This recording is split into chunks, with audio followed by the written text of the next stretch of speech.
folks. It is Friday, April the 28th, 2023, and the hockey gods, the hockey scheduling gods did not do us favors here on the top side of the screen, but here we are nonetheless. A little old school here. We got the Burrell, and we've also got Yannick here this evening. So we're going to talk a little Expo, and Eric will probably be staring at the hockeys a fair bit. I got mine. I still got about an hour and a half before the hockey start. James here is good with the first comment. I'm here for the cookie talk. There's always time for the cookie talk. This dubious individual says I like cookies. Leafs are in or out? I don't even know what's going on. You never know, they're man. Still in. In theory, they're still in. But they've already failed us. The 16-0 that was preordained has already been, the puck has been dropped. Are they out? It's always a possibility. Everyone's a little bit in and out. The only ones that have been fully properly eliminated Winnipeg, and that's their own fault. Everybody else is going to at least Game 6. So far it's been a competitive first round. It's been pretty good for that. So I'll say there's some good hockey in there too. Like I definitely enjoyed some of the games, and it's nice having no 4-game sweeps in the first round. Everybody had at least a little bit of a shot, at least won a game. Everybody had a chance to be competitive, so that's good. Obviously, some teams are struggling with the finishing a little more, but several of them have a chance to end their series, so we'll see what happens with that one. So good evening, Baz, and good evening, Orlando. Absolutely. So we'll get into a little bit of that. It was funny because I was doing some errands earlier today, finished up. I was looking at the clock. I was running a little bit short on time. I was like, damn. All right, what am I going to do? And I was like, all right. So you know how you can I ordered the groceries? Well, funny enough, they mentioned the first couple of comments. It's like, I got a fresh batch of cookies coming. So I got double chocolate. So when it comes, I may have to indulge since we talk about the cookies. Just throw it out there. Might be happening. Pay attention, Eric. Yep. Sorry, Eric. I'm rooting for my hometown Panthers. There you go, Orlando. Second round of the draft is better than watching a Leafs game. Bobby made the critical error of actually watching a Leafs game, and it made him sad. Yeah. There's much sadness. Very much so. And I didn't have cookies. So. Yeah. I think, Bobby, I saw a stat. Since the last time they actually won a playoff series, right now the Leafs, I want to say, are 0-14 in elimination games. Meaning when they have a chance to actually end the series and win, they're 0-14. But that's been over years now. Wasn't it like 04 the last time they won a first round series? 04, yeah. Unfortunately, that starts taking a while. Yeah, it's went that far back, and but you're still kind of a Leaf fan, but you just love to hate them, sort of thing. Apparently, at this point, Jeff, absolutely. Jeff says, "Go Bruins!" There you go. He's supporting Bushy Eric a little bit. Somebody's giving you some love. Michael Ham, what's up, guys? Go Balts! There you go. Michael Ham supporting Tampa. I get it. Fair enough. That's my second favorite team, so I'm rooting for Tampa also. There you go. Mm-hmm. But yeah, so we'll see. We'll see how the first round goes out. And like I said, if nothing else, there's been some good hockey in it. There's a lot of teams. I'm intrigued by some of the potential matchups. Yeah, but we got to see how this plays out. But I see some possibilities, some intriguing possibilities. It's just a matter of guess. You don't know who you're going to play next round. It's like, wow. You really don't. I like that though. Or if you're going to play. Yeah, but I like obviously you always like the rooting interest. But even for the sections of it where you don't have a rooting interest, I'm just interested in a compelling matchup. A compelling matchup, if I don't have a rooting interest in it, it's like, all right, then give me the compelling matchup, whatever it is, whatever's the more interesting one. I do like, as much as you want your team to win, I do want to see good hockey. I don't mind seeing a Game 7. It kills you, but I like to see a competitive edge. It's no fun watching a Stanley Cup playoffs when the team wins 4 straight. It's just, then it's a lay down. Why bother watching it at that point? No, if it's your team, I want to go 16-0. I want all the other teams, all the other games to go 7 games and be unbelievably competitive and exciting. I'd rather have a challenge and win, and rather no challenge and win. No, you're a little bit more glory in holding. As a Leafs fan, Bobby, you will take the fixes in and win. Yeah, anything right. And at this point, just take what you can get, whatever you can get. Be moral. I don't know. Now is not the time, Bobby. Now is not the take whatever you can get. It's like it's fixed. I'll take it. All right. Doesn't matter. Take a dive. I'll do it. Yep. So Todd here. Good evening, guys. Good to chat with you and Bobby and Expo. Good stuff, Todd. Appreciate it. Sounds good. So we'll definitely chat. We'll definitely chat a fair bit about Expo because we did have quite a bit.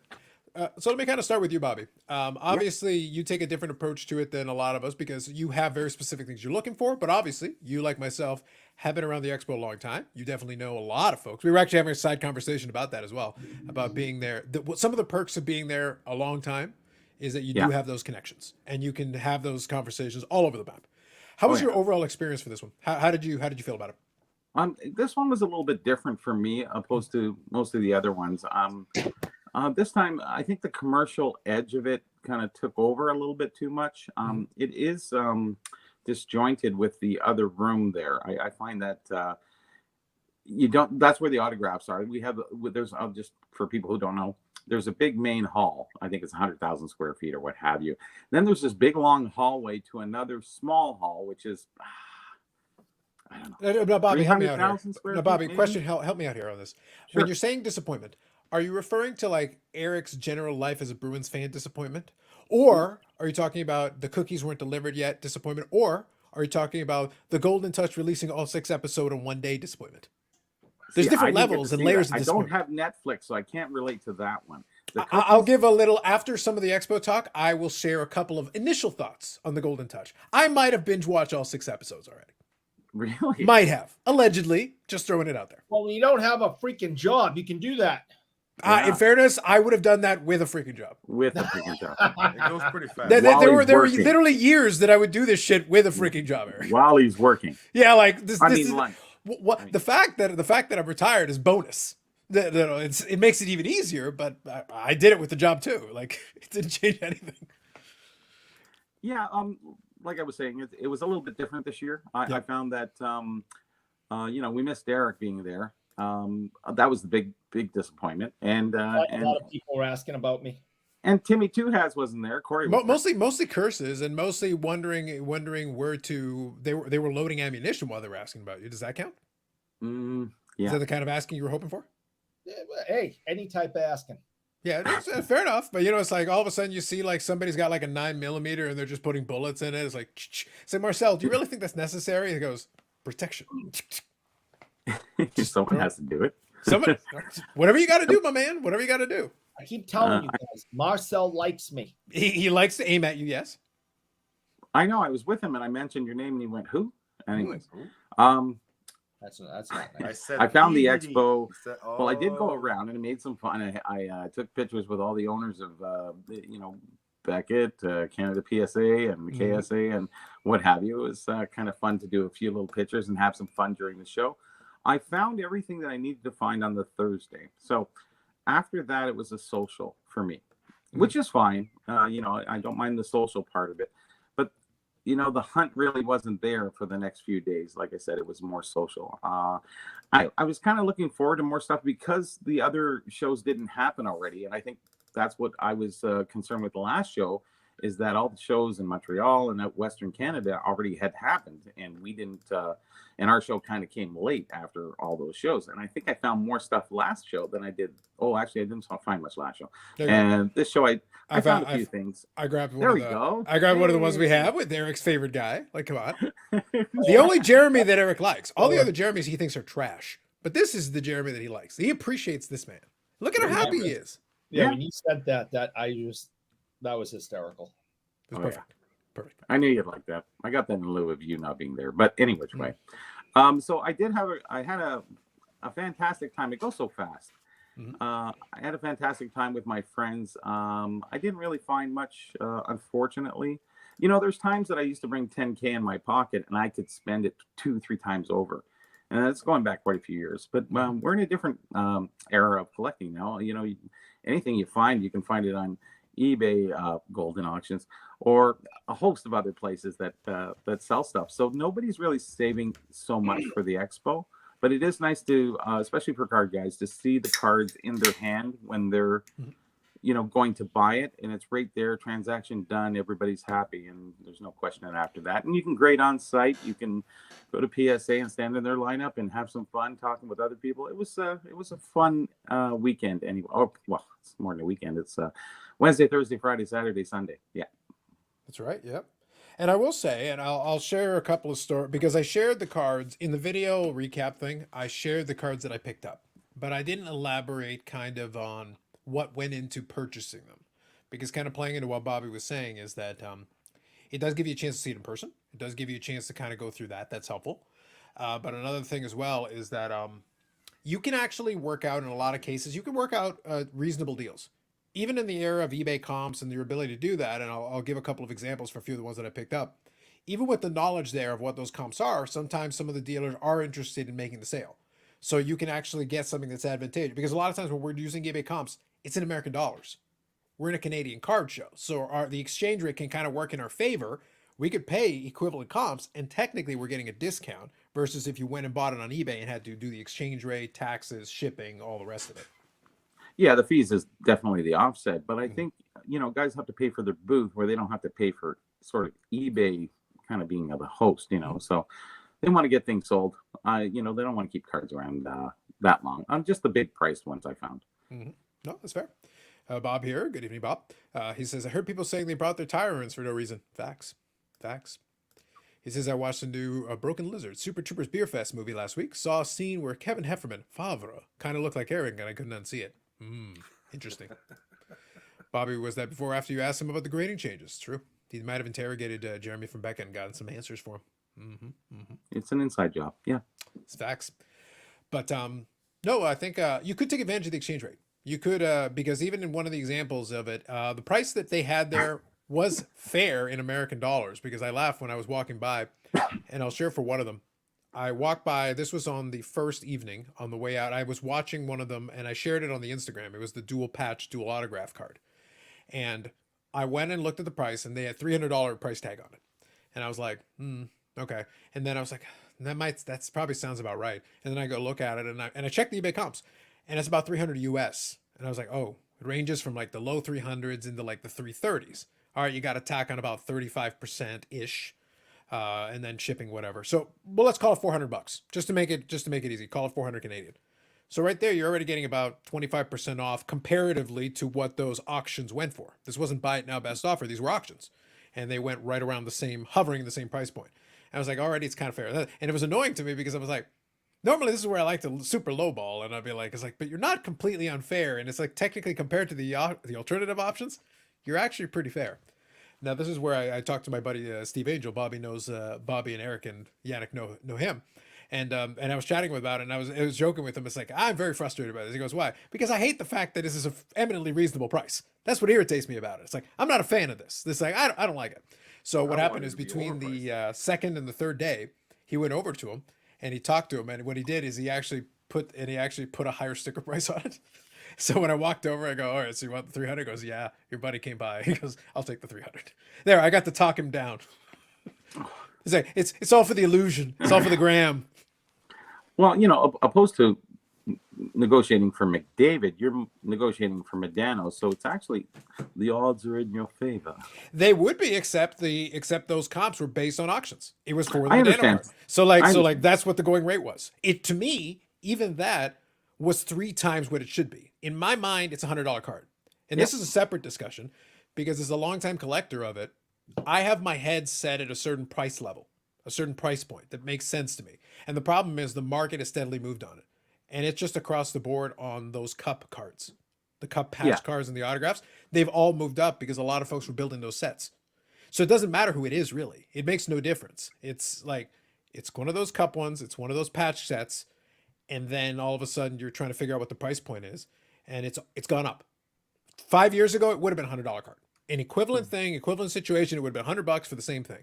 Today, $300 is not unreasonable. So that's kind of where we ended up with that one. And I will say the patch on this one is actually better than a lot of the examples that I saw. So it was a situation where the price on the sticker price was fair. It was not an unfair price for what they were asking. As a matter of fact, it was a favorable price, really. Normally, you'd be talking somebody down to that price point if you could. But in this case, it was already at that price point, so I couldn't really push him on it. Well, I agree with you on one point there for sure. It is the cup and what have you, but I'm just saying, it's like me negotiating with somebody for, let's call it trinkets, and you're negotiating for Medano. So in the mentality, the seller would be, hey, let me just get rid of this stuff.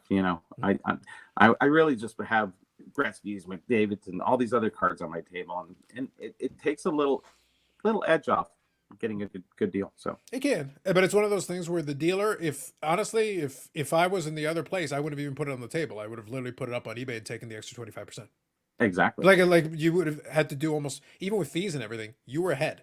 You literally just listed on eBay, boom, let open market take it. It's a better patch than the other one. You probably would have gotten higher than the last comp. Well, guy's paying $1,000 for the table, so he wants to get some money back. So, so it's a situation that it kind of worked for both of us. The situation of it that I had the cash in my hand, we're ready, deal done. But at the same time, like, no, if you wanted to get a little more out of it, Did there you was wave the avenues. cash like this and go? That could have been. Do you guys rather, as a seller, as a dealer, do you rather wait the weekend a bit and see what other offers you get after the first night, or you'll take money right off the bat? Tough call. Because I saw and I heard on the VIP night, I heard a lot of like, nah, I don't want to sell it. I'll wait for it. I think that's a tough move to make. I understand. I heard it a couple of times. That's why I'm bringing it up. I understand the thought process behind it. I think if you have priced your cars, if you're a person who's prepared and you've priced your cars and you kind of know what the going rate is, if you're getting a reasonable offer, if you already have the money in hand, so kind of to Dave's point here, if you've already got it in your hand and you're already profitable and you're already solvent, that's why a lot of dealers will sell the stuff on the Saturday. If you're already solvent now, and it makes the rest of your weekend easier. Hell yeah. Because it means you don't have to try to squeeze every last dollar for the rest of the weekend.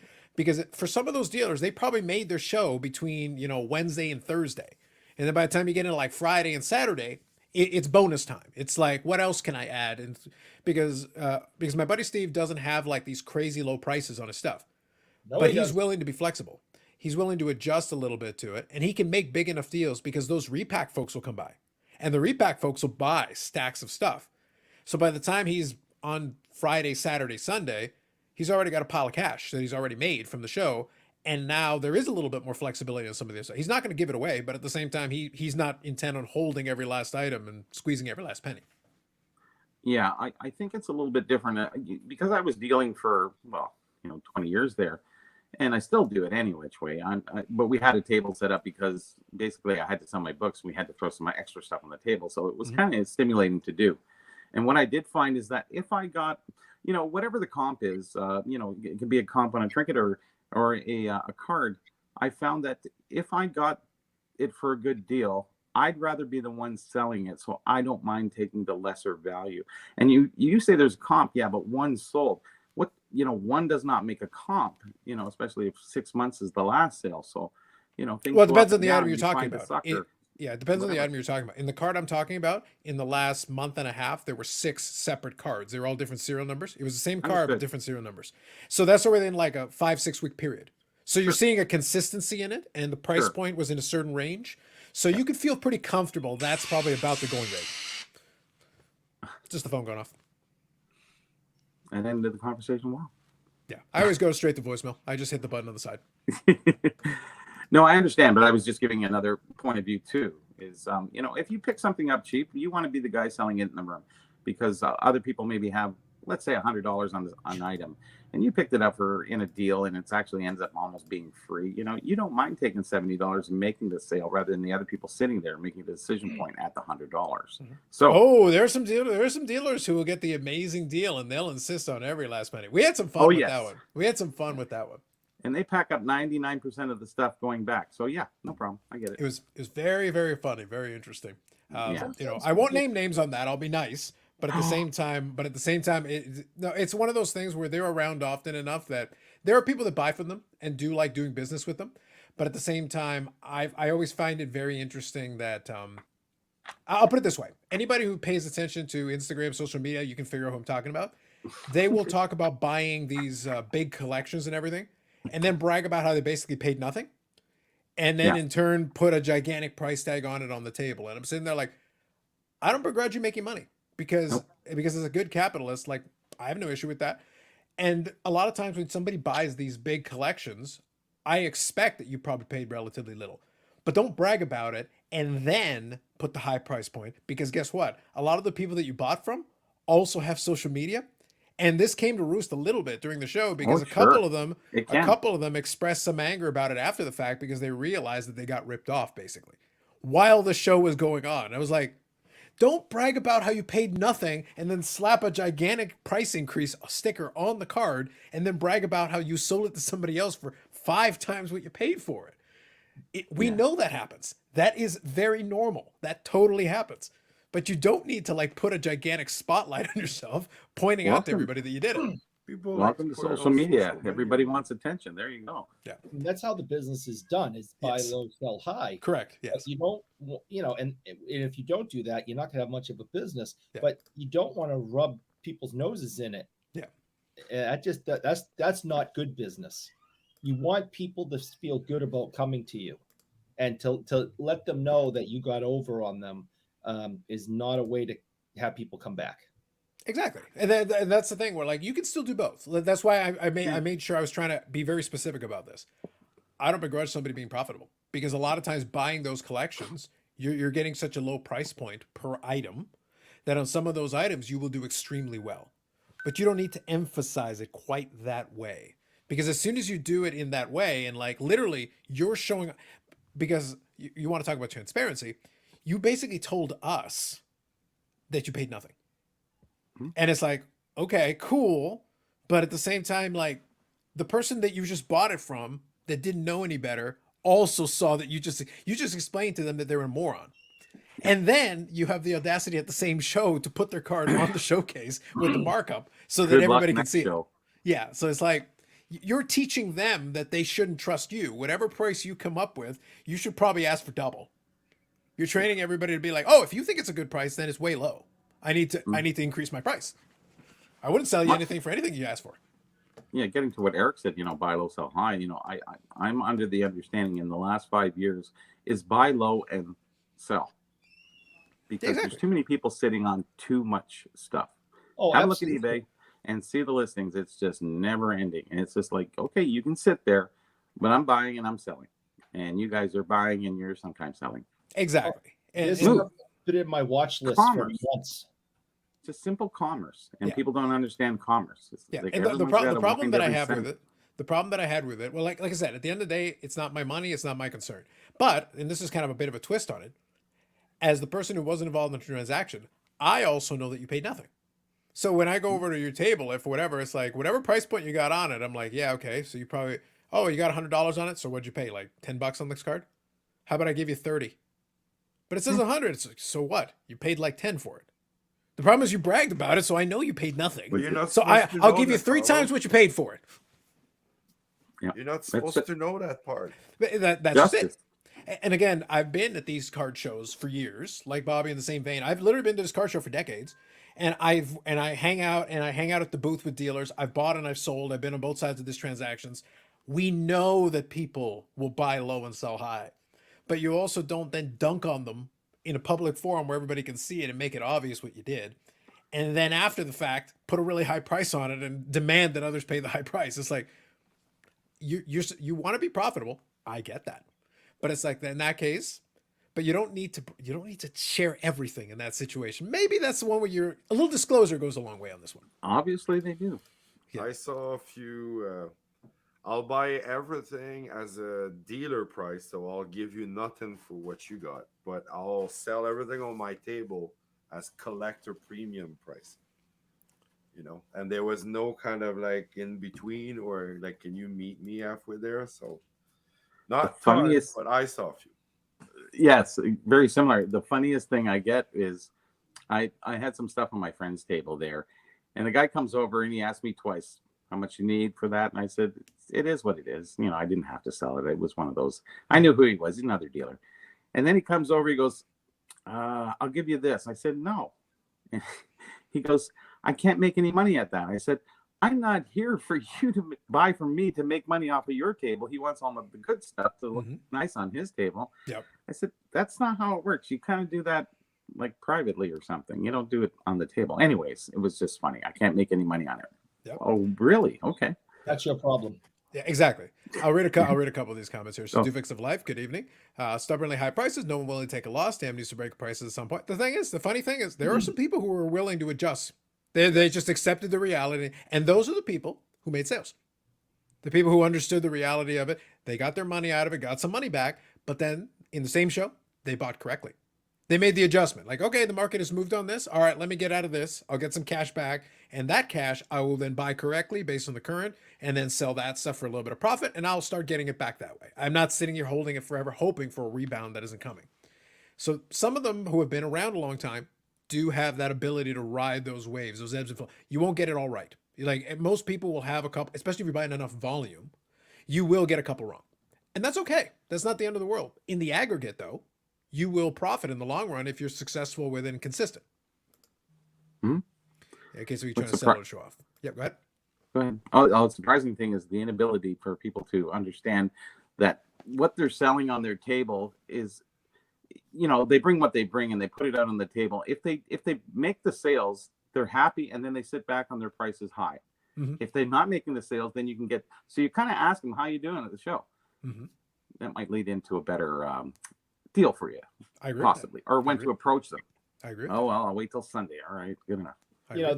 There's a guy locally here that somehow gets his hands on like mint condition O-Pee-Chee cards, like, and that's a big deal around here. I know it's not where you guys are, but here that's a big deal. Mint, you say? Right, exactly. Like the 90s? No. Well, Bobby, why do you think I said like there's he help? complains about the rough cuts all the time. What? Yeah. So how can it be mint? For O-Pee-Chee, they're in great condition from like 1970. No, you said mint. All right. Okay. While you guys are having this debate, the delivery guy screwed up, and I'm going to make fun of him shortly. But I'm going to go get the items first. I'll be back. All right. So Okay. Go ahead.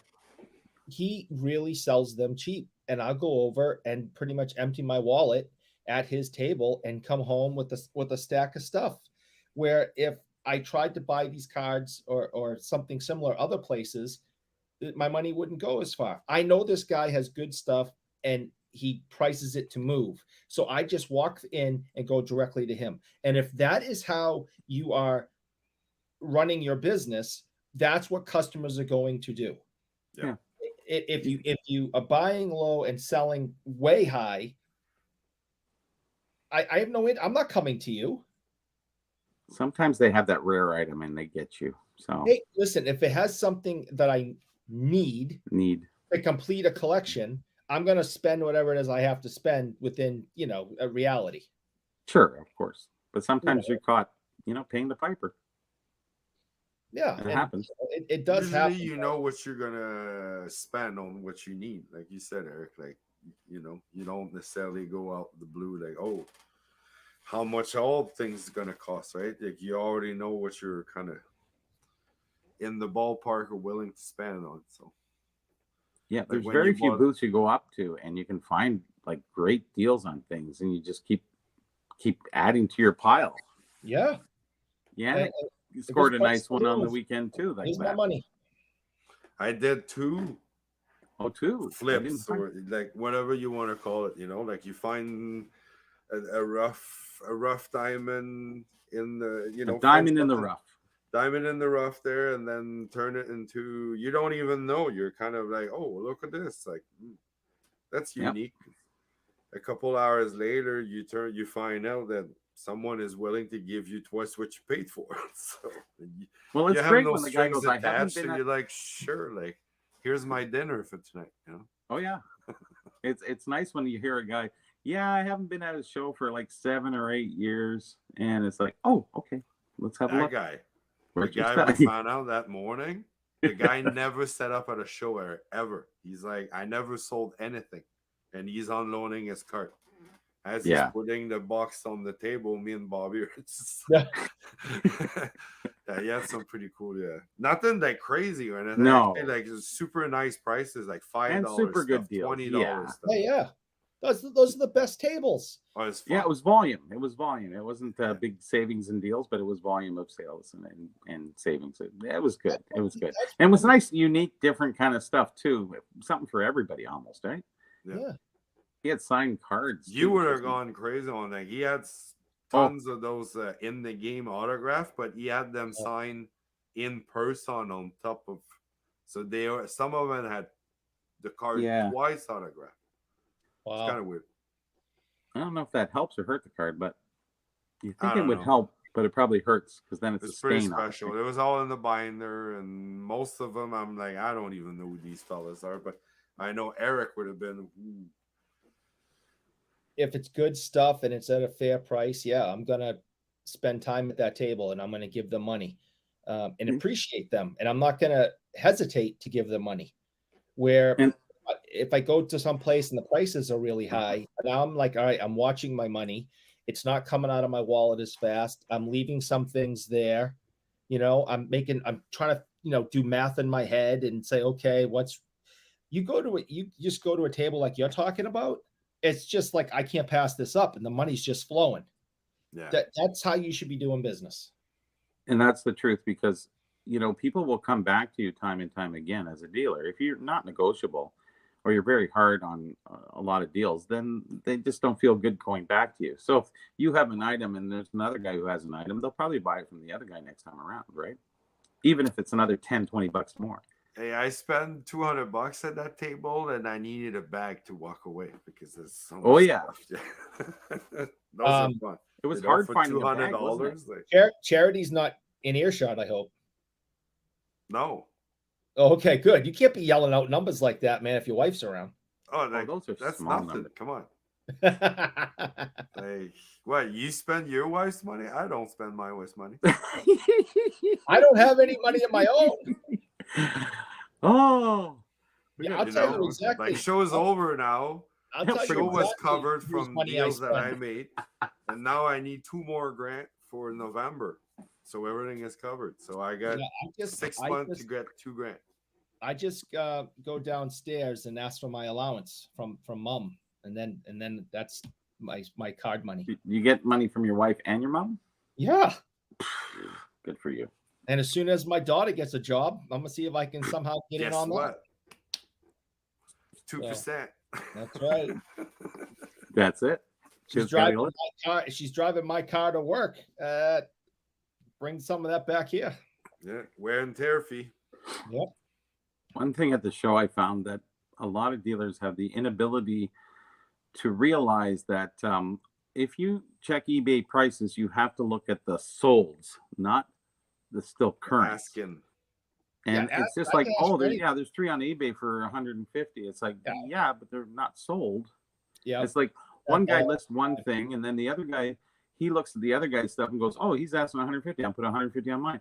Then another guy gets on, the same thing. He doesn't know what it is. So he looks at the other 2 guys. Oh, they're both at 150. So must be going for 150. Yeah. And it's a $75 item, and it's double the price because people copy people, right? People come in all the time, and they have an item that maybe we're interested in, and we say how much you want to sell it for. Well, I looked on eBay, and there's 5 of them on eBay for like $200. Okay, how long have they been there for? When was the last one sold for? And we try to explain it to them, and then we go on with them and show them. And March 2021 price. No, right? Yes, since March 2021, and it's just, and you try to explain to them, and then you have to go. I mean, I have these conversations daily. Not only do we have to explain to them that asking price is meaningless to us, all we care about is sale prices, but we also have to explain that you came into a brick and mortar. Okay. We resale. We're not, this isn't a collection. We're not paying you top dollar.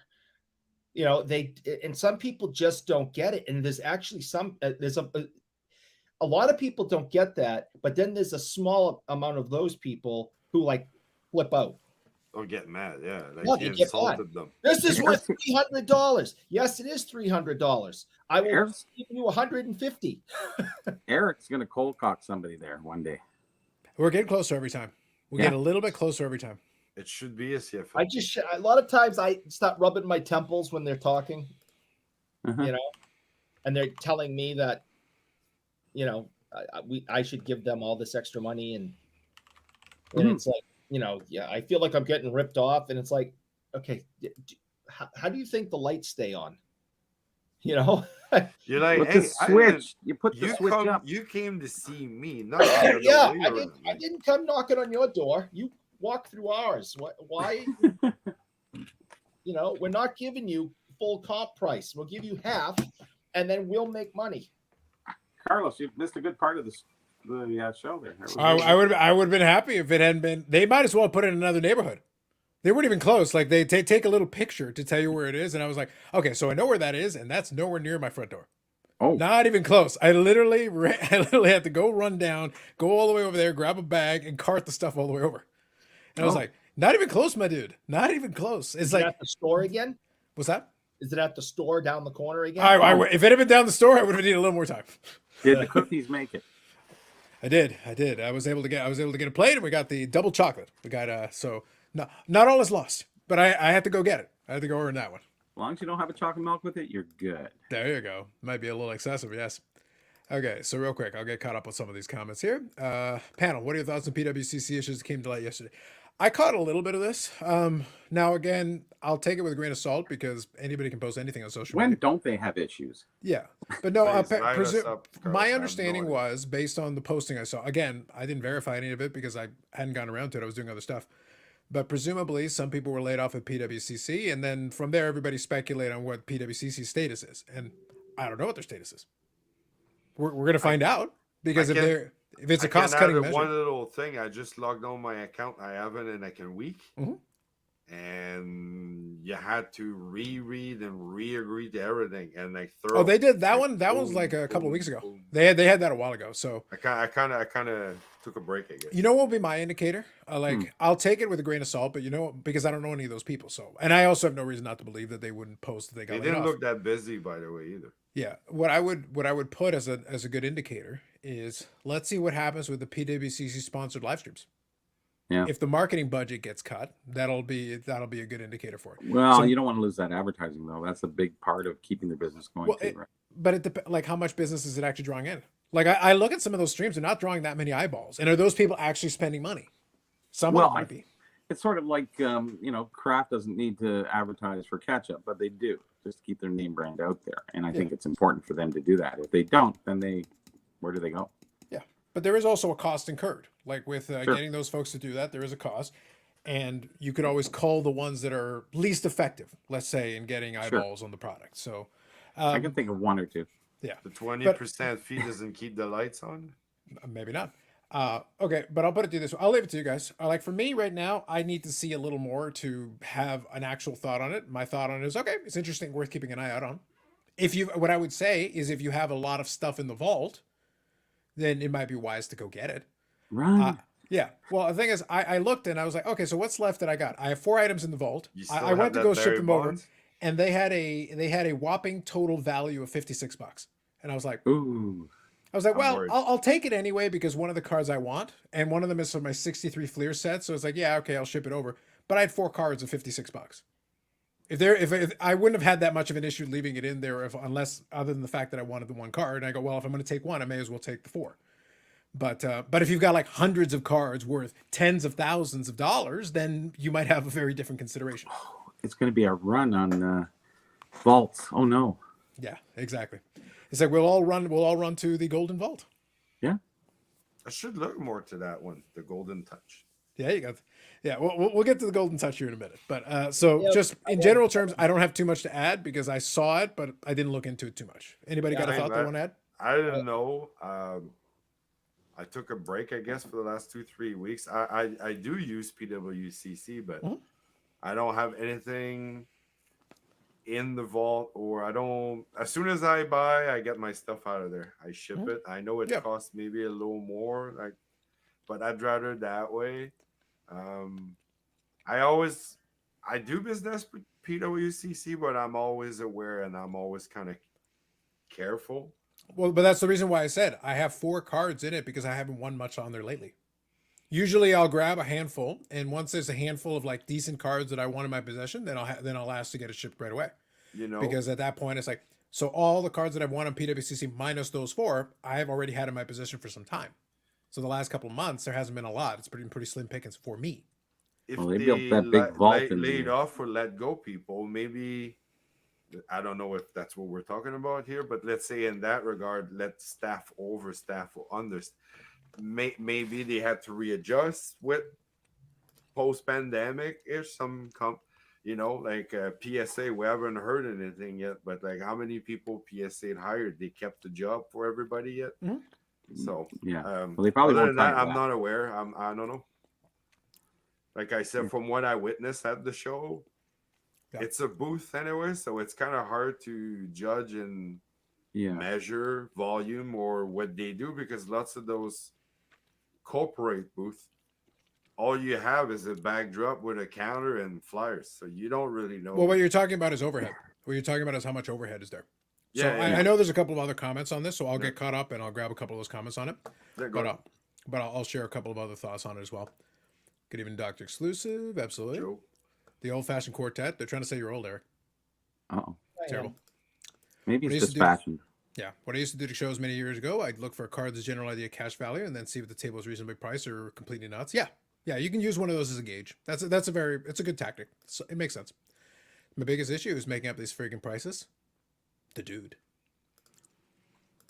You're telling me business owners won't pay collector prices? It's outrageous. It's absolutely terrible. There's a card I need on eBay that's been up for over a year now. Only offers on it are the ones I made shortly after it was listed. Yeah, absolutely. Happens all the time. I see lots of those items, yes. Like 65% of my watch list is like that. It's stuff where they just won't move on the price and I'll just leave it and I'll just let it keep running and running and running. Y'all do you, man. If you ever change your mind and want to bring the price down, then I'm happy to talk to you. You get that automated message sent to you that, oh, would you accept 7% less? I'm like, 7%? Mm-hmm. I love it when it's 50%, 50 cents less. Mm-hmm. 50 cents. 50 cents. Wow. Big money, man. It's a $2 item, so that's actually 25% off, right? So in this economy, Josh says, good evening, gentlemen. Eric, I'm hoping I arrived early enough to remind everyone to hit the like button. Thank you, Eric. Appreciate it. Sorry. Thank you, Josh. Shut up, Josh. Brent not showing up to fire his own employees is spot on for the type of folks at PWCC. Yes. That part I agree with you. I'm with you on that. PWCC is a concern for me. I have 300 plus slab there, but not overly concerned yet. Yep. I think if you've got a decent inventory there, the only situation here where I would have a concern is if you've got a large enough inventory there. I would want to call that a little bit if I was me. Again, that's why I said I grabbed the cards because I wanted a couple of them for a couple of collections I'm working on, but I literally had 4 cards. And again, the market value of those 4 cards was $56. So I wasn't exactly sweating those. But at the same time, it's like, well, I actually want the 1 card. And if I'm going to ship the 1 card, it's not going to cost me that much more to grab the other 3. So I might as well just grab all of them, and there you go. Now it's a 0. Yeah, the key word there is yet. Yeah, exactly. And I agree with Jay. In a situation like that where there's a lot of slabs or a lot of value, then I would be very closely monitoring that situation and making decisions. I wouldn't spend too much time dawdling on my decision-making process.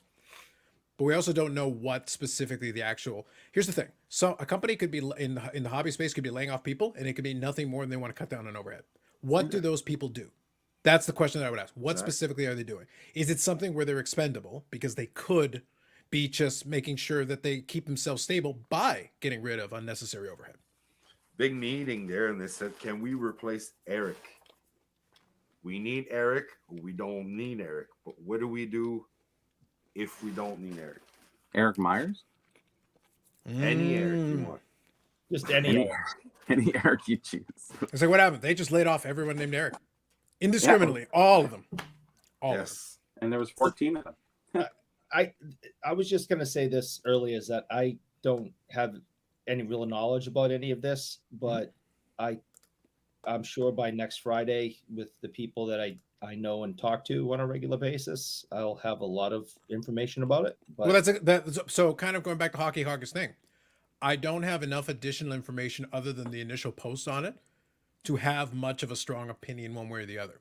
I will say, if you have a lot of inventory on them, I would be very cognizant and paying close. If I had a gigantic inventory on one of the PWCC vaults, on the vault, I would be personally asking direct questions. And I would expect some very clearly defined answers. And if I'm not satisfied with the answer, then I would pull the inventory. That would be my approach. Sure, there's obviously some recession to a lot of companies. They can't avoid what's happened in the card market, especially in the other sports. So, for them to do that, that's sort of a kind of natural response, like to see companies cut back. Yeah. And then other companies are just fractional companies too now. Oh, for sure. But yeah, I'll put it to you this way. I spent most of the last decade of my career working in the banking sector. The banks make money despite themselves at all times. They make money every quarter. They're profitable. Money. They will do hiring freezes and they'll lay off sections of growth folks for no other reason than to enhance profitability. They were already profitable, but they're even more profitable if they get rid of excess. And they didn't need to. They didn't need to. They had hired these people in the first place, but they said, well, if we get rid of them, the money we save by not having them here and getting other people to do the work for there makes us even more profitable. And they were in no danger. in the newspaper, it'll say, bank lost $2.7 billion last quarter. It's like, yeah, but they made 10.7 billion more on the quarter before. That's the point, though. They're not doing it from a sense of desperation. They're doing it from a sense of like, well, this will make us more profitable. It'll make us leaner. We had a little bit of access. Well, it turns out we had some people we could afford to get rid of, and it didn't really hurt us in any way, shape, or form. So they did anyway. Wow. Yeah. So Orlando mentions here PWCC loaned out tons of money for cards. Yes, and Dave also says correctly that's here. True. Yeah, I forgot about that. But Dave also says here correctly they did raise 175 million recently. Really? So it could be they've been able to do some fundraising. So the problem is this: it's both, right? When you're talking about solvency and cash flow, you've got money coming in. You've got money that the money that you've loaned out, you've already loaned out. So like that's already been done. That money's already been loaned out. Now, if you have a cash flow issue getting that money back in, do you have other ways to get money from it? And if the answer is yes, then you could still be perfectly solvent. But at the same time, that doesn't preclude you from doing layoffs. Again, I don't know what their specific scenario is, but you could still do layoffs just to mitigate, to make sure you do not get a cash flow issue. You could be trying to avoid a cash flow issue by getting out ahead of it and making that decision early. Sure. So this is a business discussion. Like, how do you wait until you have a problem, or do you anticipate a potential problem and do something to get out ahead of it before it becomes a problem? That's the problem. Look at you, Bobby. Look at you. Pasternak just scored one of the most beautiful goals you will ever see in hockey. I got it. It went in the net and everything. And everything. It Across was the red line. Nuts. Did the light lit up in the back? It did, and it went woo. No, that's the ambulance coming for you. Mm-hmm. The Next. ambulance. As long as they have a Bruin straight jacket, I'm good. There you go. So here says, some should be fired at eBay. I had a $50 purchase in my car for 4 days now, and shipping is $56. eBay international shipping. I'm waiting for someone to correct it. So how many lots is it? Because depending on how many lots, that might actually be the actual price. Maybe. The international shipping is very high. Very high. It's because they're already adding duty. It's not even really that's exactly shipping. it. Yeah. It's high. They're the seller is paying $3 to ship it to Chicago. Chicago puts it through whatever tracking, $12-15, and then you have the duty officer that you have to pay, and then there's your tax on top of that. So you're getting slammed. That's why that's what's hurting the commerce of Canada US between the borders is that international shipping. Mm-hmm. Oh, for sure. Yeah, anything that increases the cost of doing business makes it harder to actually do business. So but everybody has to get burned first. Then they realize, going, holy crap, what the heck did I do? Yep. So here, Bobby, the price is 4 to 5x the price. If we go for auction, most likely. Well, that's a very big markup. Yeah. Saw a card I was interested from Dean's Cards. Offered them 110% of current market, or about 1/3 of their asking. Yeah. Dean's Cards is very high price. I am familiar with them. That's right, Carlisle. And Carlisle, good evening. The company released a statement with the typical, we had to make tough decisions, streamline this, synergize that, transformative this. That's from the template. You never seen the template? The template is great. Yeah. Got to use the template. Did they at least put like other company name? They did where it said insert company name here. They did at least fill in the company name, right? Just to make sure. It would be a rookie move to leave the insert company here. Mm-hmm. So like somebody can figure out how to set up combined shipping. That could be as well. Yeah, that's a possibility. Yep, Bruin scored. If Yannick had a bigger TV, I could watch the game. That's Andy. She blinded me from refractors. People could watch the game behind him. Yep. Or Eric saw a cookie on TV. There you go. Yep, depends on the timing. PWCC loan. A bank started offering loans at some point late last year, secured by PWCC collateral and vault. Gotcha. Thank you, Jay. They loan 80 grand to like a kid once, like on the show. Lord knows, probably. He called his dad, and how'd you get the money? Right. I don't know. And it was legit. I'm trying to remember this now. Like, yeah, they did like a crazy loan to a kid. I was like, so the collateral-based loans, if the cards have went down and they've surpassed the loan amount, what happens at that point? yeah. Sorry, can you repeat that? No, so if it's collateral-based loans, if they've loaned out, money to somebody, and the card has dropped past that point of the loan, what do they do at that point? Are they Are they hurting? Sell it. Oh, are they allowed to sell it though? Yeah. The idea of the collateral loan is it's collateral. If it drops below a certain point, a certain threshold, it activates. In like, not in all cases, but in a lot of cases, it'll activate like an automatic sale Like to maybe basically you bought to all cover it. those Jordan 10s, Yeah. Collateral on that. A lot of people. Here's the thing. Let me put it to you this way. A lot of people, because the comparison was always there. When it comes to a collateralized loan, it's very much what happened with the mortgages, Sure. where they combine them into those things. And it's the same thing. Financial institutions have the same problem, and they ran into the same issue. But at the end of the day, if PWCC goes under, the world doesn't end. Obviously, for some collectors, it creates a very big headache. That's why I gave the analogy of the vaults have a certain purpose and utility, but when you combine with a financial instrument and with the auction house, see, the reality is if they had not done loans against it, then they're just operating as a vault and they're operating as an auction house. They make their money on the fees and the transactions. That was their edge. Yeah, that's good enough. But when you start doing the loans help you get more bids and you get more sales, and in turn you get it. So you try to get it all on the VIG, on all the the percentage. But the problem is, at a certain point, you're basically using bids with your own money and getting a percentage of your own money, and you're like, well, so how much cash do you actually have? So the question isn't whether they have money. They do, but the question is, do they have enough to pay whatever they need to pay? That goes back I think to it's the enough part. That's why That's they would correct. probably have some cutbacks. Yeah, exactly. So that's the absolute key of that. That's the key to the whole business I model. believe it. So you could have basically pawned all your Zions, take all that money, and basically tell them to just man, keep the card now. Well, that's basically what happened with all those mortgages. Some people were buying. They got into these ridiculous deals where it reached a point where I'm oversimplifying. Yeah, But it yeah, came to I the get point it. where you reached this balloon payment that they were never going to pay. So they literally took the key and threw it at him. Go, okay, keep the house, because they basically have almost nothing into it. They basically borrowed it all. So in reality, they got to live in the house for however long they lived in the house. And when the situation turned, they ran away. It's like, what are you going to do? I'll declare bankruptcy. Whatever. I don't care. Yeah, but now at least you got to blow all your Zion money. That's right. That's what I'm getting at. That's even better. So you got the best end of this deal. You got the best end. That's Speaking of which, even let's bring better. renowned financial expert Bobbles. If you're good, give us a thumbs up. And that's the golden touch. It's a different conversation. Hey, Bobbles, how are you? What is up, fellas? Not too You much. got the How are whole you doing? crew in here. Oh yeah. We were chatting a little bit of Expo, and now we're dealing with financial markets. Very important. Let me quickly read a couple of these. We'll get caught up. The money they raised was some equity firm, and I guarantee it's in favor of the equity firm. If you're doing a deal with an equity firm, it should be in favor of them. That's usually how that goes. International shipping's highway robbery. Facts. 175 million by PWCC was not a capital raise. It was a liquidity proposal offered by a bank via PWCC for people on the platform. Gotcha. Oh. Thank you. And he's citing the press release. Thank you, Jay. Appreciate that. Good evening, name. When the loan goes below value, either the loan gets paid or the car gets sold in the auction. That's right. Thank you, Dave. Think of PWCC modern day pawn shop. Exactly. That's right. Let's see here. Okay. Carlos, what are your thoughts on Ken Golden appearing on SCR this evening? The Vince McMahon best for business mantra. I'll refer you to Michael Ham. Michael Ham has an interesting theory on it. I wouldn't quite go that far. I was chatting with him a little bit on You the went side. Carlos. Yeah, apparently, this is what I hear. But look, I'll put it this way.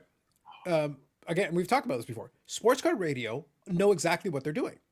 The reality is, it's good to be to provide a certain kind of content to get attention, but at the same time, and the thing is, they've told you this repeatedly. I'm speaking to General You. They've literally told people over and over again, even with the even with the Jeff Wilson stuff, even with all that stuff, they've told you flat out that they don't care about some of this stuff as much as some of the people who are watching it do, and they have absolutely no problem in terms. They'll make fun of Brian Gray to no end and have Brian Gray on. They were killing Sasha T for a while, and then they did a video where they praised Sasha T and they took pictures of Sasha T. They don't care that much. They understand exactly what they're doing. In a certain way, the same people that are giving them credit for being smart are almost then forgetting that they're smart. They're not dumb. They understand strategically what they're doing. So I say, observe it, listen to it, get enjoyment and entertainment from it, and take it with a bit of a grain of salt. There are times when there's some information being conveyed. Take the information. Take the entertainment when it's being provided. But just accept it at face value. Accept it what it is. That this should not shock you. This shouldn't be surprising to you at this point. I used to watch them, but I find that I don't watch them much anymore. Sure. Well, fair enough. There's Just a lot a of little redundancy to what history you're on saying. those So. two. Their dad is actually, I think he's won some awards or something like that. But he was like a renowned writer. Okay. And so probably some of these stories that they come up with and everything, it's probably in the bloodline. I think their dad was pretty good at writing and stuff like that. And, you know, it probably fell not far from the tree. There you go. It's in the orchard somewhere. There you go. that is happening. Some folks that made huge money on crypto, then blew huge money on crypto. It's easier to leave the cards than to tell your wife leaving the house. Yeah, no, for sure. At that point, the collateral is not that important to you, so you let it go. Works out. But as Ken Golden requested to appear during the stream, why not? Ken is there to promote a product. He's got a show.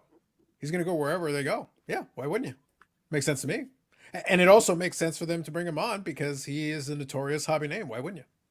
That's why I say again, like, it makes sense for both of them. Why wouldn't they do that? So I agree. I know what you're saying, but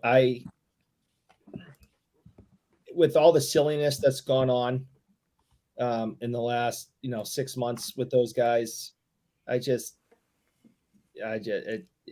not talking about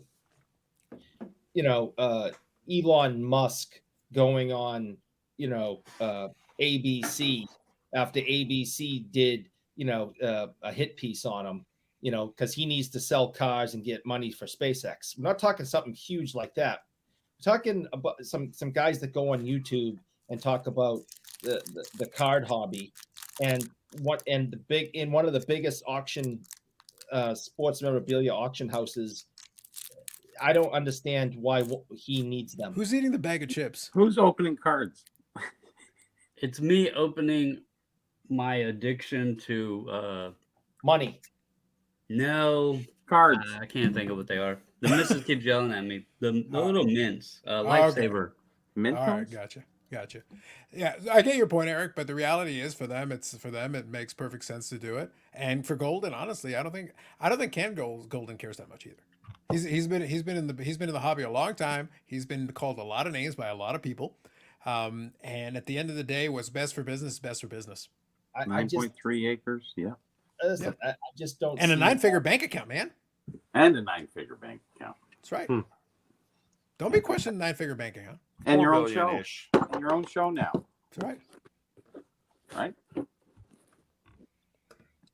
Sounds good. Let's take a look here. So my guy says, I noticed you can beat you the Golden Touch review video. Okay.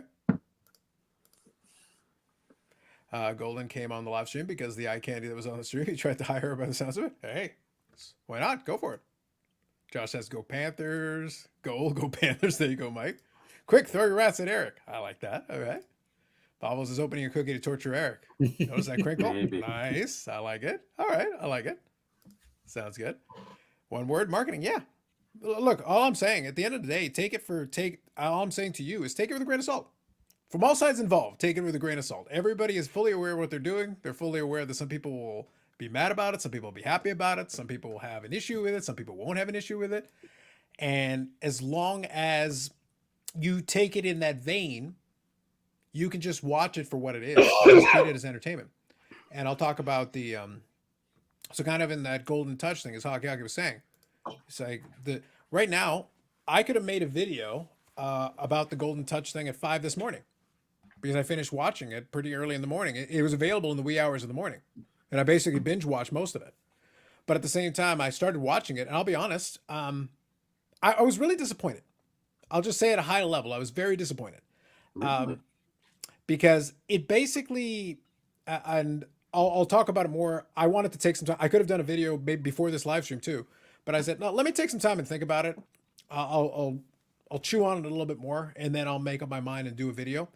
I originally wanted to do one on each episode, but as I started watching the episode, I realized there wasn't enough in it. Then I thought maybe I could do 2 episodes at a time and get 3 videos out of it.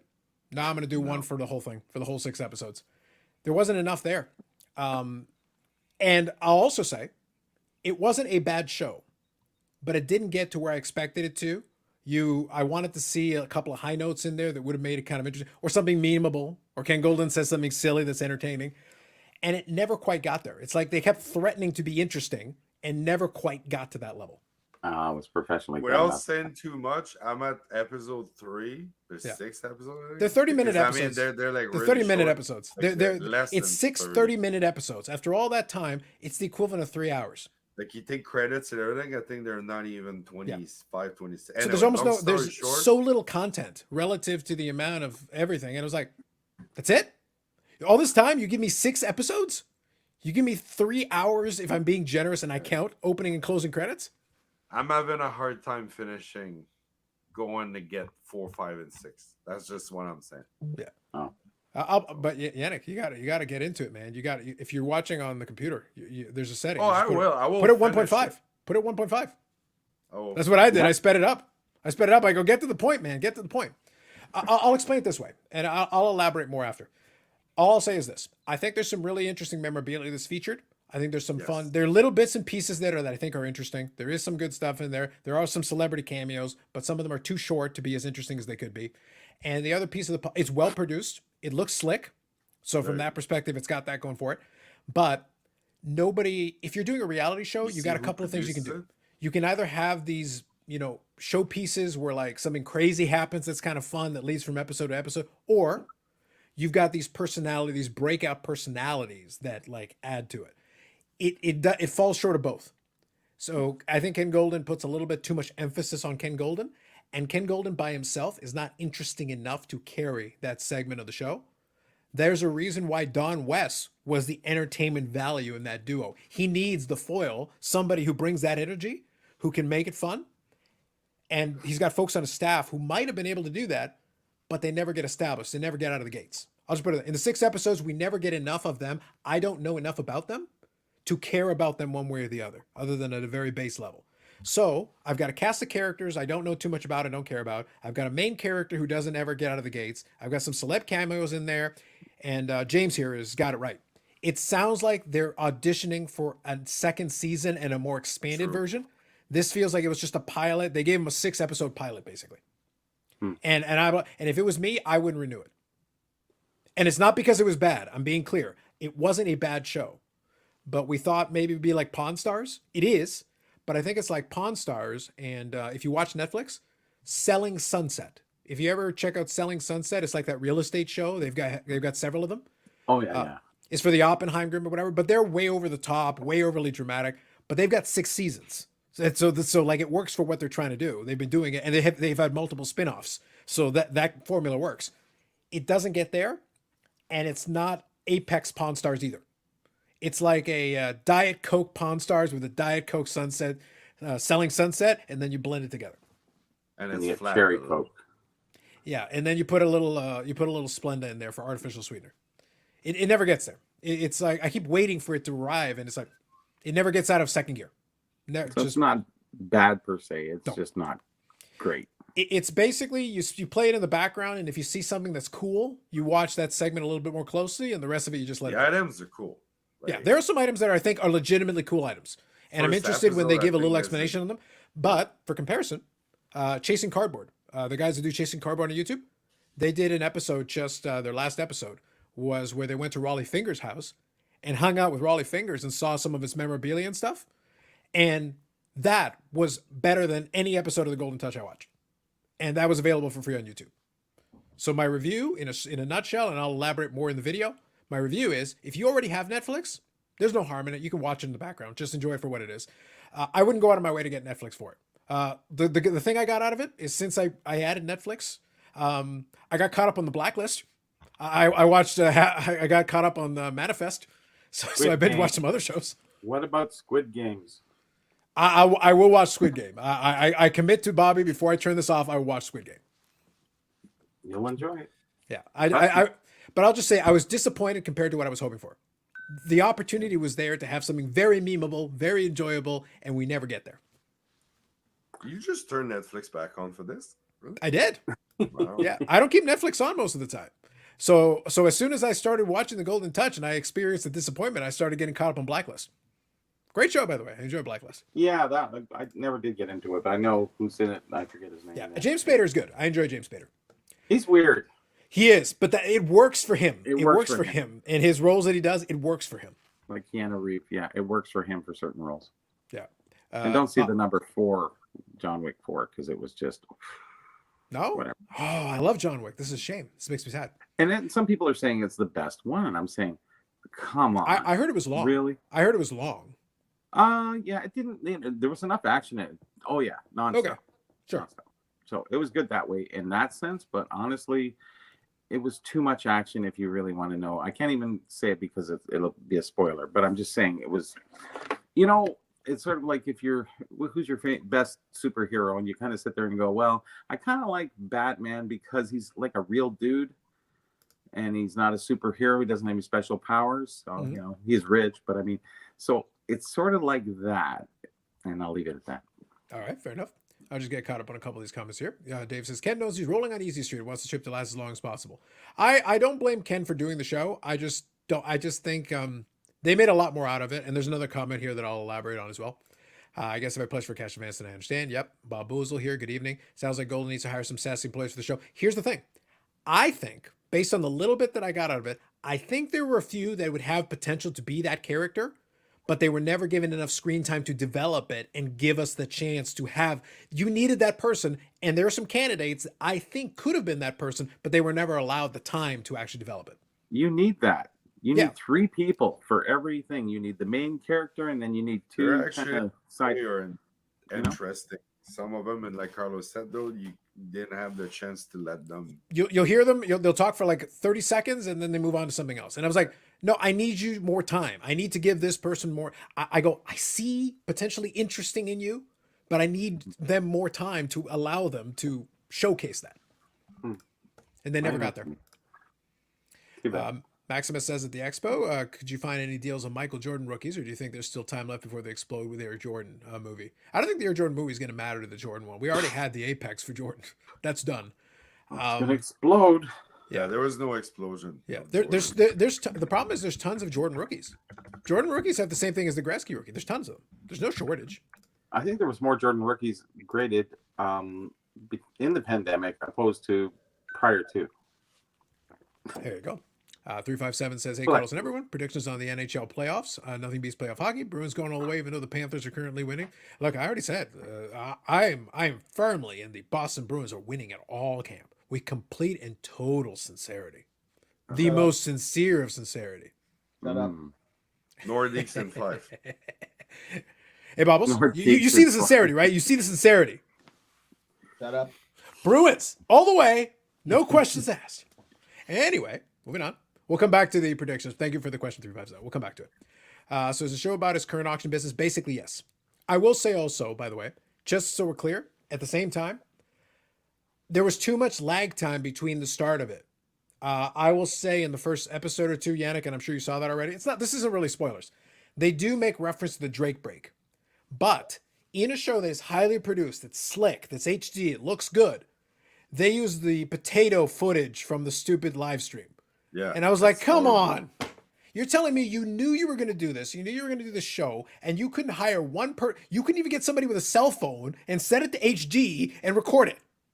No. You literally are using the potato. It's filled with the potato. Super overexposed in some ways. Yeah, it was garbage. It was literally taken from the live stream. They had to zoom it in to fill the screen from the crap live stream footage. Wow. It's trash. And by the way, there are auctions on there. And here's the thing. Literally, I was watching the episode. In the first episode, they have a 51 Jackie Robinson game used jersey. Cool piece, great. And they're doing this whole thing in the episode, and I go, but here's the problem. It's been so long ago, I literally went on Golden, and I could see exactly what the result was.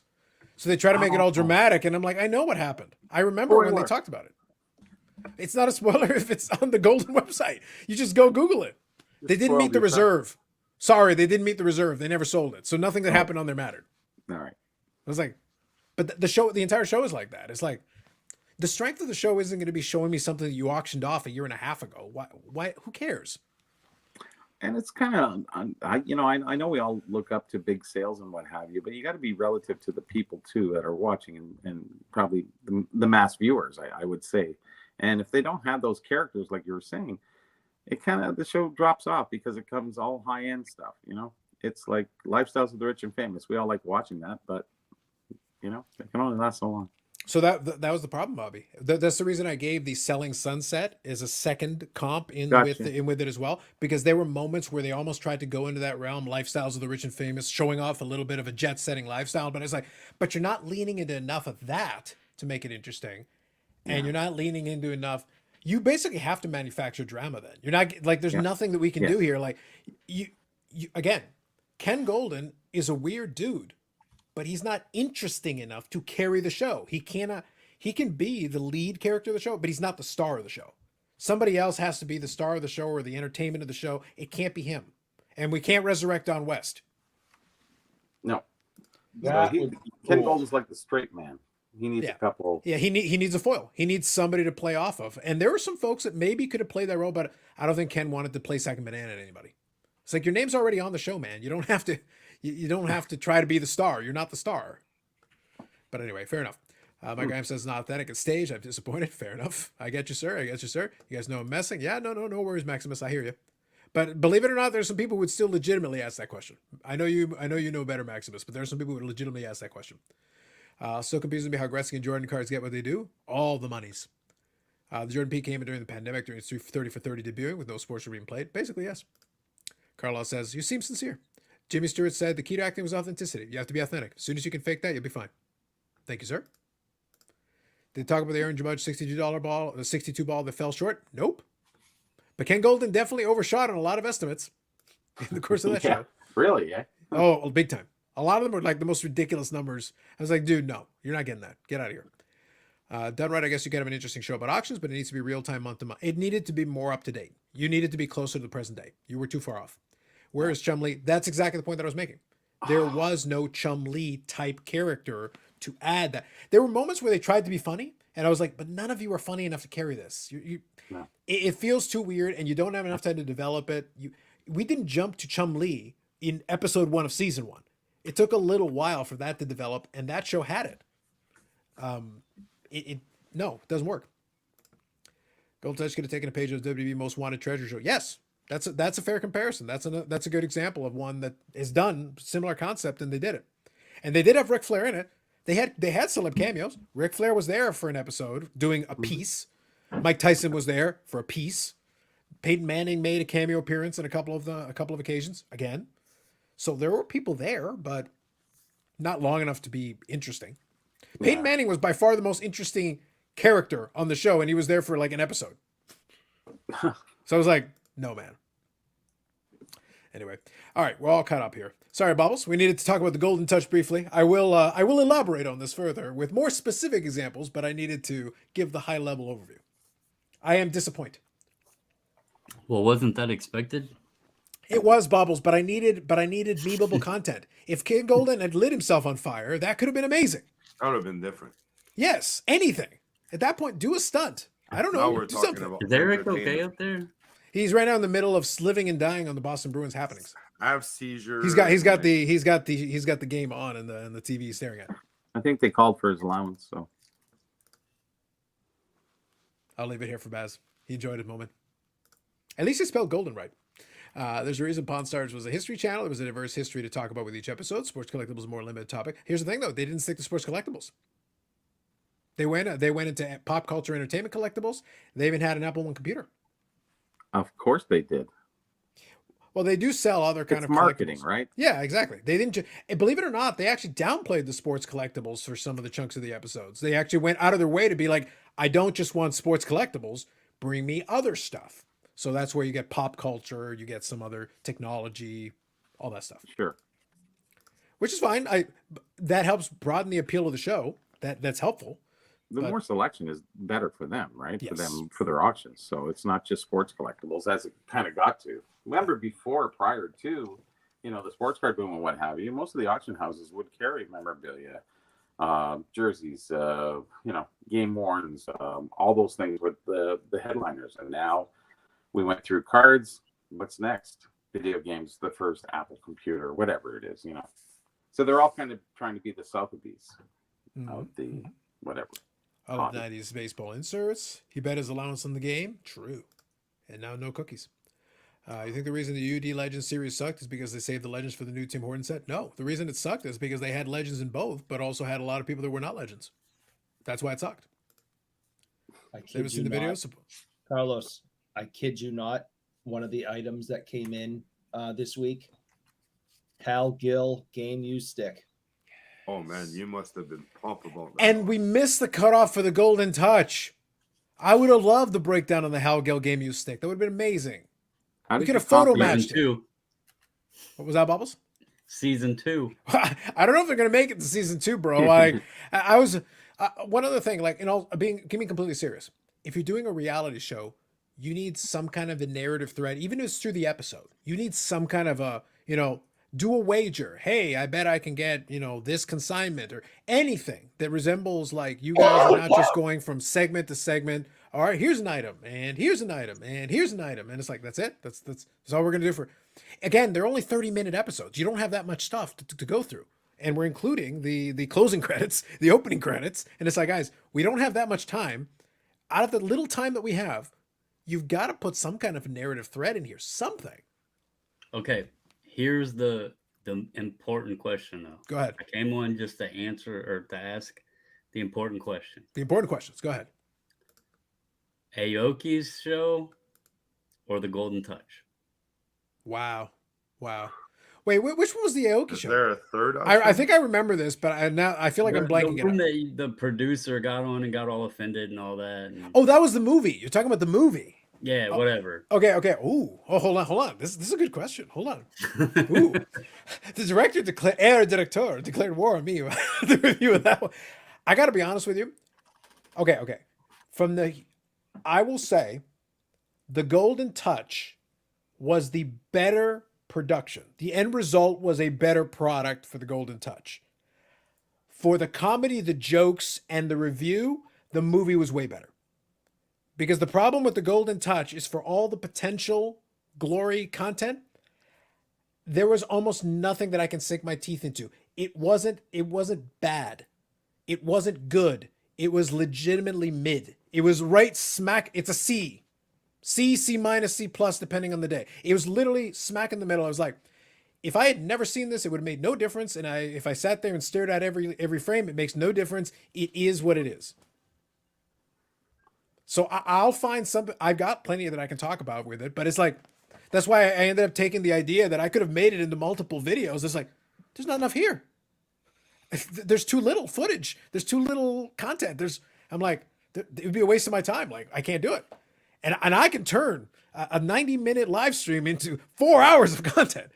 This might be a 20-minute video for me, which is embarrassing for 6 hours worth of footage. Yeah.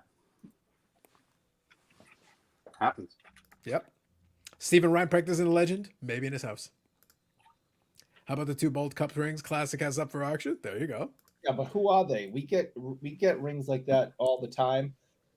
We get rings and other, it's like the assistant to the head office manager, a Celtics ring. And it's like, well, yeah, it's a championship ring. It's a woman's size and shape, and it was the assistant to the head office manager. It's like, who the hell wants that crap? They want Paul Pierce's championship ring. That's what people want. They don't want the assistant to the head office manager. You don't want George Costanza's ring? Yeah. Well, I want George Costanza's ring, but that's just me. I bet you would. I think it would still be cool to have. It's a championship ring. Okay. Look, you're from Boston. Outside of the Celtics in the 80s, you can't be talking about championships too much. Look, Eric, I even have the Dallas Stars championship ring right here, right in arm's reach. Really? Yes. You got Brett Hulls? It should be. It's engraved. Totally deserved. No skate in the crease. Stop No playing. skate in the crease. Did not happen. Yeah. Duvix of Life says, was on a cross-country flight last week. Behind the card movie was an option to watch in flight. Chose to watch The Office instead. Good choice. Good choice. Player can't be named until they retire. But yeah. Kind of to put your question, though. The problem is if the Golden Touch had legitimately sucked, it would have actually been more interesting to talk about. If it had been amazing, it would have been more interesting to talk about. If it had sucked, it would have been more interesting to talk about. If Ken Golden had lit himself on fire or the equivalent therein and been like a meme, that would have totally worked. None of these things happened. And I just found myself staring at it going like, what am I going to do with this? I got nothing. Damn. Okay, fine. I guess, guys, you did a thing, I guess. If you want to see the video, there's a link on Blowout under baseball. Evan Mathis is the thread, second to last page of the thread. So he was saying that apparently Evan Mathis of him trimming a vintage card. Chop up them vintage cards. Chop them all. Trim it down the middle. Psh. I don't know. Sometimes you buy a modern card from, somebody that that you consider in a good relationship, and you buy the card, you get it, and it's oversized and it won't even fit in a mag holder. That could happen all the time. because clearly that person like made it in their living room and it's a complete forgery because the card's too big. Well, Now, in fairness, Or Panini made it. in fairness, it feels like in that situation they should be charging you more, because at that point it's a piece of art. I'm not saying who I purchased this one particular card from that's too big, but they should be ashamed of themselves. Mm-hmm. I doubt they are. Oh, I doubt they are too. I doubt it. But look, here's the thing. Dave is talking about these vintage cars. Like, to Eric's point, modern cars get trimmed too. You guys seen this? You guys know, Bubbles, you know all about the flying fish card, right? And I'm holding him very carefully because I don't want him to fly away again. But like, I see there's an edge. I think there's an issue on the edge. Now what you do is you there. Now you trim it. Now that edge is smooth. Did you see how smooth that edge is? Like, That is smooth. That's beautiful. That was amazing. Is smooth. That's how you do it properly. That was technique. Yannick, take some notes down. That was technique right there. I did. Technique. Remember, you got to get you can get these at Amazon. They're great. Just yellow big scissors. Beautiful. Well done. Ergonomically correct. You got the ergonomic, grip and everything. It's like perfect. Sensational. I don't want to get carpal tunnel, Bob. This is important. I don't get it. I can't be affording some carpal tunnel right now. To use the mag holder correctly, Lord knows with Eric, you never know. And now, as you did it so smooth. Like now you got two of them, and now two of them flew away. Now they're twice as dangerous. I know, it's crazy. Sharp, yep, absolutely. About as smooth as striking out versus Otani. I might be having something related to that shipped to me soon, next week. Soon. But yes, I just want to say, shut up, Josh. Thank you. Fair, valid. Yes. So, sir, Mr. Bubbles. So, how are things? Obviously, we got the Dallas game there evening. We're crossing our fingers, hoping that things work out well. But it's been fun. I was mentioning a little earlier tonight, and just to get your thoughts on this. Outside of the Winnipeg series, everything has gone to at least 6 games. So they've all been at least reasonably competitive. These are competitive series, which is good. I actually think for the series that I'm less concerned with, I like the fact that there weren't any sweeps here. Eddie got to play some games here. At least the teams are hanging in there. We'll see what happens as we head into round 2. There's some compelling matchups potential still. And, it's still in doubt. No guarantees. Like, some people are going to finish it in this game. Some people are going to go to 7, I think. Yep. It's been nice having the competitive series, but it's also it's stressful. I mean, look at Eric up there. Poor guy, his team breaks records for the regular season, and now he's like sweating bullets against the Florida Panthers, who was a wild card 2 spot, and then you have the Kraken, who've only been in the league 2 years, playing the defending champions and putting them against the ropes. I actually hope they win, and I hope Dallas wins, because I've said it. I want to play the Kraken. I think, even though one of us is going to suffer heartache, I think it would be fun as hell to play her team and just duke it out, battle it out. We talk shit to each other, and I just think it would be fun. So, by the way, she said to tell everybody hi as well. She's watching a show with my daughter. So, Hi back. She's watching The Golden Touch. No, I don't know what they're watching. They get into those sitcom things that you mentioned, that Selling Sunset, and I would much rather watch Selling Sunset than I have watched Selling Sunset. I would much rather watch Selling Sunset. All those female real estate agents that look like they're models, and they, cat fight and everything. Basically, so there's a lot of drama in that show, which is why I said, like, look, it's complete bullshit, but way more entertaining. And the houses are fun. Like, correct. It's cool to see those big ass houses and think, who in the hell is spending that much money? Why do they need this? Bubbles, you have just described in a nutshell why that is there's a reason that's in season 6. Yep. There's a reason that's in season 6. Like, most people don't care about the real estate necessarily. They care about the dramatic bullshit. Some people can enjoy both. Yep. I actually do like the houses. I do think it's it. But I also enjoy the dramatic. Like, look, at the end of the day, I'll take that with a grain of salt. It's a reality TV show. It's bullshit. The whole thing. It's trash. Yep. But that's what reality TV is. That's why I say, like, Golden Touch did not lean into this. You're in a genre where trash is literally expected. We expect trash. You guys could be having Thunderdome fights in the background during the episodes, and it'd be perfectly fine. You know, It's I just reality thought TV. of something. I just thought of something. Reality TV Thunderdome fights?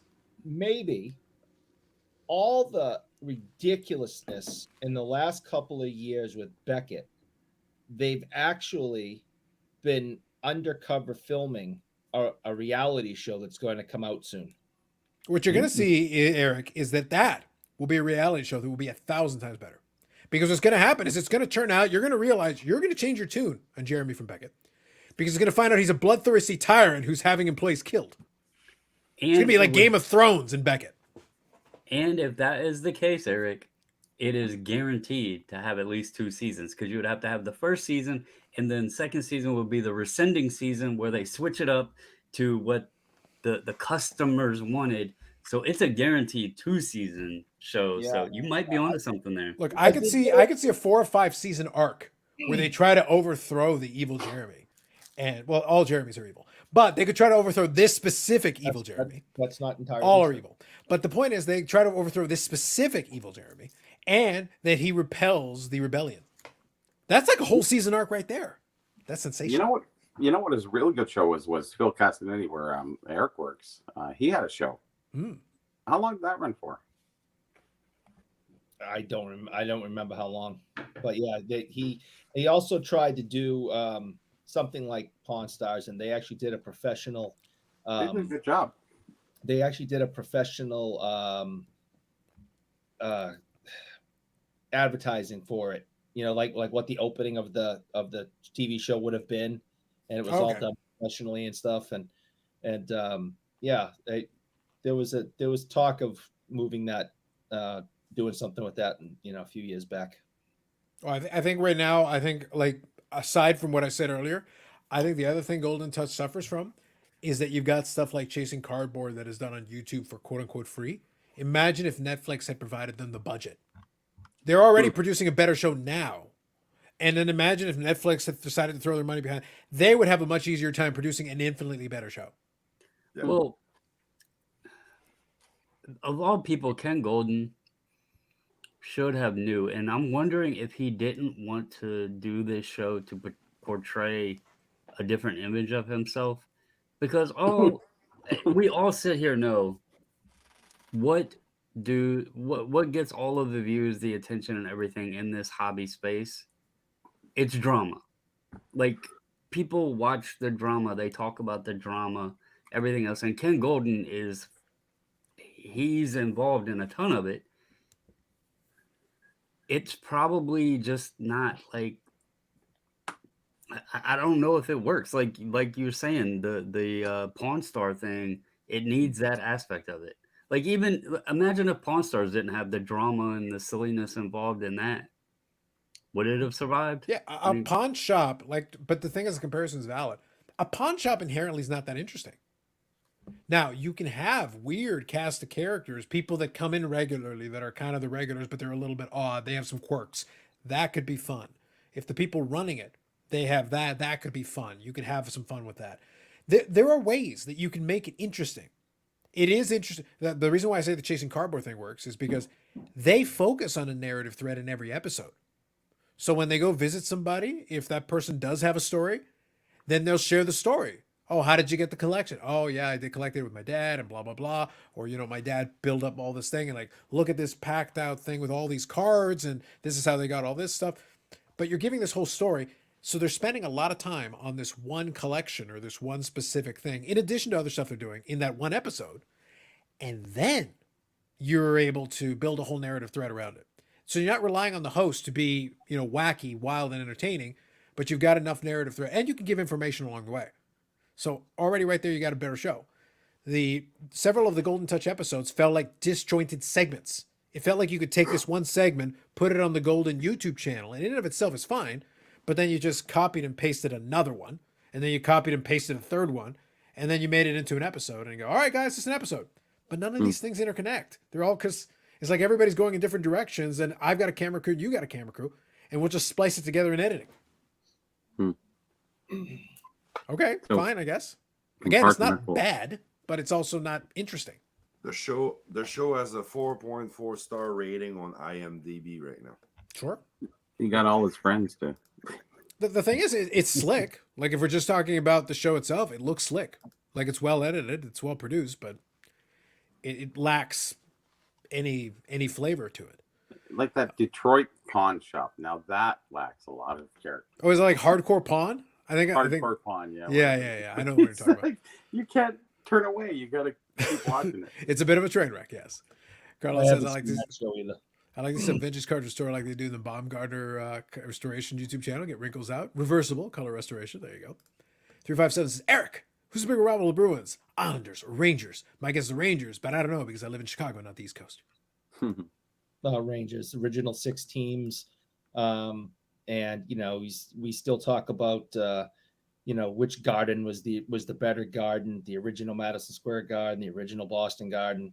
And then, of course, you have the time when the Bruins went into the stands at Madison Square Garden and beat the hell out of the fans. There's been a lot of rivalry with those original 6 teams. I don't think we've really had too much to do with the Islanders. Maple Leaf Gardens. Can't forget. Yeah, but and of course, but that's you can drive back and forth to, it's we're right here on the East Coast and New York Boston rivalry, that whole thing. Olive Garden. The Olive Garden. It. Olive Garden was my personal favorite. Bottomless Vastly superior to all the salad, options given. man. Jeez, I missed that garden bread. Orlando says the flea market show, the Baubles touch. Maybe next. And maybe after they cancel the Golden Touch and see if we don't get season 2, Baubles might have to fill in as a mid-season replacement. Baubles, get yourself ready. We might need you. We might need you coming up here. Who would be your sidekick, Baubles? There you go.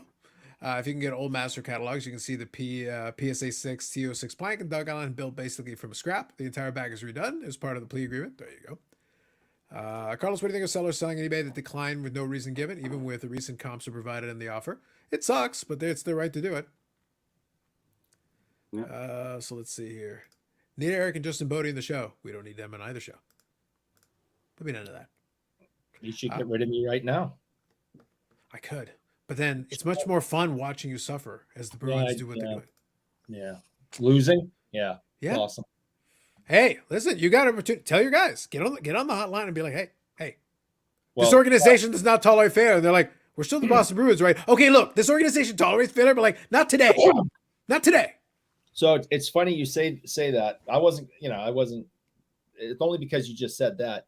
I just sent a text out to a former Boston Bruin and told him to use the Boston Bruin alumni red phone to call over there and tell them to knock it off. Valid.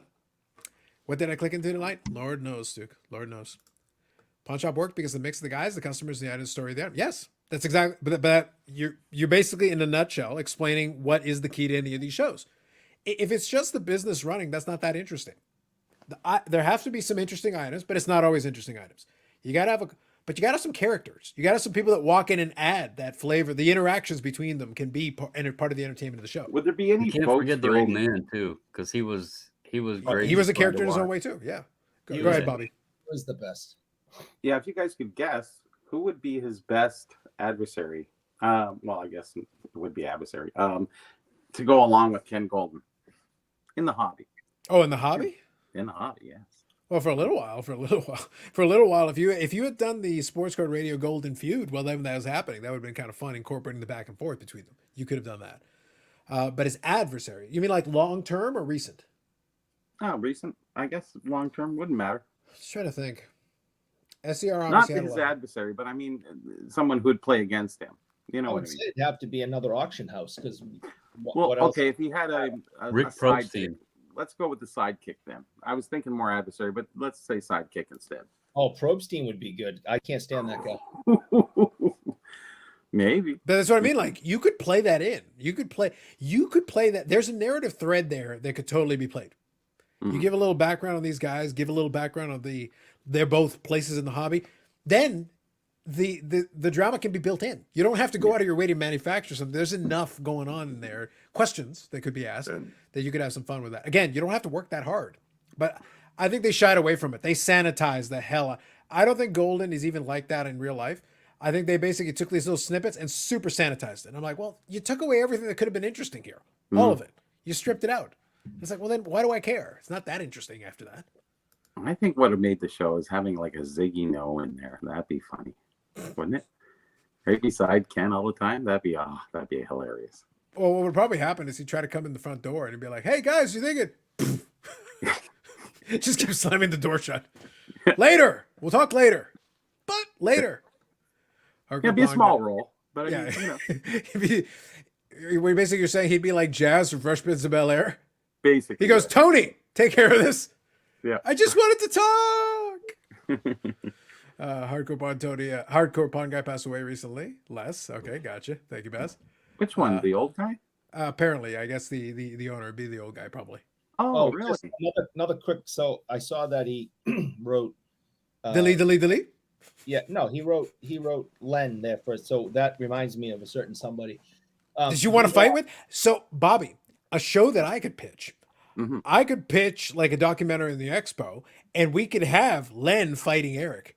Oh, that would be awesome. That would be an entire segment on it. Way better than this shit. I could do a 12-part series. Bobby. The first one would be with Eric with the MAGA hat on. And amazing. Oh, Lord. So listen, totally reality show. We literally go in there and he's got like a Trump, and he goes like a Trump 2024 shirt, and we just have him walk over to Len. Hey, go have a fun conversation with Len. It's like it's like 14 phones pointed at him. Keep the sharp objects out of arm's reach. So those screw downs hurt. So yeah, so Bobby knows this. What I'm talking about. The Shriner show is this weekend. Started today. It goes on for the next 2 days. And this is the one that he comes to. And 2 Novembers ago is when the incident happened, and he swore he would never, ever, ever come to the United States again. Last year, I go to the Shriner show. Guess who's there? You got it. Boy, he swore to you. Like, don't take him. He's not telling you the truth. I see him again this past November. Ask him again if he's going to come to Wilmington. He doesn't flip out on me, but sends me the same message. Never coming to the United States again. He's messaging you and everything. I am going to walk into that show tomorrow and go directly to where he sets up. And if he is there, I'm taking pictures. Please. So will you take a picture from the hospital after he stabs you? I'm going to try to did with Jeremy kind of thing. I'm going to stay back and zoom in. I was going to say, you might have to use a zoom lens. Just to give some distance. Might need to work Brian Gray into it somehow. There you go. That's an option as well. But Brian Gray would bring the personality. Oh, God. If you had Brian Gray randomly walk in an episode, he could have been like the comedy in it. That would have worked. That would have wored. So Leaf is no more now, right? So there's the perfect adversary, right? Sure. But Bobby's hitting on the right point, though. You need the right countermeasure character to add that little flavor to it. And you don't need him every episode, but just every couple of episodes, you could bring him by to like annoy Ken or whatever. He just finds some way to annoy him. A multiple of people. Yes. Yeah. You just keep a rotating cast of people that'll create a little bit of friction in there. Have a little fun. Oh, and Yannick, you know who Len is, because remember he came over, we were there early, and he comes talking about the Leafs and how the Leaf fans, I don't know. Anyways, that's Len. Yep. Yeah, I know what you're talking about. You know who he is. Was he in all his Lenness? No, he was very manic that day, so opposed to the other way he usually can be at times. So he was very happy, very uppity, and pretty friendly. So good. There you go. Yeah. He didn't save hell froze over. He's unreliable at best. There are moments. He's got moments. You guys mentioned Brian Gray. Did I heard it right? Like Fanatic bought him out? So here's the thing. As far as we know something has happened, because all he did is allude to it, and he basically says, I can't say what it is. And then people ran with it. Some people said fanatics, and some people said collectors, and some people said this, that, and the other thing. And I go, why don't you just let him tell what it is? Because if he sold to anybody, just let him say it. Because right now it's like there are some options. There are things that would make sense, but he didn't say anything. He just alluded to it. Let's say this is true then. what does he do now? See if you can get on season 2 of the Golden Touch. Golden There's still Touch. time. It would be your character not, right right? there. Yeah, that might be his moment. That might be He it heard right there there. was an opening and he said, "Okay, guys, you can buy me out. I'm going here." Yeah, he's going to Golden Touch season 2. That's what's going to get us to season 2. Mhm. Boo Bruins tied the game. There you go. Let's see here. Here you go. If there's one thing I've learned from the outside of making money having an LCS, the only way to make money is to rip people off by paying 70% of comps. You can pay less than 70% of comps if you want. It's like, Please. I will not deal with copyright of whatever the hell he's doing. He's on his own. He was 70% dancing of to the music. 70% of comps isn't necessarily ripping somebody off. It is part of, if you're trying to get a markup, it's a way of making sense. And if it's 70% of comps and you say it's 70% of comps, this is what I'm offering, the person doesn't have to take it. True. Yeah. Like that's just the reality of it. If you're a dealer, your job is to make money. And I wish the example I gave is more like 7% of comps. Not 70. 70 would be amazing, but 7 is more like 7. So I don't know. Bobbles, there's no actual number. But I don't think 70% of comps is ripping somebody off. I think it's giving yourself lots of margin. Any thoughts on that? I think 70 is fair as an LCS, but Yeah. Because you got way more overhead than the average bear. It's like Yeah. you actually have to pay for stuff. It's like you need that 30% built in because the person that's buying from you is not going to want to pay 100% of comps either. And you got to think, like, if you sell it yourself and put forth the time and energy and all of that and put it on eBay, you're only getting about 85% of the comp anyway, because you have eBay fees and everything. So you're not like, when you deduct the other 15% and really add it up, unless it's a 5-6 figure card, you're not in different territory very much. So And I also think to be 70 is clear, fair. there's also a difference between you're buying a card that you know you can sell right away or that you have a buyer for right away. If you have a buyer for immediately and you know what you can get out of it, you can certainly go higher to basically to seal the deal and make it work for the person so that, hey, they're happy because you have a buyer for it. If it's just a generic purchase, like, yeah, I'm sure I can sell this in time, well, then I'm putting the money out and I'm not going to get it back for a while. If you're buying a collection or something, then you play around with it. But if you're buying a collection, you're paying way less than 70%. Oh yeah. Way less. Like 70% would be amazing. You're not Depends getting on the it. quality of the collection too. Absolutely. 100%. Yeah. So, but 70% is fair. After everything's said and done, 70% really doesn't work very well unless you have a buyer for the. For a lot of LCSs, 70% would be high. They Yeah, would be like, I yeah, would like think we're so. not doing that. Sorry, no. And they don't buy single cards anyways for the most part. True. That is true. Paul says, lol, leaf bought by Upper Deck. That'd at least be funny. They're going to 2-for-1 coupon for chocolate sticks? Maybe. Yeah, I don't think you should ever pay more than 70% of comps as an LCS. Yeah, very true. If you're trying to run a business, then you need that margin. That's what pays the bills. Sports Chart liquid as such, the bid-ask spread percentage is wider. Yes, that is correct. In the 90s, our LCS bought at the Beckett low and sold at the Beckett high. It was easy and transparent. And if they were able to keep it consistent, then that's fair. There is a gap and a margin between those two numbers. So if they were able to do that consistently and get enough stuff out the door, you could make it work. But you need a spread. If you're operating as a business, you need some kind of a spread, however you determine that to be. Yeah, sometimes 100% of comps is okay too, because if it's a rare item or card, 100% of comp is not bad because sometimes the comp is low. Like there's 1 or 2 sales and it had better potential. Maybe it has a better jersey color or 4 or 5 color opposed to a better autograph, whatever. So, going up to 100% is not a bad thing. I sometimes pay 100% of the item. And, but you have buyers and collectors for whatever, and they don't look at comps. Yeah. Well, that's why I gave that example earlier from the Expo discussion. As I said, that card, I bought that for basically, with translation and everything, I bought it for basically 75% of the current comps. Yep. Off the show floor. But for that dealer, that was still profitable for them. So, want to guess what they actually paid for it? Probably less. Yeah. Substantially less. Probably $30-$40 really in a group lot. Yeah. It could have been, or somebody could have pulled it in a pack somewhere, and then they bought it, like just sold it real quick, and boom, flipped, made money on it. For them, it worked out. But they could have squeezed it for more percentage points if they'd wanted to. But like I said, I bought it for 75% of current comps. It was kind of funny at the expo. I found that people with the exchange rate were all over the board, depending if you're Canadian or American. It was like, well, it was 25 to 35 points. You could roll the dice and just everyone went, well, okay, it's 30 points on 35 points. I said, you're not the bank. So, I'm not paying that. But that's why I gave the example. I used to in the 90s when I would buy and sell some more stuff on eBay. I'm doing it a little bit more now, but in the 90s I did a fair bit of that. And the exchange rate was very, very sided towards the American dollar. Like it's very heavily in favor of it. But I would go and buy things at like 90%, 100% of comps in Canadian dollars. And I'd go and sell it in US dollars at basically the same price.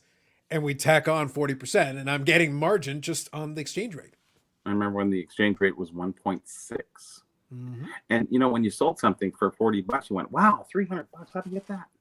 Right. Seemed like right. Well, I tried to do that. I tried to tell Eric that when he comes down to Toronto, he talks about how big the exchange rate is. And I go, listen, I'll give you $1 American for every 350 Canadian dollars you got. Because I'm still buying things in Canadian dollars. So it's perfectly fine. Well, that's what I was really saying about the show, is that a lot of guys were all over the board. Some guy was saying 30%, the other guy's 35%, some guys 25%. I said, let's get it straight here, you know. But 30 points is good enough. By the way, I want you all to know that when he actually watches Bruins games, this is actually what happens. Yeah. Bobbles, it's a bit disturbing. I gotta be honest with you. Like, look at this. Yeah. Like, does this happen in the Bobbles household when Dallas scores? If Jason Robertson scores, are we getting some of this over there? Is that what's going on? Probably one or two. You don't got the moves?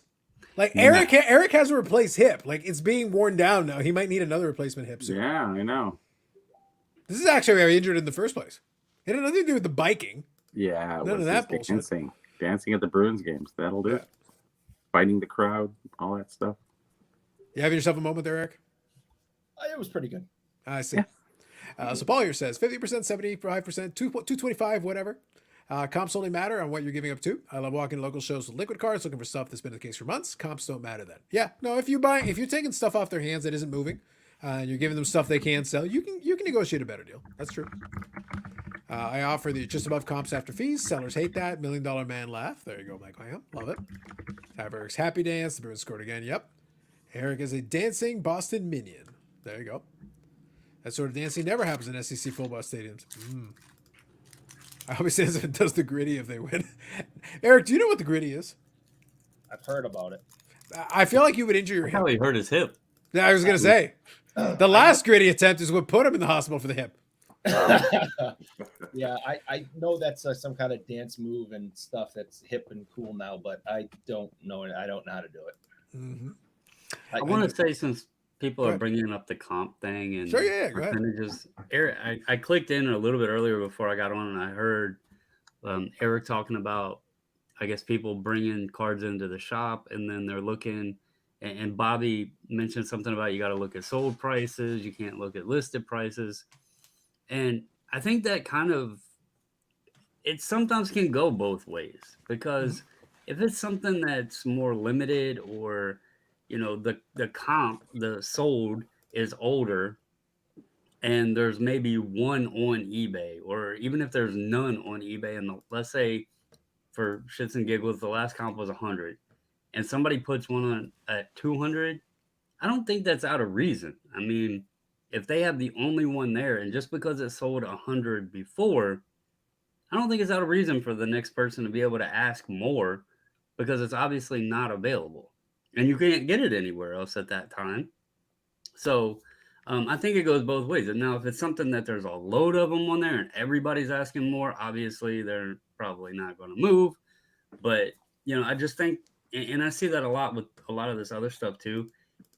If I have something and there's no other ones up, I'll look at what stuff sold for in the past, but usually I'll price mine higher because it's just not out there. And just because it sold for that before, many cases you can get more because someone may have missed it the last time and they really wanted it, so they might pay a few bucks more not to miss it this time. So kind of playing to your point, though, when we talked about the example, Bobby was saying about it, and I gave the example, is that in the card that I was talking about, we had recent comps and we had a number of them. So we were able to establish kind of a general area. To your that's point, different. if something doesn't sell often or it's been a long time, then all bets are off. We have to kind of reevaluate based on where we are in that time period because, oh, this sold for $100 8 years ago. That could be the same. It could be way higher. It could be way lower. Like enough time has gone by. We don't know. The question is how many people want it? What is the actual demand? The demand is the important piece. That's the part. At that point, demand is all that matters because you've got it in your hand. It's obviously not common because it doesn't sell that often. He loves it. The point is that then we can have a new discussion because then we're not talking about comps anymore. Now, as a data point, it no longer serves us. It's no longer useful. Now we got to come up with a different way of evaluating what the value should be. It's just like the conversation earlier, even though Maximus said he was kidding. If you look at Jordan in the past month, I would argue that Jordan's down probably about $1,000. So he's still trending on that downward. Actually, I was kind of happy to see it because when I bought mine, I paid $2,200, wound up selling it for $4,800. And the grade I had it in, it's back almost to $2,200. So that's pretty cool to see. Bobbles is buying the cookies. There you go. I like it. Fair enough. Sell it high, rebuy it low. I love that as we're going along. It's so here the shuffle is more Eric speed. That's right. Eric is limited to either William Perry Fridge TD 2 steps. There you go. Supply and demand does play a part as well. Yep. No, it's exactly what we're talking about. I agree. I think it's unreasonable for sellers to demand more money than I want to give them. I like your approach, sir. Bobby, I think that's a reasonable approach. It is ridiculous for sellers to demand more money than I want to give them. I don't know how they do that. Yeah, it's ridiculous. You know, it was interesting at the show. I was looking, my friend said, try to find Matthews and Martin. There's a good reference. I like that one. It's like, Bob, stick to your shampoo and conditioner and making up your own Don't money. hate on my shampoo and conditioner. And there was a good bit of that listed on eBay. I was right in line with comps, but because I got mine for $3 for 6 bottles, I was more competitively priced. And yeah, I sold all of it. Turned $3 into $200. So don't make fun of my shampoo and conditioner just because I'm bald. I was going to say the irony of you being a subject matter expert shampoo is not lost on us. It is not lost. That's why it was the most random find. It's like, what'd you find? Herbal Essence in the original bottle? So what was the brand? I don't remember what it's called. It was some salon brand, Redkin, but it was like a color extended shampoo and conditioner, and I was selling it for $65. That sounds vaguely bougie. So you sold it to Eric. Go on. Mm-hmm. Oh, stop. I bought 6 bottles for 50 cents a bottle and made $200 on it. So very good. Yep. That is pretty good. It happens. You buy in volume. You buy the right stuff. You buy almost. We talked about this though. We said it in jest, but it's true.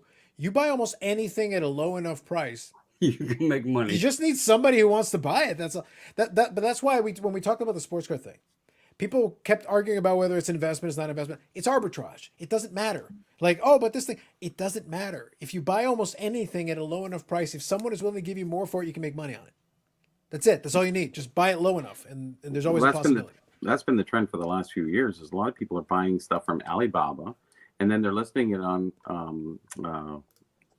wherever, and they're selling it, and it's a drop ship, so they don't have to do anything. So they sell it on Amazon or whatever, or eBay, and they're just getting the drop ship from Alibaba, and Alibaba is the cheapest if you know about that big company. So that's right. But those items, they're buying them for next to nothing, slapping a logo on it. They put it up on Amazon fulfillment, and then somebody buys it for 10 or 15 bucks because for that consumer, as long as the product isn't garbage, that 10 or 15 bucks, they're willing to pay the 10 or 15 bucks for the thing, but you paid $3 for it. Yeah. and paid like $2 to fulfill. And in the end, you made $15 an item. Yeah. And there's no end. Pretty good return. Read a couple of these here. Carlos, why do some inserts these days suck compared to the 90s? So that's what Cards and Comics was kind of talking about a little bit. Where did the creative people go? They were they were killed by Eric. Summarily executed. It was very sad. Also, the manufacturers are not card manufacturers anymore, and a lot of the technologies have been lost to the sands of time because the current suppliers don't actually do those things. Basically. What's the purpose of listing a buy now with no offer option for something that doesn't have high demand? It's the entire cottage industry on a good old eBay. Eric, do you need a Dalpay Young Guns? The Dalpay? No. So he says. Well, I was skeptical buying shampoo from a bald guy. It's probably expired. No, it was live. It's like never trust the skinny cookie. What you're gonna realize though is when you go over to his Baubles and Ball Cards thing, you're gonna see a picture of Baubles, but the beard is all dark and his hair is like Fabio, and it's like you're not messing around with that Photoshop again, are you, sir? Like, there's some Photoshop work being done right now. Wasn't it Baubles and Bald Cards? No. Well, it was Baubles and Choo Choo originally. Now he's branched off into other categories. Yep, beauty delay game penalty. Yep. I think the Kraken versus Knights game is not televised tonight unless you have a satellite dish. Mike said correctly. You need to move to Canada. We get all the games we do. Right now, listen, I'm not saying yes. I'm not saying no. I might have the game on this device right now. Just throwing it out there. Might. If anyone's watching the Bruins game, no one's watching the Bruins game. Nobody's watching it. Well, except for Orlando, just to tell you when the Panthers scored. What the hell Lindholm just did? Because no pressure, nobody near him. He's coming out of the defensive zone with the puck, and he just fires it into the crowd. But now it's a delay of game penalty. Is he getting paid to lose? Maybe. Yes. Allegedly, as per the script. Here's so Bobbles. Stug is trying to give you some support here. Some people are good looking Bobbles. The rest have hair. There you go. He's trying to help you. Orlando's like, come on, Stooks, I have hair. Orlando, you're an exception. All right, we're making exceptions now. I see how it is. It's a hair club for men. It's ball club for senior and middle agers. Now he's merely a middle ager, or are you saying he was born in the Middle Ages? What are you trying to say? Ooh. He's got a lot of timeline. Listen, Baz has a lot of timeline issues. Yes. We've got a lot of conflicting reports. I've about experienced Bob's like everything. That's yeah, like ever you've gone through the entire, the whole summary, the whole from beginning to end, beginning of time, Middle Ages, all of it. Fixing sports against Boston is tradition. It goes back to the 1970s. During games has now reached the NHL like other sports. It's a script. Listen. Today is not the day. It's not the day, people. Not the day. So what you're trying to say is not today. Not today. It's a Boston tradition. Bruins, boo. Facts. Oh, yeah, song time. Let's play some music. You know, at the show, I had a hard time finding a friend asked me to buy Mitch Marner and Matthews rookie card, Young Guns. Okay. And there were plenty of those. Like, there was a lot. You know, as much as there were lots, yeah. You know, I tried to find a lower grade because he just wants to put it in a frame with the jersey that he has. Mm-hmm. So I tried to find an ungraded one, and nobody had them. It was like, you know, oh yeah, I got a 9, I got a 9.5, I got a 10, I got, you know, it's everywhere, but I'm like, nobody has any ding corner, like nothing. Couldn't find it. That I went through like 40 dealers, and I went, where are they?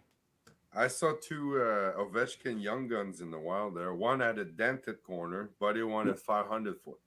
Yeah. And I saw someone buying it live. I was like, maybe you get a 4. Mm-hmm. That's what the kid was asking. Or maybe they'll take the corner ding out somehow. Or how can you actually? I heard like, can you press that out? I don't even know. I don't know about the new cars. I just see guys rubbing it with cloths. Just take care of it. Just take the edges off.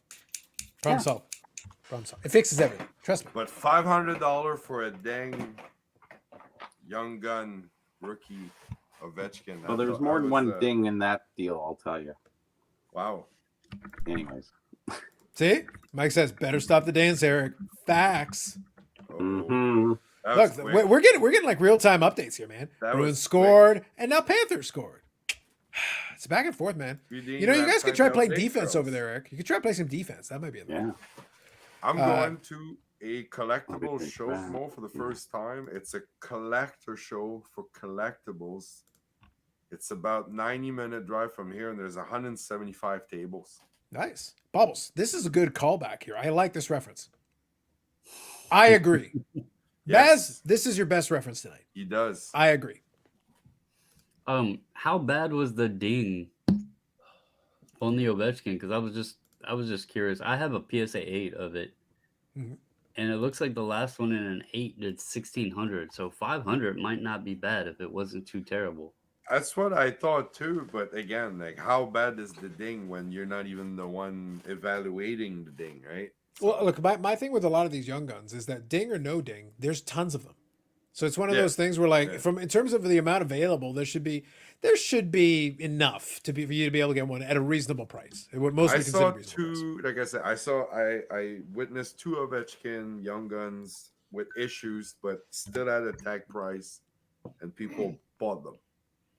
And in both cases were the younger generation. I was like, okay, I get it, but at the same time, why don't you? I don't know. I don't know what. Obviously, the questions are all about what do you think it's going to grade. So there's. Hey, you got to do what you got to do. Look, and this is not advice. This is not a tip. It's just a reality of it.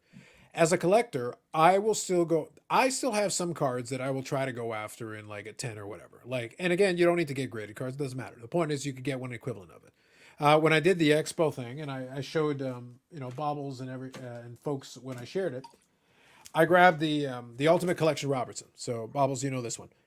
And I specifically went to go get a 9. And part of the reason is it was available at a fairly reasonable price. I don't need a 10 on this. I just wanted one where it was a clean copy. The autograph was clean. That's all I was shooting for. And a 9 is perfectly fine.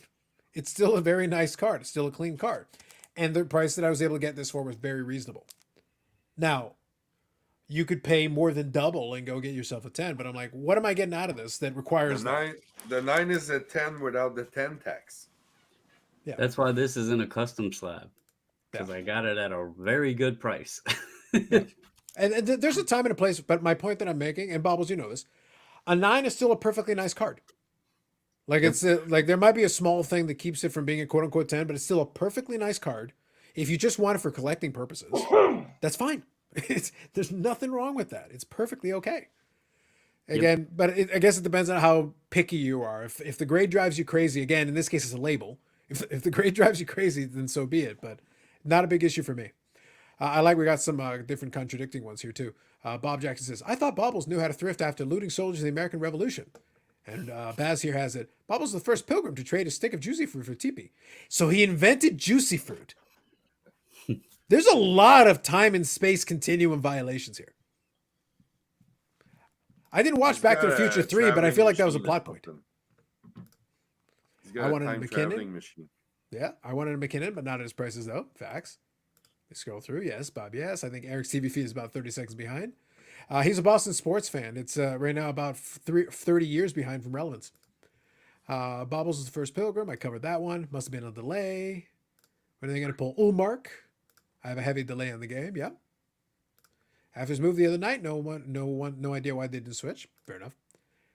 Eric hasn't changed his spark plug since 1984. Wow. We got a lot of your references. Yep, that is right. They are up 1-0. In the 80s, most people traded. The market was based on near mint, which was like an 8. Grading ruined people's expectations. It's to a certain degree. I think 95%. Most of the near mint cards, though, to be fair, were not near mint. We're very generous on our near mint. Something to touch on with Paul's comment here. Go ahead. I didn't watch all the way through it, but from what I've seen, folks need to go check out the Leighton Sports Card recap thing they did with SGC when they did the Bowman break. Okay. Because so many times people think that Pack Fresh is like it's a 10. Pristine or whatever, right? Go watch that recap because I don't know what the percentage is, but there was way more not a 10 than there was a 10. I'll put it that way. There was several that got 8s. There was many issues in the cards, fresh straight out the pack. So it's very good to check that out because that's literally from the pack to the grading room, back to the table, and being shown on camera. Mm-hmm. That's something good for people, especially in the ultra modern space, to look at because there was no, outliers there. It literally went from the pack to the grading room. So. That's a good point, Bobbles. And I can concur that if you're opening vintage packs from the 50s, 60s, or 70s, which we have at our booth over the last 20 years, what you will pull is an average of a 7. So everybody buying a Gretzky box, you're gonna get a 7 for the most part, and that's just really the way it goes. Yeah, and that goes back then to that time period. And today, like the point that Paul's making, though, I think is fine. But I'm also looking at it from the collector angle. All I'm saying is that, yeah, there are people who will put a premium on the gem, and hey, look, at the end of the day, do what you got to do. And look, I take advantage of that as much as anybody when the opportunity presents itself. I'm going to take advantage of it. However, as a buyer, I will actively seek out a 9 in a lot of cases because I'm like, okay, so that means I get a nice little discount. I don't need, I don't care. It doesn't help me. That's what we did with the other card, and I showed As it a off. collector, why would you, right? Yeah, exactly. Well, I did that with this one. So this one here is a nice card. It's got the patch. It's an RPA. That's a sick card. Yeah. But it's a 6 because and I already told you put that in a different slab. And I'm not like crapping on PSA right here, but they historically on thicker cards, I bet that's an 8 in most other company slabs. But that's the point, though. Other company. So the person that graded this, it worked against them. Me as the buyer, it worked in my favor because I know this. So to me, it's like I don't care. For my purposes, as a collection thing, I've already got it in the holder. I have no reason to take it out. So, but Carlos, if I wanted to, I could do it. So why is it a 6, Carlos? Because PSA will punish the edges and the corners way more harshly on the thicker cards. They will be very punitive on it in comparison to a lot of the normal thickness cards. Looks good. Yeah. For the most part, the card's clean. So the thing, if I look at it as a collector, I am getting a card that I'm very satisfied with, but I'm getting to pay a heavy discount relative to... Look, if I literally snap this out of the holder, I could get more for the card right now. Mm-hmm. I literally just snapped this very same card out of the holder and put it in one touch. And I would get more money for it. Many times it's the same thing with a 9. Yeah. I mean, you can get the 9 cheaper than Raw a lot of cases because, oh my God, it's a 9. But my key here is that I'm saying for the collector standpoint is like, there's an opportunity for you as the buyer to capitalize on the fact that in reality, the seller should have snapped it out of the holder. The moment he got a 6, just snap it out of the holder, put it in one touch, and you could sell the exact same card and we would have gotten more for it. We're watching Eric literally melt on screen. It's pretty fabulous. This is what's called good content and drama. Speaking of snapping out of the holder, at the show, somebody wanted to snap a PSA card out of the holder. And I said, well, you can do the twist. But it was one of the newer ones, and I hadn't tried the newer holders. And you can't twist those and snap and crack them. Yes, the older ones you can, but the newer ones you cannot. I tried it. It wouldn't go. So, just to let you know. Fair. And Bob Jackson here says, I bet Eric was wishing they had Rask about now. I know. Good goaltending is hard to find. I do get entertainment with the people that complain about pack pull condition. Facts, James, facts. Just saw the Braves Mets game become a final after 5 innings following a rain delay. Exactly what are the rules for rain delays is simply umpire's discretion. To my recollection, it is umpire's discretion. They do have to do at least 5 innings for it to be an official game, but I do think the umpires have the ability to decide we can wait a little longer. Or in certain 4.5, I think, and then it's the umpire. And they can make a call. They can say like, well, we'll wait a little longer if the system is just clearing out. We've still got a chance to play this game, and it isn't late or whatever. They can decide to try to play on. They do have some discretion to try if they want to. Guys, I'm gonna be out for tonight. I got an early start tomorrow. So. Sounds good. Sounds good. Hey, thank you for having me. Good seeing you. Good evening. We'll talk later. Take it easy. Yes. We have a good card straight out of the pack. Isn't the quality control rating an 8? Yeah. Part of why grading took off was the natural reasons for condition scarcity. There's nothing rare about a 9 or 9.5 or 10 in Ultra Modern. Oh, but there is. A lot of them have. There are some quality control issues. Some sets. It's packed the top loaded grading holder, and some of them are still not 10s. They're not 10s. They're not 10s out of the factory. I believe Upper Deck has always stated expect an 8 out of packs. Okay, interesting. Panthers score. It's been entertaining watching Eric tonight. That's what I'm saying. Getting our entertainment just watching his response to it. Games become final at the top of the 5th. The umpires want it to end. Okay, I knew it was somewhere in the 5th inning-ish, so that makes sense. Sounds good. All right, caught up. Thank you, everybody. And we've all been enjoying watching Eric's pain. It's been pretty good. Is there any goalies in the game? I think it's period going. Well, Bubbles, my understanding, I heard, it was a rumor at first. Maybe it turns out it was true. I thought we were playing by 1980s Gretzky rules. Goaltending was banned. Anyone playing defense was murdered. Well, there's 6 goals already, and it's barely over halfway through the 3rd period. I didn't know at least we're playing. What? There's 4 minutes left. Oh, well, then I'm way behind because this shows me 9:18 left. I got 448. 448. So right now it's 6.5 Florida with 448 on the NHL.com. Okay. I just went on my screen was a little behind. There you I'm go. caught up now. There you go. Great cards. I've also been flipping between games, so all good. All good. Yeah. All good. I've got the Stars game on the phone allegedly. I grade cards for authenticity. A good grade is just a bonus. I could put it on the other screen, Bobby, but I don't want to be too distracted. I want it on the smallest screen so I can at least engage with you guys a little bit more. Otherwise, it's really distracting if I put it over here. Oh yeah. Grade card for authenticity. A good grade is just a bonus. That's fair, Stu. Fair enough. Let me rephrase that. Another QC issue with the premium for Ultramodern 10 is about the dumbest thing. Yeah, that's fine. I agree with that, Paul. That's fair enough. Eric, time to turn your hat into a rally cap. There you go. Yeah, that works. Aren't you a suspicious man? Come on. I thought you were bald, Eric. Name says, let's go Montour. Screw you. See, this is why I hate that son of a gun. He just You antagonized. hate a lot of people. No, I really hate him, and everyone knows I hate him, and everyone's like, "Oh, why you're such a nice guy." This is why. This is why I hate him. Okay. Go on. No, I hate him. I hate him. I hate him. I hate him. I hate him. He's just mad because the Bruins are losing. We've seen the thrill of victory, Bobby, and the agony of defeat, and within minutes of each other. We saw dancing like the gopher from Caddyshack. Oh, we did. And then we saw pain, and then more dancing like the gopher from Caddyshack. Yeah. Defensemen are parking pylons. They are right now. Facts, sir. Yeah. So let me go here. Eric, you're finally wearing your hat in a manner that fits you. There you go, Baz. There you go. So Bobby, let me touch on a couple. Let me cycle back around a little bit to a little bit of Expo. So we did. It was fun having the dinner. It was a good time having those ones. Those are usually some of the enjoyable ones. Have a good time with those. Those are fun. I'll give a little story for the first night. I mentioned it to you. Again, with a lot of these shows, this particular show, I overspent my budget. It was not my plan to do so, but I found cards that I was very happy with. So I'm willing to reach. I'm willing to extend into it. But one of the stories that I mentioned earlier, and I was telling it to Bobby, is that if you do, one of the advantages if you do go to a show a lot, as we have to this one, is that you have friends, you have associations, you have people doing it. And one of the jokes that I was making is that obviously if you need more money to get some more cards, you can go to the machine and all that. But truthfully, if you know a lot of the people or you're friends with a lot of dealers and stuff, they're dealing a lot of cash. So realistically, you can go to the feeless ATM, as I like to refer to it. You basically say, can I have X amount? Yep, no problem. And at this point, it's not even a question. It's not even asked. It's like, yep, no problem. How much you need? No problem. And I literally just transfer it over. For me, I just go and boom on my phone, couple of seconds, boom, transfer. That's free. And then boom, I get cash in hand. So the old feeless ATM.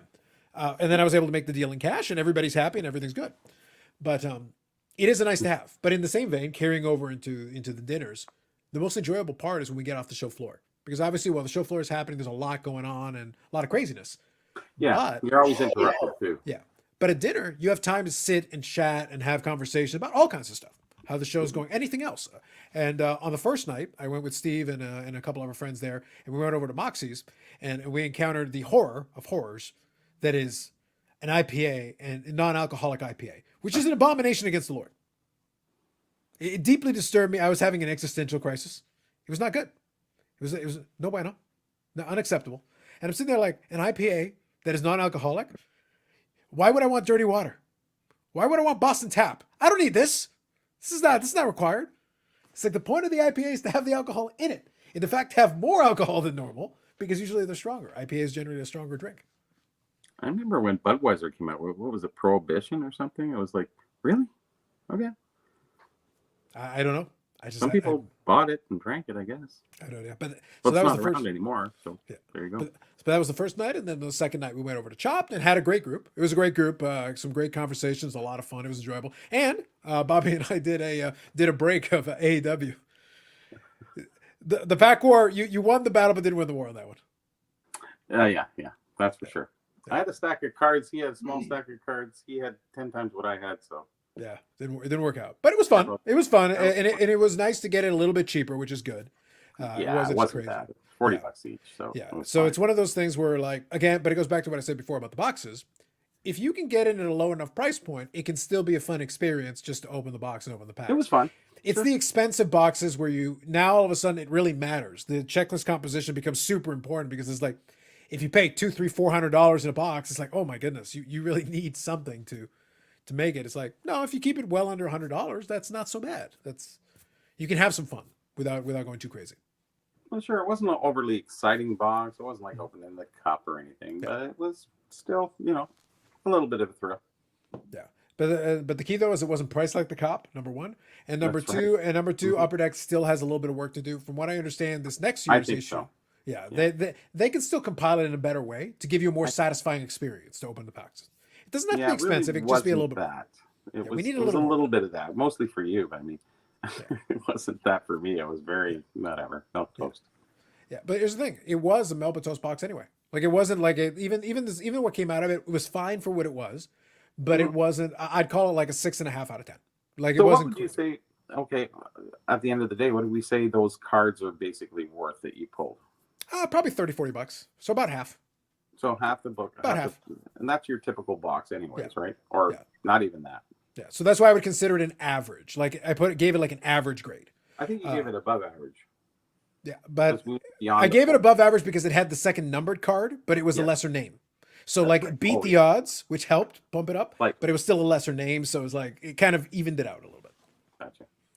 So 357 says, I only collect baseball cards. If someone wants to collect hockey cards, what are the best and most popular products? Upper Deck is similar to Topps flagship baseball, correct? The Upper Deck base product is similar to it, yes. The cup is your super high-end product. Yeah, it's the highest end product. Non-alcoholic IPA equals access calories without the fun. Exactly. Somebody gets it. Some things aren't worth the calories. Not so much at that point, no. Afraid not. Let's see here. Did I miss a first part to this? Let me double check here. To give context, this is a card that sells for about 4K in VG grade. Very unusual purchase range for me. I feel like there was a first half to this, Carlisle, and did I miss it? Just double checking here. Okay, what Scanning cards up. with 4K at? No, I'm scanning up quite a ways. I feel like I missed the first half of this, Carlisle, but I don't see the comment. So if you could clarify what you're referring to here. Not sure. Hey, Van, what were good on-site grading deals at the show? There were no good on-site grading deals at the show. No. KSA? They were there. So close, Boston. There you go. Josh is commiserating. He's trying to give sympathies. 7-5. Oh, is it really? 7-5 with I have 28 seconds left, but I'm assuming the game's almost over. You can have the hope like the Leafs did. So that means that forces it to 7. That means Florida takes them to 7. Dun dun dun. You guys can be tired for the next series. Record number of wins, record number of points in the regular season. No record now. Recordless. It's okay, Eric. I got your back because, as I said, I am sincerely 100% in favor of the Bostonians. I'm here to back you, homie. Anyway, I haven't seen Eric this nervous as he crafted his Boobior rookie out of an HA slab. Facts. Yeah. Orlando says Panthers win, so I'm guessing the game did end. Okay, great. Game 7 in Beantown. Ooh, they're doing it in Boston. Eric, do you know if John Spano's story with the Islanders and Mike Bilberry in the middle of it? No. That's random. Moving on. Sure, I've been looking for a specific card. Ain't it happening on eBay, ComC, My Slabs? I was curious where else to look. Oh, other avenues? Ooh, I'd normally say PWCC, but that might not be the play right now. Maybe after we get more information, maybe we'll Let's get hold on that reference. Yes, then now might not be the time. Sorry, guard bubbles. So what is the card? Well, that's the thing. I wasn't sure. So he's just saying I'm looking for a specific card, and then he said earlier about the context. He goes, for context, this is a card that sells for about 4K in VG grade. So that's a high end. That's a big time card, whatever it is. If it's 4K in VG grade, that's a very large card. Did they mention what maybe they're referencing something we talked about? Could be. I'm not sure. But it sounds to me like Carlisle is looking for platforms where he could possibly shop around for that card. Because saying it ain't happening on eBay, ComC, My Slabs. I was curious where else to look. Honestly, at Card Show. If you're saying that you don't want a lot of the online platforms, I go to a Card Show. You'd have to go to a Card Show, obviously, that would be big enough to potentially have the card you're looking for in a grade range that you seem to be seeking. So right now, that sounds to me like what you're shooting for. What's up? Like, doesn't leave us a lot of options here. No. Be my team that shit the bed last year. Yep. Here we go. Be a game 7. You know, Eric, I got an idea. Bobbles. I'm gonna like Eric's claim to be buddies with Marcel Dion. I happen to be buddies with an illustrious person with great Boston ties. So I'm gonna make a phone call for Game 7, and we're gonna get a good luck charm to you. I'm gonna go call Bill Buckner, and we'll get him over to the Bruins game, and I could see nothing that could possibly go wrong. Well, I think that'd be amazing. Except that he's dead. Oh, we can still get his body there. It's fine. Don't worry about it. Like, it's fine. We do not allow this to dissuade you. I can still make this happen. Make a few calls. We can get Bill Buckner's cadaver over there. No problem. We'll bring Bill Buckner, and we'll bring what's his name? Brett Boone. We'll get Brett Boone in there. That'll be amazing. We'll get that. That'd be cool. I like it. I can see it working out. So Carlisle put he's looking for a 52 Eddie Matthews. There you go. Now we're talking. That helps. Yes. What grade do you want, Carlisle? I have someone I can message that may possibly have one. Mm-hmm. Yeah. PWCC. A card like that, there is availability. So in that case, Carlisle, that kind of angle is one that makes the most sense, because with something like that, there are a lot of vintage dealers that specialize in that who can make similar connections as well. So that's who you know. So something like that is, you just need to make the right conversations, and you can probably get some options and get a chance to look at them and be able to vouch for them properly. And there's some possibilities there. Probably a few in the PWCC vault. There probably are. I know a guy that is at most all of the major shows now. Either him or his son will be there, and he has unless he's had it and sold it, he has so much awesome vintage, and I 100% vouch for him. Those 7 when we sent those Mantles and Matthews and all those in the 52s, he actually bought them from the guy that graded them, and great guy. He's on Facebook. I can Mark's hit cards if you're looking for one, get some photos and possibly help you out if you're really looking for one. Yeah. And also, by the way, just in the same vein, like being serious for a second, when it comes to stuff like that, the reality of it is that, like, we just had the Strongville show. That is a very vintage heavy show. There are a lot of dealers that are there a lot. A lot of times you can, through direct and indirect, be able to get, again, that's networking, right? Networking, knowing the right. Look this way. We make the joke about everything. But if I needed a trinket, I would pick up the phone and I'd call Bobby, because he knows a guy, or he is the guy, or he goes into the closet. Like, somewhere there'll be somewhere either accessibility to or direct accessibility to. Yeah. But again, it's who you know, or friend of a friend, or a connection that you have that way. That's how a lot of that stuff gets done. If you're talking about something that specific and you're looking for certain specific things, then it's just making the right conversations. So Josh here says Booby Orr scored the first 3-pointer. He did. Paul here says a few calls. You know my price for grave robber? Yes, I do, Paul. But that's why I got to make a few calls to get the right money transfer. Although, to be fair, to torture Eric, isn't it for the love of the game? Think about that. For the love of money. Well, that too. We could probably win on both. Bobby, do you know the John Spanos story? We'll skip past that. Jerry Springer, RIP. Trick is in the centering for the card. Yes, that is one of the things for the 52s. Swayman going to start Game 7? It's a question for you. Well. Yeah. Didn't realize Jerry Springer was a former mayor. I think it was mayor of Cincinnati, wasn't he? Yes. There you go. It was on the edge of the seat. So we can get Bill Buckner and Jerry Springer for you. They can hang out.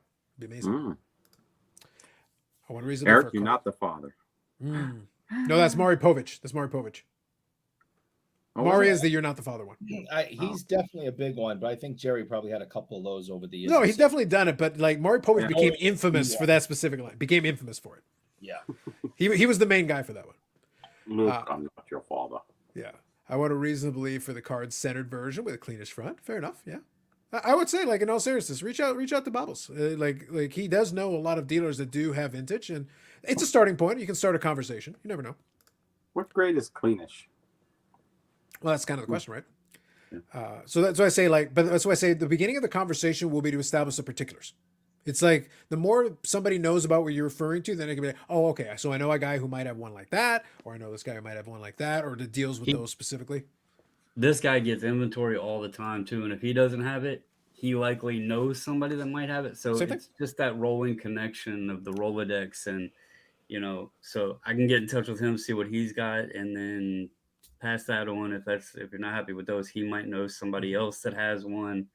Because most of those guys, even though they're competitors as dealers, they're also like they buy and all that from each other as well, and They know. what each other has. They know what everybody has. Yeah. Yeah. Yep. All the and it's kind of what I mentioned earlier, Bobby, as well, is that in the space, vintage has got its own set of dealers and set of folks that do a lot of business in it, but the other categories do too.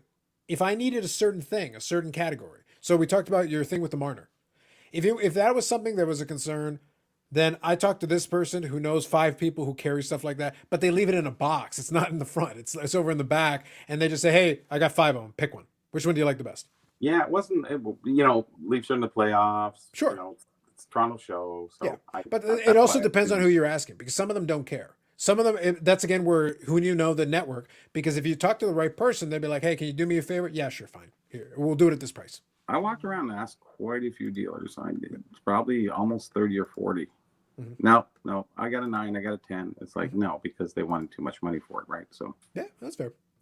REA Heritage Memory Lane Auctions. If he's on Facebook, there you go. There's always 5 Kevin Bacon type connections to any collectible card or otherwise of interest. Very true, Jay. Very true. Appreciates Bobble's perspective. Grades this low, the other options variable. There you can be, yeah, for sure. Condition especially. Eye appeal is key for those kind of things. Random baseball info currently. 4 of the 5 records in the American League reside in the East. Oh, the top records in the American League reside in the East. Fair enough.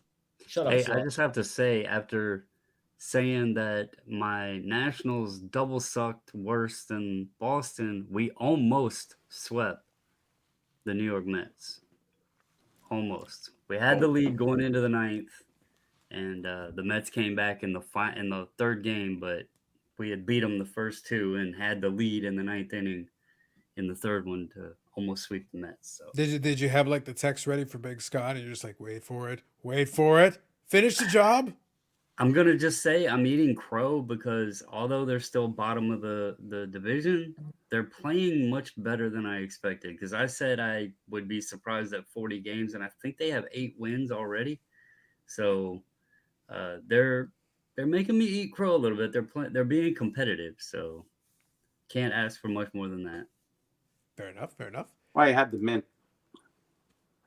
There you go. So I got 2 questions, actually, this reminds me of. So first one, Jay, just out of curiosity, I'd be curious, and we could always figure out something later if you want.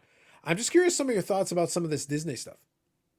Because this is kind of your alley, because obviously you deal more in the vintage side of things. But obviously they've got all those new vintage cards that some people were trying to make a thing. They were trying to make fetch happen. I'm just curious if you have any thoughts on that piece of it, because this is more in kind of your alley a little bit. Obviously you deal more in the vintage, but still, they're trying to talk about the IP and the newer Disney cards. And obviously you got more of the OG Disney cards. Just curious if you got any thoughts on that. Secondly, speaking of Ravens or Crows, I was like, Bobbles, your boy got paid. So now, biggest contract in NFL history. You got the Lamar Jackson. Stupid. Yeah, I just hope.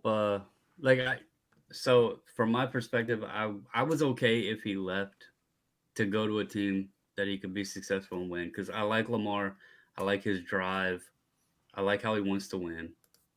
I understand he wanted to get paid. I'm glad he stayed in Baltimore. Glad to get to still watch him, but they need help. Like, he can't do everything, and Odell Beckham Jr. is not the answer. No, I the mean, guy's 110 and he has one leg. he's not the answer. So they need help. I mean, Lamar is great. I love watching him play, but you can't win without – football is such a team sport. You know, he's one key cog to the puzzle, and he still needs help. So Right. I like watching him, but So I didn't hear Super you say, Bowls would be surprising. but I didn't hear you say the magic words, and maybe it's because I'm not very focused right now, but salary cap. How in the world can you be the highest paid player of all time and put a good team around you? Now, Carlos, please go fill up your beer for a second, or mute your hearing or something. Before you do, because I know where you're going with this. Before you do, let's make sure we address all the important things. Before you're about to commit some horrific blasphemy. And you're lucky because I am going to refill my beer and allow you a brief window with which to commit your blasphemy. It's not A brief window. Hold on. Before you do though, let's make sure we address the right thing, the elephant in the room here. Carlisle is trying to be a compassionate soul here. And he says, someone should hurt Eric. He's clearly grieving. Should we break the glass and release the emergency chocolate stick? That How? would be No, nice. but here's what we're going to do. Eric is about to commit some type of blasphemy. Allegedly. I suspect he's going to commit some blasphemy. So while he does it, I'm going to refill this drink. But while he's doing it, why don't we just put this on the screen? We charge Eric for his likes. Likes help ease or make worse his pain, depending on what your preference is. It's dynamic. The like works both ways. Well, Mrs. Wade just said she's going to make him cookies, so I don't think he cares. I think he would appreciate the like button because he Not gets make cookies. cookies. That's it. You missed that comment. Later, we'll get to it. Like right now, I'm very content with this comment right here. Very content with this comment. And while I refill my drink, commit your blasphemy, Eric. Now's your window. Now's your chance. I'll be back. Now, I have to say this because of this show and the contract that I'm under. Although he's a big, giant cheater and nowhere near the GOAT, Brady took less money every single year after he made it big, right? So after his rookie contract and he made it big, he could have easily been the highest paid player of all time for 20 years. But he absolutely did not take that money because he wanted a team around him. He proved that in a salary cap league, you have to do the math if you want to win. When you're Lamar, what message are you sending that team in that city and that franchise? I only care about me. I want mine. I don't care about winning championships. I don't care about my teammates getting paid in a salary cap league. All I care about is me. So I understand your point 100%. However, if Lamar or Jalen Hurts or Justin Herbert or Joe Burrow or any of them go with that mindset in today's game, it's going to screw up the contracts of every single player out there. Because the way they look at it now, when one guy, like Lamar got his money because Hurts got his money. And it's a rolling thing. Burrow's going to break that, Burrow's going to break Lamar's deal. Herbert will probably break, whatever. It's a rolling system. It's not just about being unselfish for your team. These guys are actually getting paid for the next guy, even on the other team and the entire league. I think football is now more of an entertainment sport than going out winning. And I'm not saying the guys don't want to win, but they're making money. I mean, let's be real. How much was that contract? I mean, they're making money. They're performing. They're entertaining. And the truth is, Brady's success, it wasn't even really, he didn't have superstars around him. He had Randy Moss at wide receiver and he had Gronkowski. Outside of that, he didn't have a ton of superstar wide receivers. He didn't have a ton of superstar players. He had a system and good players that made each other work. Lamar,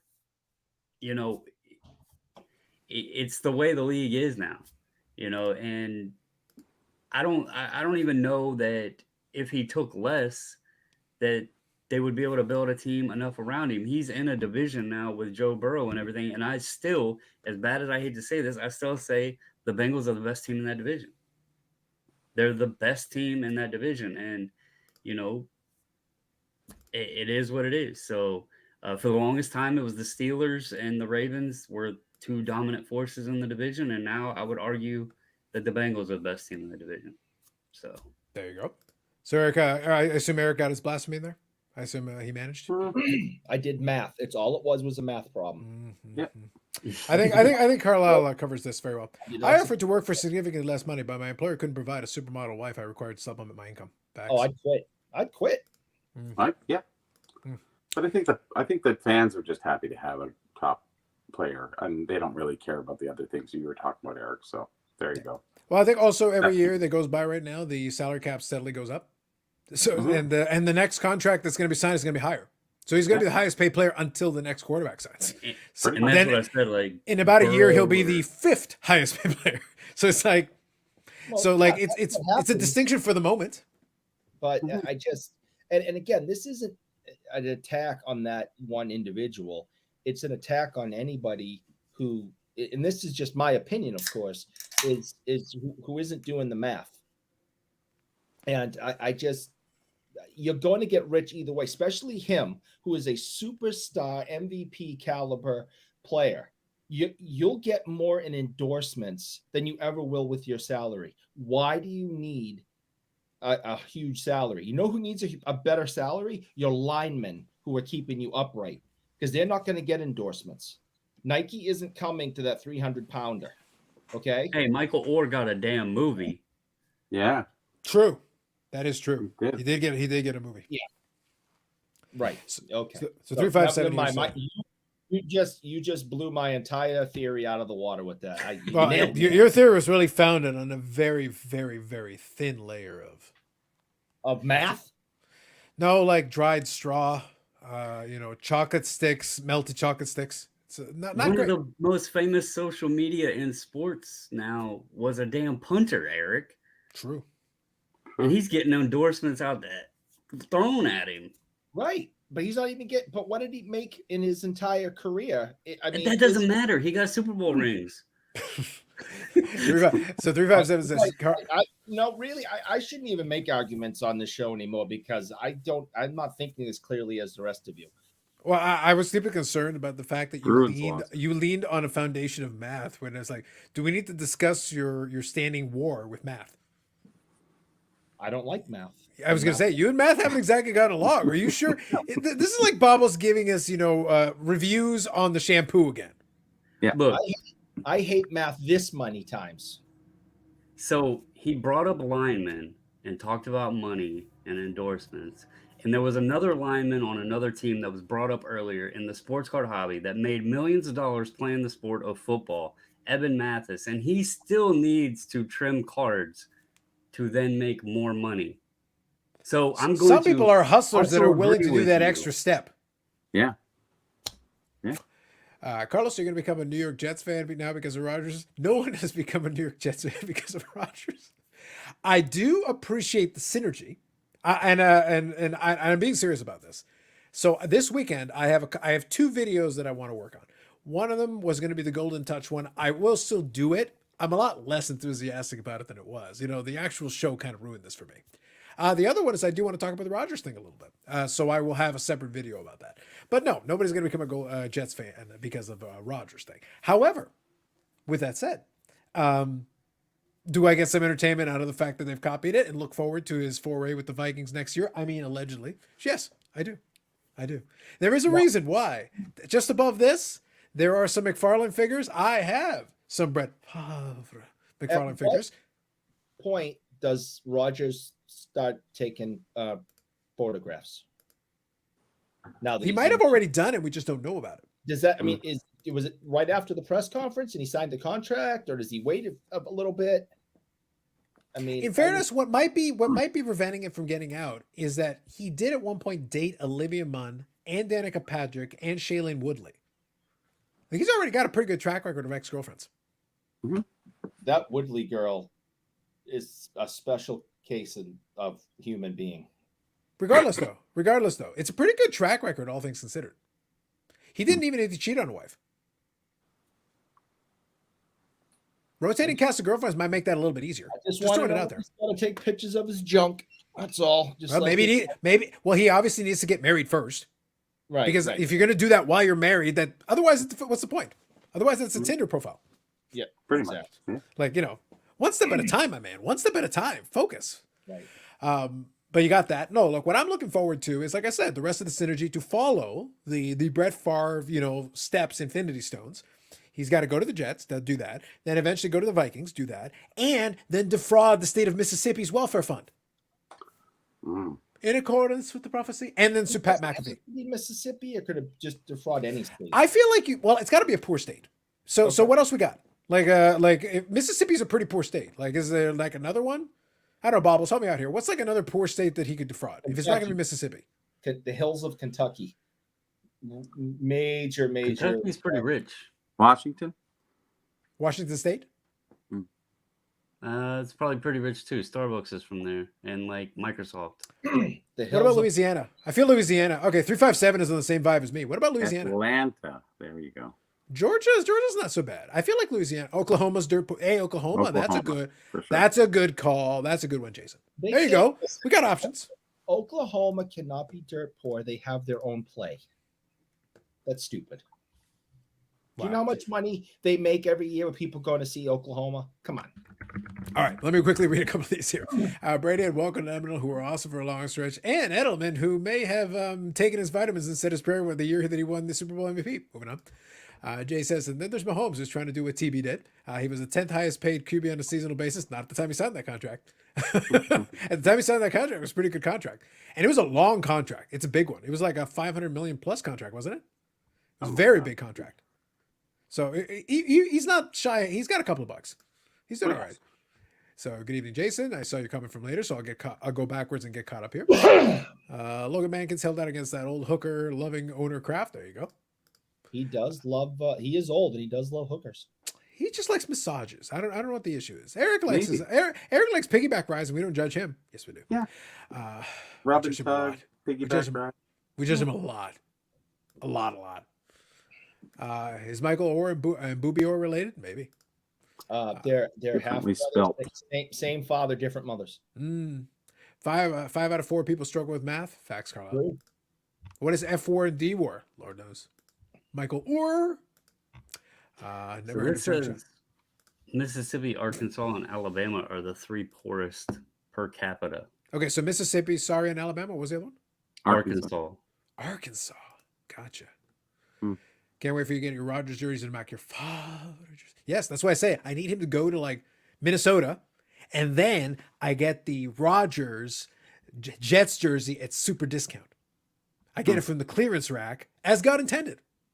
It'd be fabulous. And the point that I was making earlier is that just above this, right about here, I have some of those McFarlane figures, and I've got a few Favres.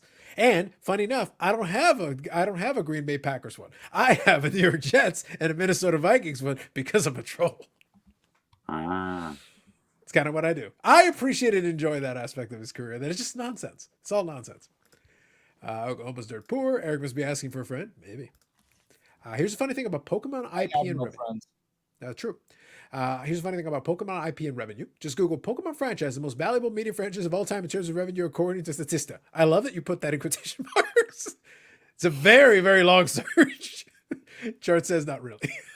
Thank you, Jay.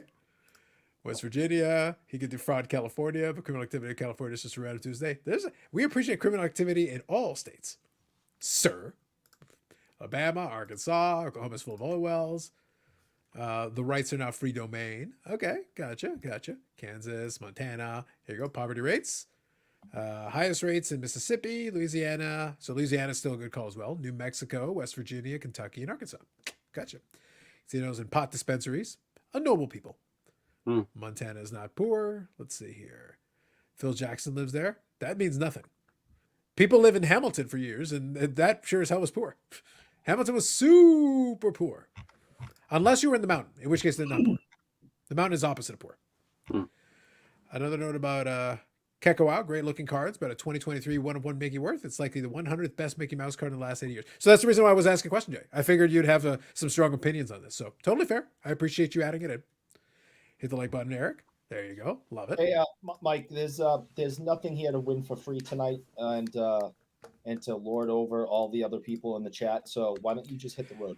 Are you suggesting that it would only be interesting that that some shows have to rely on gimmicks and giveaways in order to be relevant? Is what you're trying to say? I know that Michael Ham has an in somehow and cheated and somehow stole prizes from other people that may have been in the chat that night, and he lords it over people. And he should just hit the road, Jack. Don't you come back? No more. Look at him. I'd be interested to see a checklist, but there's not one. So Jeff Wilson is a bit tilting at windmills. There you go. That's kind of what I was thinking as well. I have a Jeff Wilson theory. He's not concerned about the upcoming Lorcana way, but maybe he's concerned about the 2022 promos that are high selling and need to continue to sell through. That's an interesting possibility. I like that one. I like it. Eric, I can scroll up and ban you from the chat. That'd be great irony. He's on the screen, but he's banned from the chat. Now teach me. Yep. People allegedly live in the fake city of Guelph. That Carlos keeps insisting is real. The lie only grows, my friend. The conspiracy deepens. I have people working around the clock right now. At this very moment, we are building an entire city from scratch. And in our upcoming, after the Golden Touch is canceled, unfortunately, we're going to have our upcoming reality series, Trapped in Guelph, Get Me Out, starring Bougie Eric. I have plans. I have ideas, y'all. It's going to be amazing. Y'all are going to love it. We might throw him into a truck. There might be some CIA black sites involved, and then we just drop him in the middle of Johnson Green and Guelph. Find your way home. Done. Oh my God, that's hysterical. Now it turns out once it gets out of the main area, it's going to turn out it's very similar to Truman Show, and actually my replica of Guelph is in the middle of the Arctic Circle. So he's got a long walk ahead of him.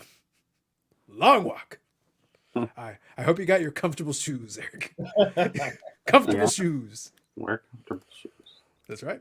If you're not cheating, you're not winning. That's right. See, you mix it. You Nomar Garcia Parra. There you go. I love it. See, I got reality TV show ideas. Like I said, if y'all want to cancel the Golden Touch, I got ideas. Nomar is the number one reason why they've changed. I swear, because For the clock, yes. For the clock. That Boston fans used to love that. And I'm just like, how? How is that a good thing for the game? He is still adjusting his wrist straps to this very day. Yeah.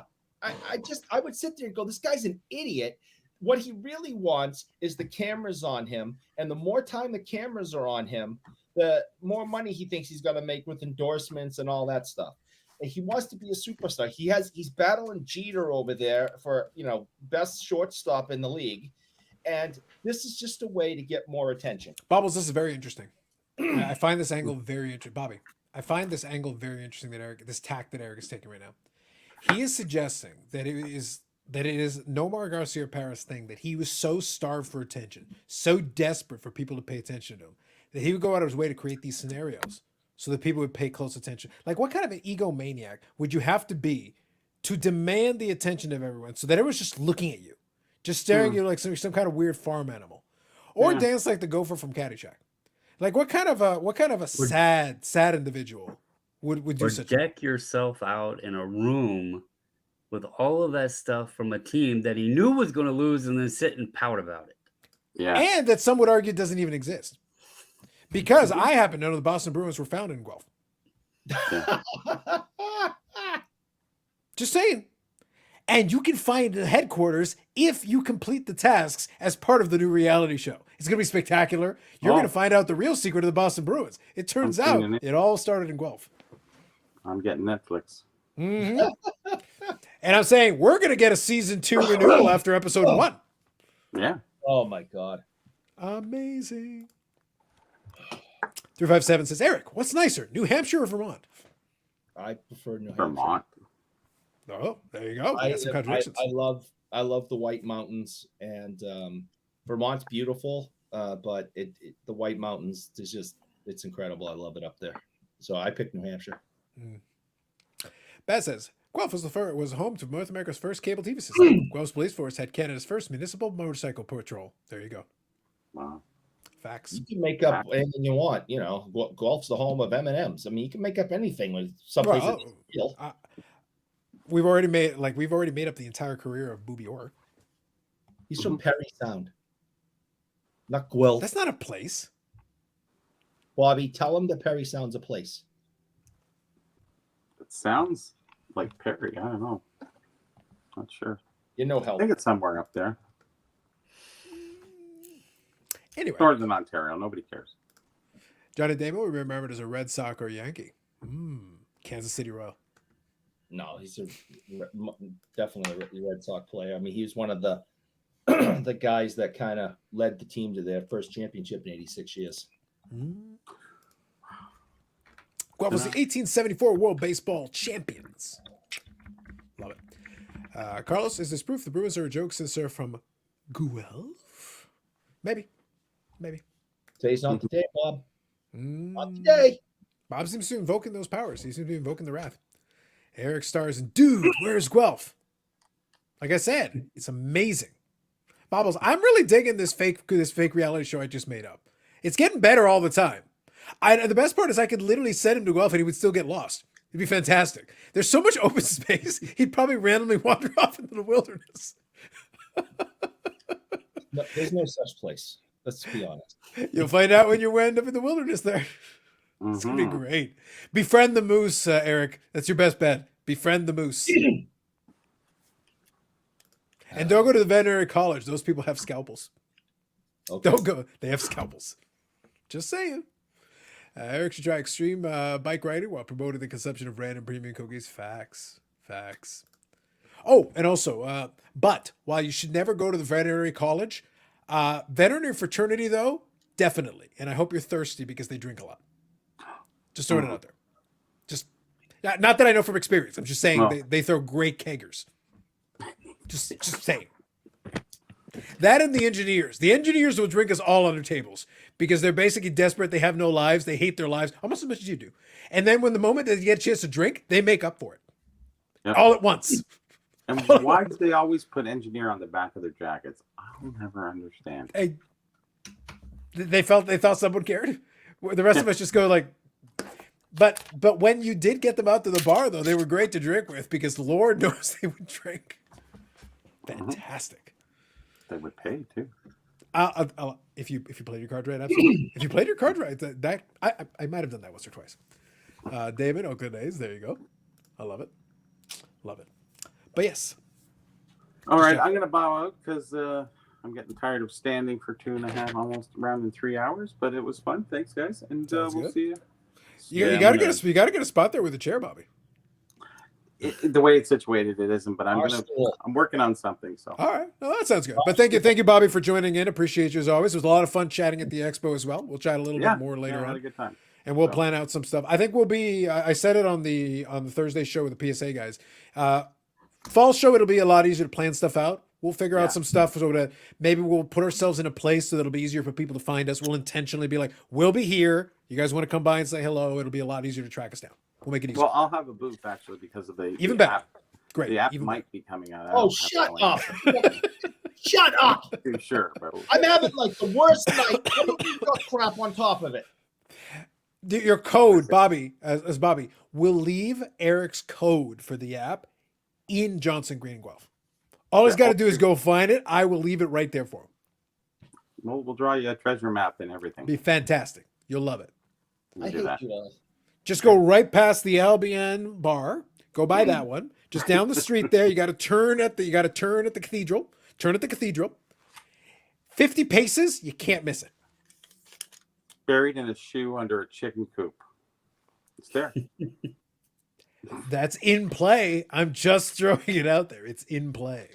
Anyway, Great. Bobby, have yourself a great night. Thanks. Good Thanks night, for guys. joining. We'll talk I'm gonna later. cut out too, guys, because I've No got problem. a early morning and been up. And you wanna for a go while. watch- Don't lie, Bobbles. You're going to sit there and stare at the screen watching the stars. You will. I'm watching the game right now.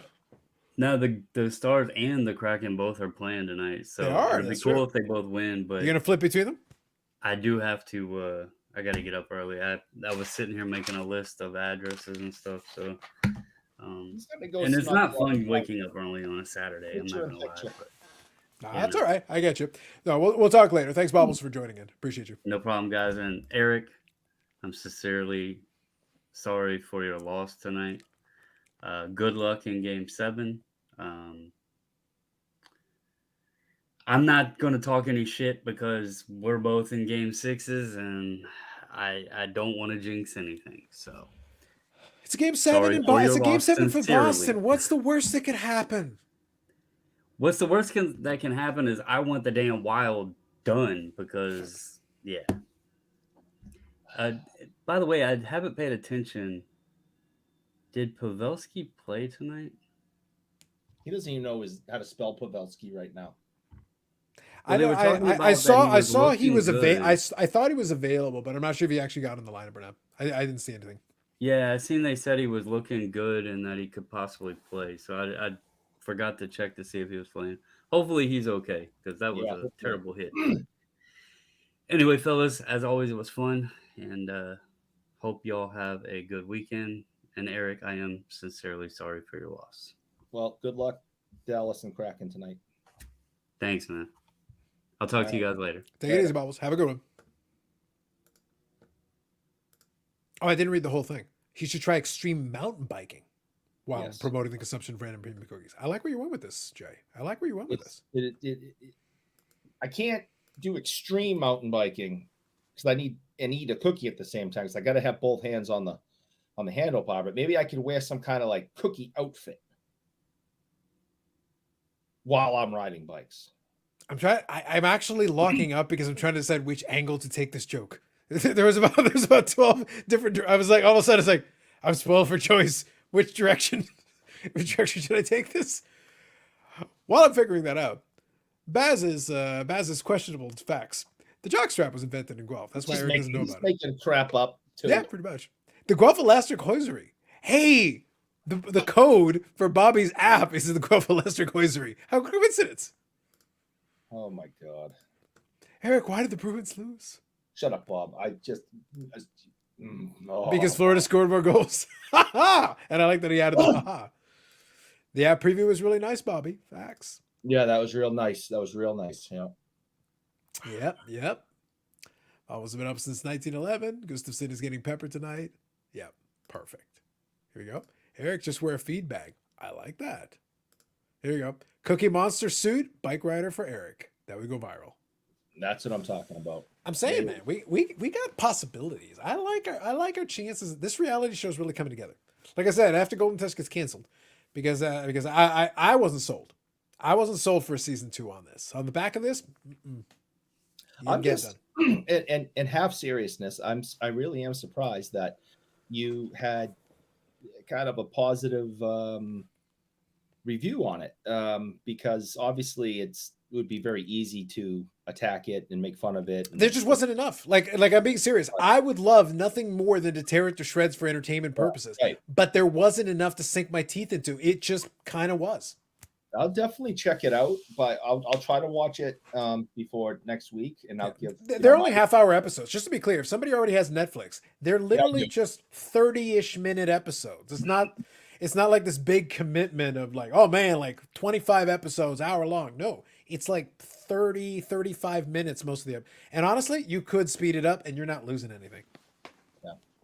No, I'll definitely I'll do my best to watch it between now and next Friday so I could put my 2 cents in. Yeah.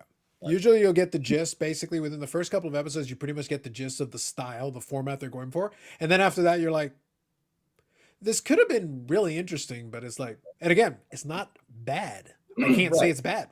But I'm not excited about it. And I'd forget about it if I hadn't taken notes. Yeah. I mean, it, kind of like what you were kind of comparing it to. It's like Pawn Stars is the same episode over and over again for the last 20 years. Mm-hmm. It's just different items. Yeah. So, it's so, I mean, it isn't, it really is about the items that they're showing and giving us the history on and explaining to us and talking about value and stuff. So I don't think it takes a lot to make that type of show successful. No, but I think you do need, I think people forget some characters, some laughs, so what is this guy going to do next kind of a thing? Sure.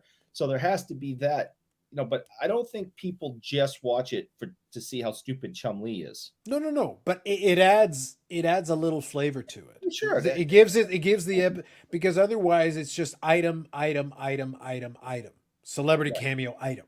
Yeah. And that doesn't feel like you literally could just slice up these episodes and stick them on the Golden YouTube channel and you wouldn't feel any different to it. It'd be perfectly fine content for the YouTube channel, but you're like, you guys clearly spent money on producing the show and making it slick, but I'm like, it wasn't necessary. I don't feel like it was warranted. Like, what was the point? Well, I won't be able to answer that until I watch it, and I will try to watch it. Yeah. And Philly Joe says it's cool seeing non-sports side, which I agree. For variety, it was good. Just to sum up, again, I just I'm encouraged to see it because knowing you as I do, you gave it a fair review, and it wasn't the worst thing you've ever seen. So, far from it. People say this is horrible, this is complete trash. Everybody's different, but when I hear enough people say this is trash, I'm like, all right, well, I'm going to put that on the back burner and I'll get to it whenever. Yeah. If it's, this isn't horrible, it's not bad, I'm going to try to make an effort. I would be legitimately surprised. Now, mind you, some people are going to do it because they always want to have a strong reaction to anything. I saw nothing in the 6 episodes that would make me feel strongly about it one way or the other. neither really bad or really good. It's just there, and it fits perfectly fine within the context of it. But that's why I said if it was me making the call, I wouldn't renew it for second season because I don't feel like it warrants it. If you guys had gone a little different direction or done something else with it, I feel like you could have made it something. But I'm like, well, guys, what do you need a second season of this for? There's no big storylines to tie up. there's no real thread or kind of narrative stream in there.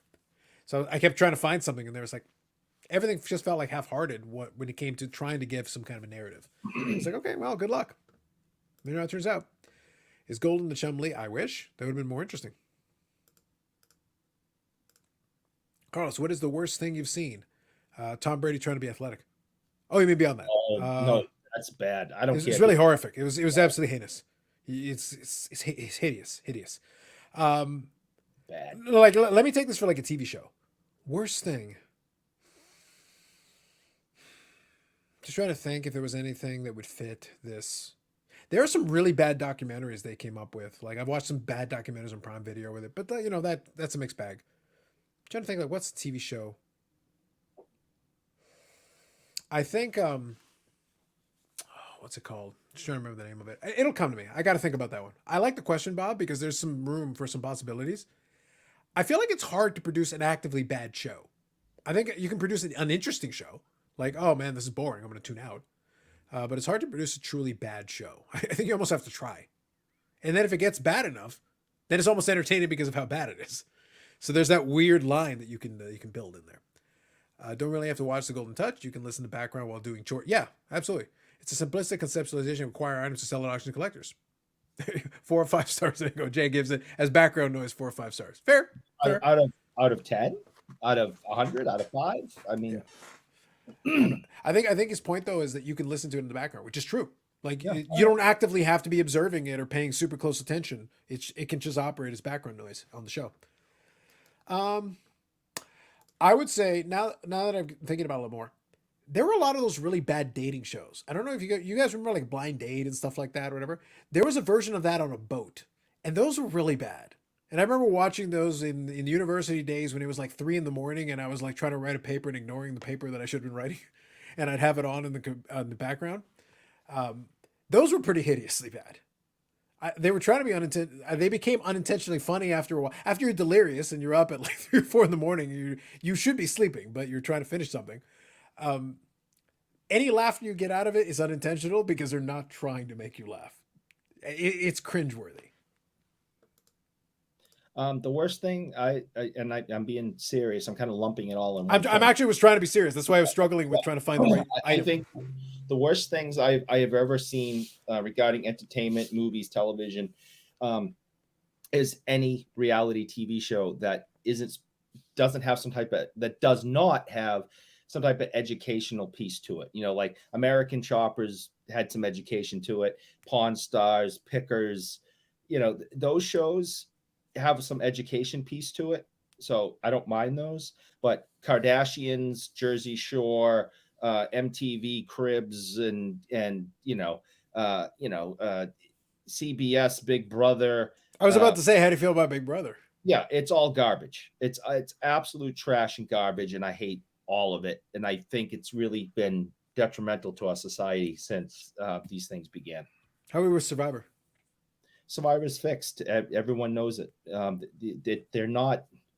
These people are not sleeping in the jungles of the Amazon.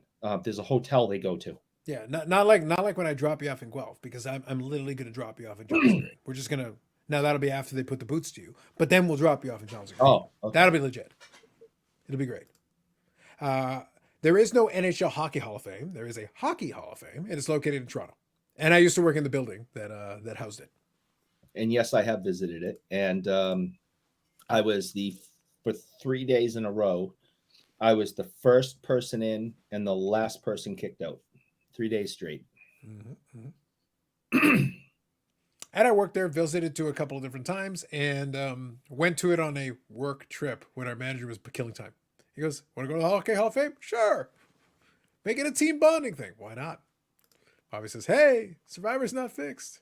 Hey, it's real, Bobby. Oh, okay. Did you ever see the one on MTV with the bus? I did not, but I'm sure they had it.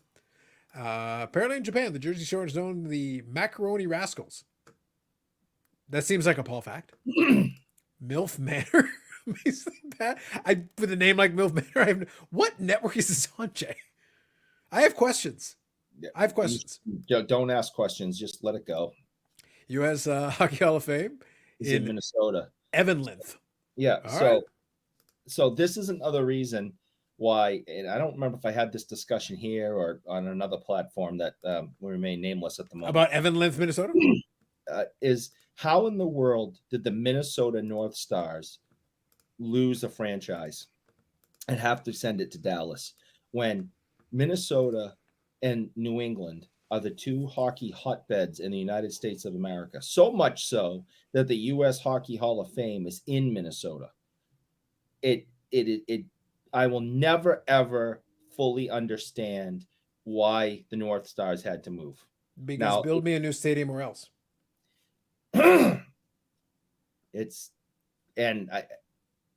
There's always more to it, but it makes no sense. With Norm Green, that was a lot of it. A lot of it was like, I want a new stadium. You want to tell me in Minnesota they didn't have, and they had an attendance problem? I call shenanigans. There's no way. I have to double check on that. That was a couple of years removed from the Stanley Cup one. Johnny was the best of the most. Oh, Johnny Fairplay. Okay, yeah, gotcha. I watched a bad movie the other night called Hello, Mary Lou, Prom Night 2. Yeah. I have no doubt. Yeah, that was random. I like that. Well, some of those B slasher movies are just horrible. Now talking on the reality TV tech, you know what I like? I like Hell's Kitchen. Hell's Kitchen, I enjoy. But hold on. I would argue that is somewhat educational. I would argue it is, yes. So there's nothing educational about the Jersey Shore unless you what not to do. What not to do in life. It's a cautionary life tale. Yeah. So I mean, the Kardashians. There's nothing educational there. It is dumbing down society. And what about American Idol? It tells us how bad some singers are. There's some talent there, and that's a talent show. I wouldn't say something like that is necessarily reality TV. I would say remember Star Search? I assume you had it in Canada, Ed McMahon. Yeah. Star Search. It's the same thing. That's a talent show. It's not reality TV. Canada will be a solid product first year, but year after year will be a good TCG. That's a tough ask. MTG is hurting to get the triple the hype of MetaZoo and Flesh and Blood the first 2 years maybe. It's going to be interesting because a lot of these card games are very, very, very interesting. Very interesting. Next, you're going to tell me there's an A's attendance problem. What do you mean? They're going to draw great in Vegas. There's not a problem. Nobody goes. Not a problem. Not a problem. This was another one that I heard about as well. Norm Green's wife was embarrassed over his sexual harassment accusation. But the one thing I would point out, though, is that you could just sell the team. And then the accusations don't matter. You could literally just sell it. Now, was there somebody there who could have bought it that would have made sense, that would have kept them there? I don't have the answer to that question. But I'm just throwing it out. Whenever there's a situation like that, you could just sell the team. And then that would solve your problem. And they replaced it with another team. They did. So it isn't like they're like, this place cannot, hold a franchise because you turned around and put a franchise right back there. So right, so I'm pulling up some information from Hockey DB. Let's get some info. So it looks like completely ridiculous.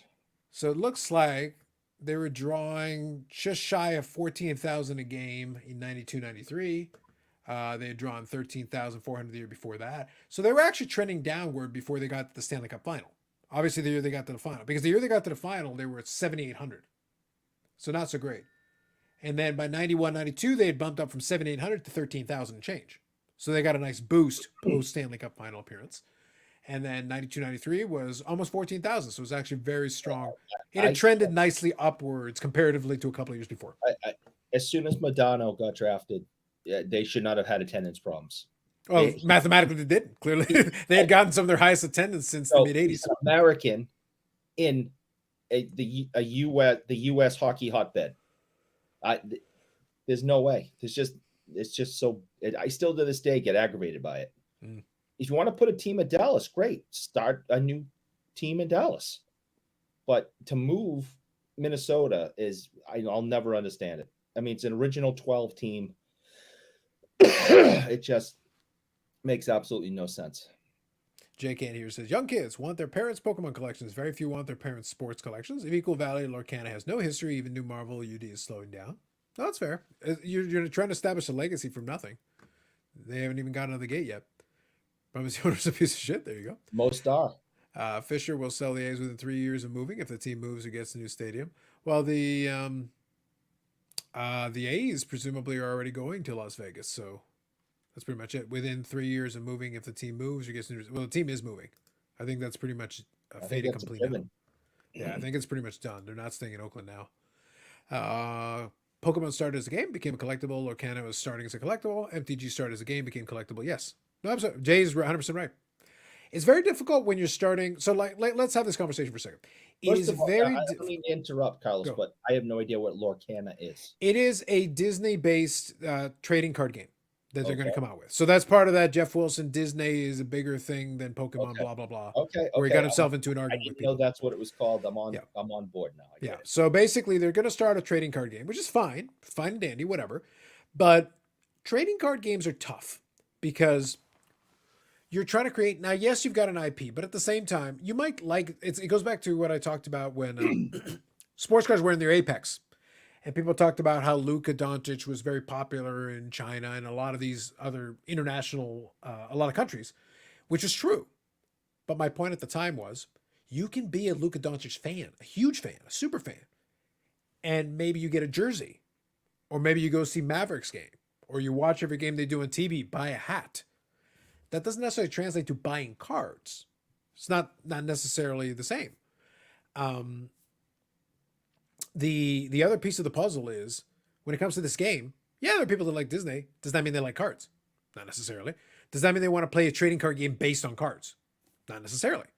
There's no reason. Maybe there is some interest in it, but some of these people may already be playing other games. So it's like, why would they necessarily switch to Lorcana as opposed to just playing one of these other games? Flesh and Blood, Magic the Gathering, Pokemon, whatever. There's plenty of options already. Well, I'll tell you what could work is Disney obviously has I don't want to say it that way. Oh, that would have come out bad. I'll say it this way. They have their own cartoon channels, and they could promote this like hellfire between every single cartoon, forever. And those young kids are going to see it and they're going to want it. It could be. Well, we'll have to see if it translates, because the problem is if you start off with something that's so collectible at the beginning, you're not going to have much rarity. Because part of the thing with the early games, the reason the first couple of iterations of Magic are so expensive is because the game came out, it was popular, but people were literally physically playing the game and wearing the cards down. So you already had a limited print run, relatively speaking, and physical attrition. They literally destroyed some of those early cards. Not all of them. My daughter has most of the Pokemon cards my daughter has are from the first run. Yeah. And they're completely trashed. Her and her friends all, just like you hear the stories from the 50s and the Mickey Mantles, wrapped them up with elastics, threw them in their book bags, traded them, dropped them all over the school parking lot, the whole thing, and they're destroyed. But they're all from, what was it, 99? Is that when they first came? I don't know. The card game in North America, 99, because they already had the cards in Japan. But right. So, yeah. So she's got, tons of these things kicking around, even though, now keep in mind, she wasn't born in 99, but still those things were kicking around. And, because some of the young kids at her age had older brothers and stuff that passed them down, older brothers and sisters that passed them down. Yeah. So she's got stacks of them, but they're destroyed. Yeah. But you also had a generation that literally played the game, which helped to build a little bit of a connection to it outside of simply collecting and throwing in a binder. Like, you can do it, but if it's a collectible card game, it's very difficult to start off with. It's literally a collectible. Oh, but it's a game, but nobody plays the game. And if you don't have that player base, like a real player base, it's so hard to get started from scratch. So real quick, I'll read a couple of these. Jay Cannon, Pokemon video games and cartoons were new and flashy. Perfect storm, which it was at the time, yep. So Bob's here saying not confirmed at all. They've got nothing done in Vegas other than committing to buy land. They're moving it out of Oakland. They're not staying in Oakland. I understand Bob's point. Like, you're right. It's not like done. But I'm like, dude, all they need to do is get the truck and literally just take the... It's like, what? It's like, I forget the name of the elephant mascot, whatever. They're literally going to nab the elephant in the middle of the night and take him to the CIA black site and drop him off in the Vegas desert. But for those who may remember, we believed for a period of time that it was 100% guaranteed that the New England Patriots were moving out of Massachusetts and into Rhode Island. And it was just Kraft making threats to get what he wanted. So it is possible to be 100% certain that your team is leaving and then it not happen. Look at Lamar Jackson. I know it's not a team, it's a player, but I think most people were 100% certain for a period of time, at least, that he would never play there again. And now he's got the richest contract in league history. So you never know. Could be. Agreed. I hope to play the game, but I have to wait. About some decks of 1940 Wizard of Oz to literally play as a game. Collect high-grade cards of Wizard of Oz, but the game is fun. There you go, Jay. That's why I said Jay's got a lot of the OG games. That's why it's good to have it for contrast. Disney may be bigger than Pokemon. Pokemon is 25-year pedigree at this point. Good luck, Disney. The problem is when you say Disney is spread out. You got Mickey. You got all these characters that you're spreading out. Pokemon is Pokemon. Yes, it has characters, but it's the Pokemon universe and everything. Disney has a whole bunch of properties they purchased. They've got a lot of properties under the Disney banner. No, they got Marvel, they got Star Wars. I don't know what these cards are really going to be. Are they just going to be, Mickey and Donald and Daisy? I would assume they would do expansions. I'm confident they would throw in some of their other IP. They own it, so Marvel characters on there, and you start putting Star Wars characters on there, they're gonna be like wildfire. It'll be interesting because, like, the thing is, Star Wars had a TCG game. It ran for a while. I don't think it really ever took off. And Marvel had what I think was called Marvel Overpowered. My younger brother collected some of those, but and it never really took off. Disney pushing it with their, with Disney behind it, and their ad campaigns. Because that's going to be the question. That's the Jeff Wilson argument. Basically, his however sincere you believe his argument to be, that was basically his argument. That he's saying that Disney has the resources to push the hell out of this product. The question is, I still think you need a player base. I still think you need an actual people who want to play the game in order to make the whole thing work. It can't just be people just collecting the cards and throwing them in a binder and keeping them pristine. I don't know. Pokemon beat Digimon because of the show games and cards. It's like me in the NBA. Love basketball and collectibles. Could care less about cards. Yeah, it's fair. Very true, Bob. The Digimon show was actually before Pokemon, but once Pokemon came out, it blew it out of the water. Yep. Now, mind you, if you ever bridge the gap with the proposal that I gave, the cheese stringamon. So it could bridge the gap between these two worlds. Just throwing it out there. That is true. Locana is licensed. It's up to Ravensburger to promote the game. Disney makes money from licensing revenue, like the Kakao Disney cards out of China. Disney gets licensing revenue, like the NBA. There you go. Okay. Stop. Kakao is not real, and it goes right up on the Guelph shelf. There's no way that Kakao is a real thing. So we're going to put that. It's going to be so awkward for you when you have to drag yourself and run screaming out of the Guelph forests. No. And only Kakao can save you. Nope.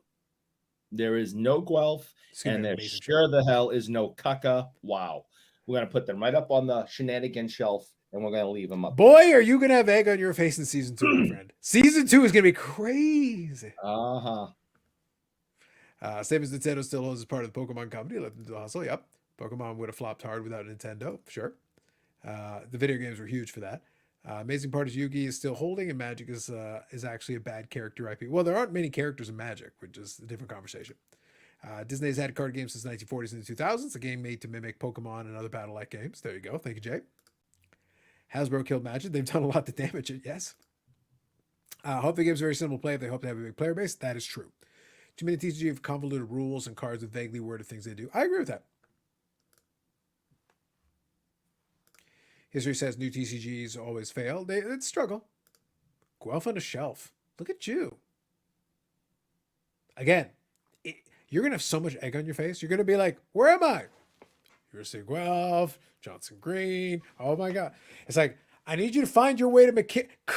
You're going to have a walkie-talkie there. It's like, Bougie Eric. It's like, fake Guelph now. Go find your way to McKinnon. What's McKinnon? Go find it. I'll just start yelling, "Caca-wow!" That's season 2. He's not going to help you this season 2. You're on your own. Yeah. Cacao is as real as a chocolate chip cookie. Chocolate chip cookie were more valuable. I call shenanigans. I had a double chocolate chip cookie. It was great. It was great. I need some cookies now. I am so depressed. I think the only thing that's going to save me is some cookies. Mom, you listening? I don't care that it's 11:21 at night. Heat up the stove. Let's go. Need some cookies. What kind of cookies are you asking for? What are you I angling for? don't care. Cookies. Maybe part of it before the beating. Maybe what we'll do is we'll get Eric some special cookies, and then that'll make him more susceptible to the beating when we drop him off in Guelph. Spin him around. It's like, what happened? The cookie betrayed you. Little did you know. I know a guy that was a professional Yu-Gi-Oh player. People would spend some time arguing the semantics of a card than actually playing. Even the refs would argue what they meant. Yeah. All right. Now Bob's making stuff up. There's no such thing as a professional Yu-Gi-Oh player. Now, see, I've had a bad day. I don't have time for this crap. So, Bob, go screw and shut up, Josh, if you're still there, and knock this nonsense off because I can't take anymore. There's some people out there that still believe to this very day. Some people still believe there's professional hockey players. No wonder Kathy makes cookies. Eric thinks they're made on a stove. Facts. If you're getting beat up, we'll cheer you on. There you go. All right, Hasbro's Clue Game will have Prism football cards. Joke. Live the dream. I like it. I like it. Yes, Eric, and they're professional Pokemon players and hockey players, just not Bruins. Wow, Jay's taking the swipe. Nobody's being merciful to you, Bougie Eric. No. The people. Jay, you're dead to me. So it's for the update tonight. Dallas is up 3-0. We got a Rupe Hintz goalage with an assist from Jason Robertson. Wyatt Johnson goal. So there you go. There's people held into your Wyatt Johnson Young Guns. Hashtag invest. Or divest while you still can. And then Mason Marchand. I didn't know about a Mason Marchand. But it's the second goal of the playoffs, so there you go. And that is the scoring through 2 periods. Exciting. Good stuff. Let me go here. What you going to do for me? That's a good, valid question. All right. Listen. You got to do some horse trading here. What are you offering? Compromise. I am willing to compromise. You make me the cookies. Mm-hmm. I will crack a window in your apartment. Get you a little fresh air, but only a crack. I'm making very carefully worded notes for when we put you in the place in Guelph. It's like, all right, we got a reward system for cracking the window open just a little bit. Yeah, that's all she gets. Mm-hmm. Eric, there are people that spend a ton of money and time on these cards. A ton. Yeah, you're probably one of them, you freak. I lost in the Bruins, so as sad as you, Eric. You don't sound sad. You sound mean. You know what would make you feel better? Cookies. Yeah, that could. But what else helps? You know what helps ease the pain? It eases the pain. No, it does not. It does. No, I don't. I know. I for one feel much better. Salt in the wound. No. First of all, as I say every week, there is nothing to like. This is 3 hours, 23 minutes, and 21 seconds of complete nonsense and crap. Why would you even like this? Do not like this. I like it. I like it a lot. And the last episode of April. It's pretty good. Pretty good. Next one's May. Posted on my death. Wait, hold on. Am I mistaken on this? Hold on. I could be. Next Friday is Cinco de Mayo. Facts, my friends. Facts. Eric, Cinco de Mayo. Neither one of us are Mexican, so why do we care? I know Spanish. One has nothing to do with the other. If you're not Mexican, you shouldn't celebrate it. I think any excuse is a good excuse to celebrate Cinco de Mayo. No, I don't think if you're not Irish, you should not be doing St. Patrick's Day, And yet we do. and you shouldn't. And that's that thing that says everybody's Irish on St. Patrick. No, that's not true. No, the Jews are not Irish on St. Patrick's Day. And guess what? On the 8 days of Hanukkah, I'm not Jewish. Cinco de Mayo. No, we're not Mexican. Kathy has rejected your proposal. Well, she gets no air then. She had her shot. I feel your rejection of Cinco de Mayo is testimonial to why you don't get nice things. I think we shouldn't celebrate Mexican. I live in the United States of America. I celebrate Allegedly. holidays. I feel like a rolling truck in Manila doesn't count, but go on. I am a citizen of the United States of America. Again, allegedly. Can we see some ID, sir? You have to talk to Mom about that. I was going to say. She knows more about that than me. She was there. So Is your ID in the same state as my health card ID was? yeah, right. Yeah, same situation. Okay, so real quick story. I shared this with Eric earlier, but y'all know that I mentioned to you that I'm one of the laziest people on the face of the planet. I am basically to Gretzky points to laziness what Gretzky is to points. I didn't even need the corrupt keeper to give me secondary assists to rack up numbers. I can do it on my own. So I've had my health card. Which the way it works in Canada is that you got your health card. Each province controls its own. Each one has its own. Same as the liquor control board. They've all got their own. So you want to have liquor, you go to the provincial one. They got their own deal. The Quebec do their own thing. Manitoba does its own thing. Ontario does its own thing. So when you go there, you got the government office that's federal, and you got the government office that's provincial. You want your health card, you got to go provincial. But the true story, you've got to go to the correct office. I did this. I experienced this because my health card expired before Eric's oldest daughter was born. That's how long it's been expired because they had expiry dates. But when I went to the first government office about a month ago, I went in and I walked in. I had all my stuff. I had my ID and blah, blah, blah. They said, you need this, you need this. I had exactly what they needed. I had it. I was ready to hand it over. And they go, oh, were you out of the country? No. Were you out of the province? No, I was not. It's like, when did it expire then? It's like, I'm really lazy.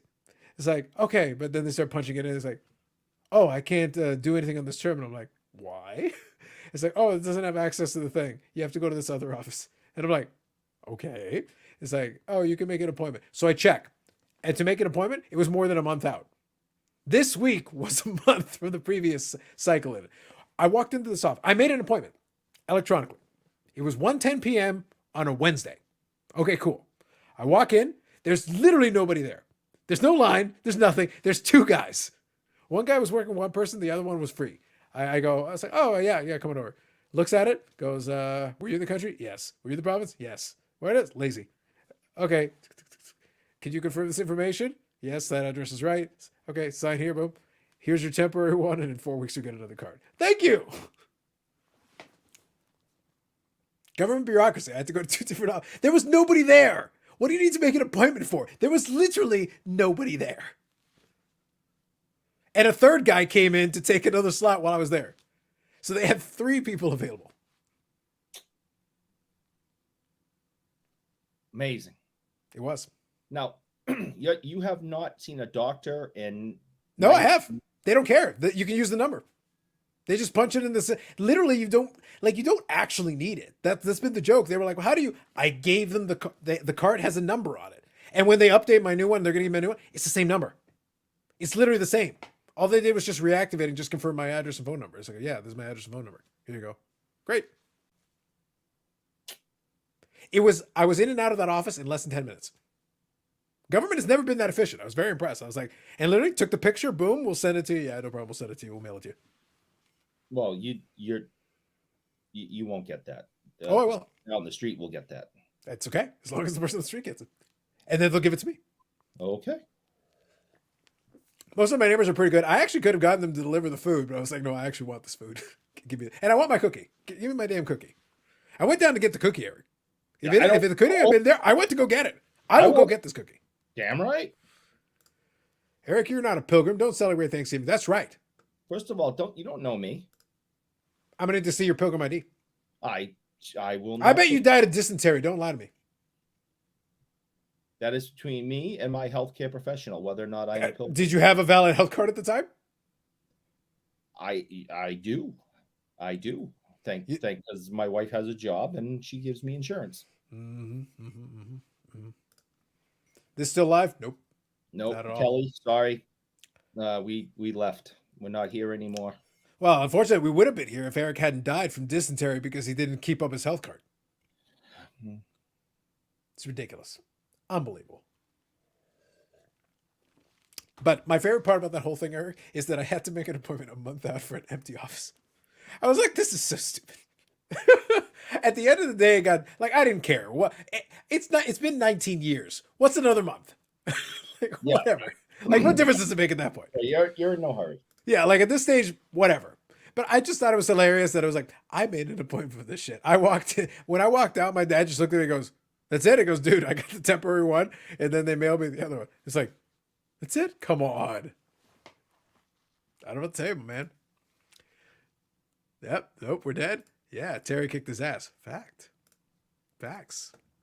I don't know, man. But it was fun. So it's like, yeah. But so I'm gonna need to see that idea, Eric. I don't think you've kept it up to date. I think it's all expired. My pilgrim ID. Your pilgrim ID, your regular ID, your claim to being American. I think that all expired. And if we don't have ID, how can we be sure any of it's true? Sounds to me like you're making this up, and it's not educational. So this is a terrible reality show. Well, yeah. I agree that my life is a terrible reality show. Yes, I agree. Well, you could always spontaneously start a fight with a raccoon. That would really up the excitement. I have done that. I think it helps once in a while, starting up a fight with a raccoon. I think it's valid.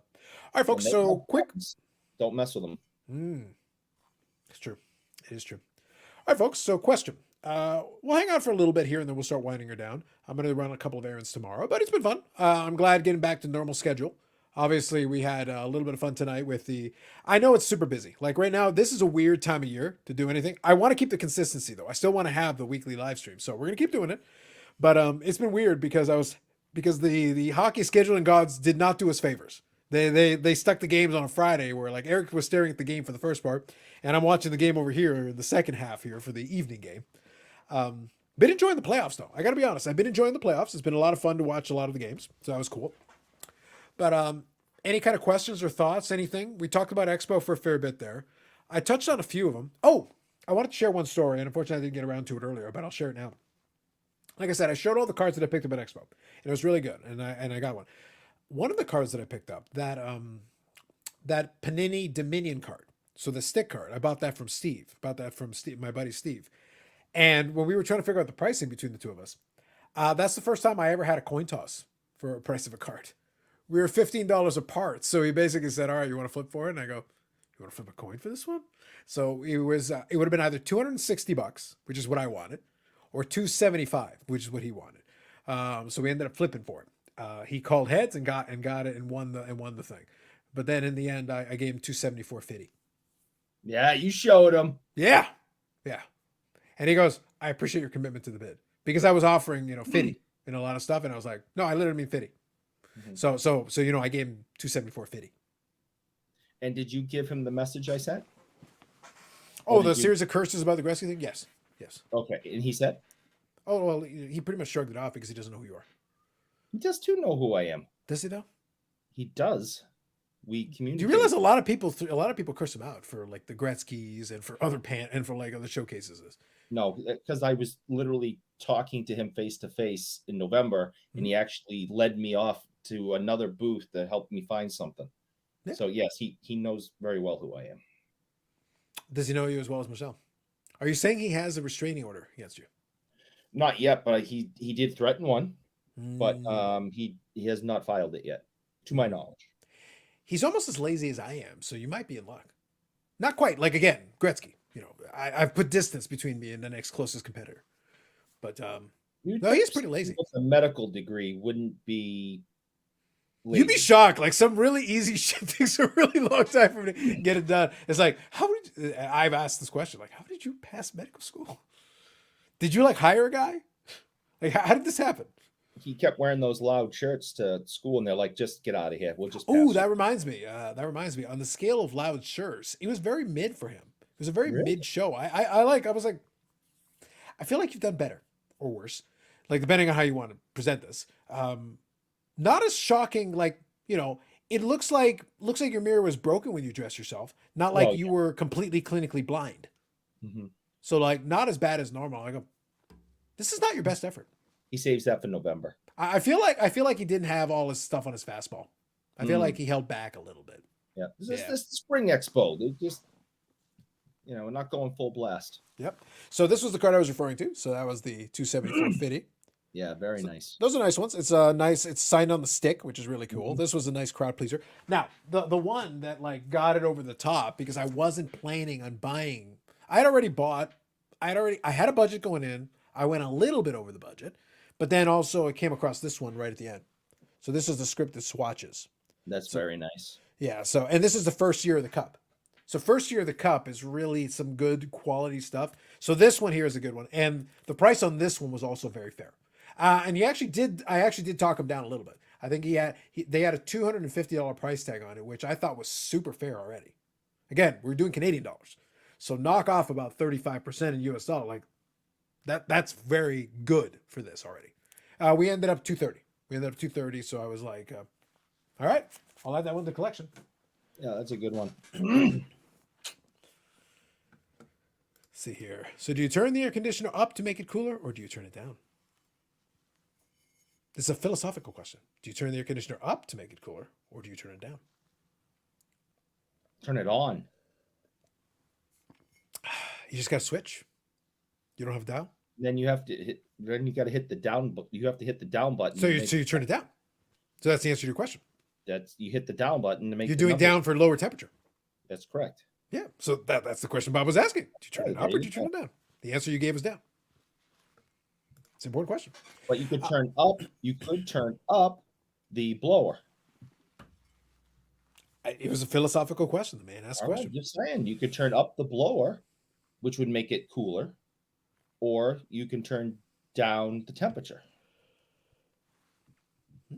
Or you could light it on fire. Just kick it right out the window. That'd be another option. Leave it in the front yard. Send a message to your neighbors. Do you think the raccoons would be repelled by that? The raccoons aren't repelled by anything. You know from experience, do you? Yeah. Facts. So as I was saying, so part of the reason I mentioned it is with the whole Expo thing, I kind of had some fun with it, and like the Kathy had a good answer. And she's lucky to have that. And if she keeps it up, she's not going to have that either. I'm curious though, is it an actual paper fan, or did you literally give her a piece of paper and ask her to fold it herself? I at the dollar store, they got those like fake, real garbagey, Japanese fans with the Japanese fake art on it and stuff, and it folds. I got her one of those for $1 for Christmas. That's all she got though. Big spender. Well, yeah. I mean, I wasn't gonna spend, more of my allowance that my wife gives me. I thought that So was just out of curiosity, what would like a deluxe, cheap fan look like? That's pretty much the standard dollar store edition. So what's like the bougie? Do you do like diamond encrusted? Like what do we got going on? Do we got some Swarovski diamonds going on? Like what are we doing over there? Diamonds would be nice. It would add some heft. Yeah, I think something bougie that you get a professional artist to really draw and paint the Japanese art on it. So you want a proper artisan? Yeah, that would be bougie. It would be. That is not what I purchased for her. This is sad. So anyway, folks, the point that I was making was right now we're just hanging out. Right now we're purely in the most definition. We have literally reached the definition of we're just hanging out here with bullshitting. Truly bullshitting. Yeah, that's what I'm doing. I'm basically waiting for the intermission to watch some of the third period. Like right now, I'm still in intermission. Then Eric wrote on it, "I'm your biggest fan." Oh, when she gets me cookies, I am. Interesting. So, any questions? Anybody that didn't pop in? Any questions about Expo? Any questions about any aspect of it? Eric, you got a chance to see some of the stuff. So, yeah. Any questions or anything from what we encountered there that you want to know? Or I think you might have touched on it either last night or something, but I'd be interested to hear and you know, you don't have to say any names or anything, but Yannick, go on. yeah, well, you know, how many people that watched the show sought you out or ran into you, or you know, because usually when we go up there, we, you know, a few people run into us and say hi, and sometimes they have lunch with us and we hang out with people and stuff, which is always fun. And did you have any of those experiences? Maybe about a half dozen of them. I did chat with some folks that wanted to try to find some time to chat. That's the reason why I made the reference to Bobby, that I said, I think it'd be good for us ahead of the fall one, since we know more people come to the fall. Although I will say attendance was pretty solid, especially on certain days. It was actually pretty good. I was reasonably impressed. Weather was kind of meh. It was okay, but it was meh. However, that said, maybe about a half dozen people. One of them, one of the cards that I purchased was actually from, it was the Jason Robertson card. So, like I said, I grabbed them within arm's reach just so I could have them when we talked about them. So this card was actually purchased from a gentleman who was, I think, at the CSC booth, I want to say, which is the same card show that I attended. So I purchased it from him. We were going back and forth on the price, and in his case, it was, wait, did you like a podcast? And I go, YouTube channel, and he goes, wait, are you on the PSA Canada thing with Luke? And I was like, you know, because Luke with PSA Canada. He goes, yes. He goes, oh, you're Carlos. I was like, yes. And he goes, I recognize your voice. So I was like, okay, fair enough. You know, one of those. I was like, I got that. So we were chatting. He goes, oh, no, just do your price. That's fine. so I joke with Luke. He goes, I got the Luke discount. We were going back and forth. We were pretty close. It was the opposite of the coin toss. We were pretty close to each. We were right about the good spot. He goes, no, I'll do your price. No problem. That's fine. And I go, Luke, you see, I got the discount. I got the discount for Luke. And that's kind of cool, because you remember, you know, 2 years ago, we were sitting around and people would walk by and we all had to wear masks and everything. Yeah. You know, so I have a mask on, my hat's down like this, you know, and you know, we're just sitting there talking over, you know, in the eating area there, and people would stop and ask us if we were us because they recognized our voices. Yeah. So that was kind of fun. So, you know, now obviously, you know, no hat, no masks, and people are still recognizing voices. So no, that's kind of neat. Yeah, so that was one specifically that actually was part of a transaction. Funny enough, another one we were chatting with a gentleman who I think commented earlier tonight. So it was Bobby and I were chatting a couple different times, and some folks came by and said hello. But at one point we were sitting down and having a conversation, and we actually said, hey, if we want to continue the conversation, we wanted to have a seat anyway. So I said, let's go over to the. We actually went over to like the side room. They got a side room with a bunch of tables there where people could sit down a little bit, which is a great spot. And like I said, I had a very limited budget. Like if anybody saw the video or went through the cards, they're quality cards. They're nice cards. But if you notice, it wasn't a lot of quantity. It wasn't like a ton of cards. I was trying to be very picky. And even still, I went over budget, but it was okay because I got really nice stuff for going over budget.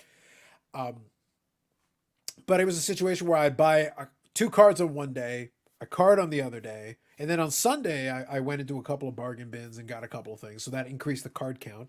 But for the most part, it wasn't a ton of cards. So I'd grab a couple of cards here and there. But when you're buying $150 card, $300 card, $250 card, unless you got a huge budget, you're not buying like 50 cards at that point. Right. But that was okay. So it meant that I bought the card that I saw, looked around, and I go, okay, let's just hang out and chill for a bit then. And Bobby gets a lot of his stuff early in the show.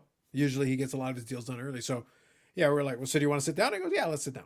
So we were just sitting there holding court chatting with a couple of folks. Charles, if you remember young Charles, he was there and we were chatting with him a little bit. And then one of the gentlemen who's seen the show before.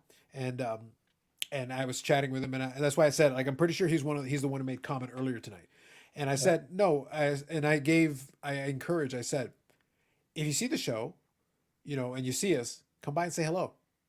Yeah. Like we're literally just sitting there. We were literally just sitting there BSing. If anybody wanted to come by and say hello, it was the easiest time. If you saw us there, just go ahead, come by. I was trying to arrange it with a couple of folks. I just said, hey, just find me here. But that's why I say, like in the fall, I'd like to be like, okay, so for a while we'll hang out here. We'll pick a spot. We'll hang out there. And I said, hey, if you want to meet us, we'll be there around that time. That'll be the easiest. That way it's not just trying to randomly find people. It's a little too difficult, especially as the show gets busier. It's too difficult to do that. Well, I know that, you know, all the interactions I've had with people who watch, it's been super nice to meet them, and you know, a lot of fun and a lot of laughs, and we usually end up hanging out, you know, through the entire 4 days, off and on. And no, it's a lot of fun. So I look forward to being up there in November, hopefully, and meeting some more people. Agreed, 100%. So here Bob was saying, what did you get in your AW box? So I'll give you the highlights. There wasn't too much craziness. I'll be honest. It was, like I said, Bobby was right. I called it an above average box just because we got 2 numbered cards, which is good. Well, 3 numbered cards really, but 2 specific ones that were pretty good. But it wasn't like the craziest names. So it's like, it's all, dependent. Like you got, so got the Dante Martin. So this is right here. Young guy, part of a tag team. And this is a numbered one. This is one of the Dynamite and number 299. Nice looking cards. Very, that's numbered parallel. You get those ones. Got the UD exclusive out of 100. But that's Stu Grayson, which is again not the best character, but you're not guaranteed one of these per box, so it's pretty good. It's a pretty good pull. And then got the Matt Relic, so this is out of 50. It's the red version of the Matt Relic. Now again, beat the odds on this, but it's Chuck Taylor, again not the best character. So it's one of those things where we beat the odds in a certain way, but at the same time they weren't the craziest characters. So these are the highlights of the box, and got a bunch of the gold versions and some of the parallels and some okay stuff. Nothing too crazy though, but those are the highlights easily. I would say from that box. I just watched an A&E wrestling special, and it was about Lita and Trish Stratus. Trish Stratus, yep. Yeah. Because I was watching wrestling back in the late 90s. Yep, that was the Attitude Era. Yeah. By the way, this sounds like a threat here. Do it, name. Do it. Do it. Oh, Do God. It. Do No, it. then I'm not coming. Do it. Do it. No, I'm not coming. Do No, it, name. you want to hear what this jerk is doing right now? Okay, I'll get back to Lita in a minute. He's trying to improve. Right. He's trying to improve our lives. No. You guys aren't going to believe what this jerk is doing to me now. Okay? Sends me messages. Hey, just want to brag and, pump my own tires up and let you know that an entire bus from the NHL and Upper Deck that, has my face all over it's going to be coming to Boston soon. And I know that you really, really want to, come and visit it and everything because I'm so awesome. Which is all true so far. Everything I've heard true so far. Yeah, whatever. Uh-huh. And I'm like, when is it? So he gives me the dates. I go, okay, where is it going to be? I don't know. He basically tells me it's a scavenger hunt that I have to go through the entire city of Boston looking for a bus that just basically just says name is awesome. It's the name mobile. Okay. So I have to just casually walk around Boston on this date and just look for a bus with his giant face on it and go over and just say, hi, this is really fantastic. Yeah. And I know name. That's what he wants me to do. This literally sounds like your life's work. No, he's a big jerk. And he's going to try to he wants me to go search a bus out in the city of Boston with his face on it. He's sending you on a quest. Yeah, well, do I look like a dwarf in the Rings movie? I don't do quests. I want to know where this is going to be, and then if I have nothing better to do and a fresh carton of eggs, I will go to that location. I am not a quest guy. The subheading says otherwise. No. I'm sick of them. I literally told him in writing that I hated him. It is on the internet for life. And he, okay. Yep. And that didn't seem to bother him. No, it probably didn't. No. So Not anyway, even- as I was saying, in lieu of all that, so yeah, Name, you should definitely go. Make it happen. Let's go. No, I'm not going. Sounds like a winner name. Make it Because happen. he's going to end up because what else this jerk is going to do? He's got three of like the cutest kids, right? So he's going to bring his cute kids, and then I'm not going to be able to be mean and everything and tell them what I think because all these cute kids are going to be looking up at me, and I'm going to have to be nice. He's going to use his kids like a human shield. As he should. Sounds about right. Yeah, that's the kind of guy he is. You could babysit the kids. I think it'd be great. Why? Name, So you show up. You show up. We'll make sure. We'll make sure you get it. We'll make sure you get a drink in that town. Let's go. No, I'm not I think coming. it's the right thing to do, buddy. It's the right thing to do. Nope. All right, let me answer Bob's question, and then we'll get to the comment as well. Coolest thing you saw? Weirdest dealer that might have been on drugs price-wise? The $50 9091 score box. Funny enough, I saw some like $35, $40 9091 score box. So we're rapidly approaching those numbers. We're getting close. Definitely the junk wax is not priced appropriately anymore. Like it's gotten stupid with some of that stuff. Coolest thing you saw? Just trying to think. All the cars were pretty standard. There were some nice ones. Don't get me wrong. There was definitely some like super high end, some really rare stuff. I'll be honest, I kind of would lean towards, and you saw this on the Thursday show, I would lean towards Brad's quilt thing. Like I saw that, and I saw it on social media as well. That quilt thing with a bunch of the tobacco cards and stuff. Like, I'll see if I can find a picture of it on social media to show you. It's really nice. Like it actually was a really cool looking item, a unique piece, very unique piece. Yeah. Even listen, even I showed it to a picture of it to my mother, and I didn't have to really explain, too much about it. She kind of could tell, and she was like, "That's amazing." So she was impressed by it. Yeah, and I'm just trying to see though whose social media account would have posted it, because I think it'd be if you didn't see it, it'd be really good to see, but I don't know if I can find it. It was on one person's media account that probably. Yeah, so maybe Ken Reed had it on too. Maybe Ken Reed, I think, may have also. Yeah, he might be a good one. Maybe I can find it there. Let me take a look. Let's see if I can. Yes, perfect. I got it. Okay, cool. So I can share the link for you guys in the description, but I'll show you the picture. So I was trying to find it. Oh, there you go, name. Perfect. Good timing. Yeah, you're not part of the show, name. Go away. Okay, so here it is. I think I'd kind of be inclined to agree here. It's basically a quilt that literally has cards sewn into it, including a bunch of tobacco cards. By the way, not just sports.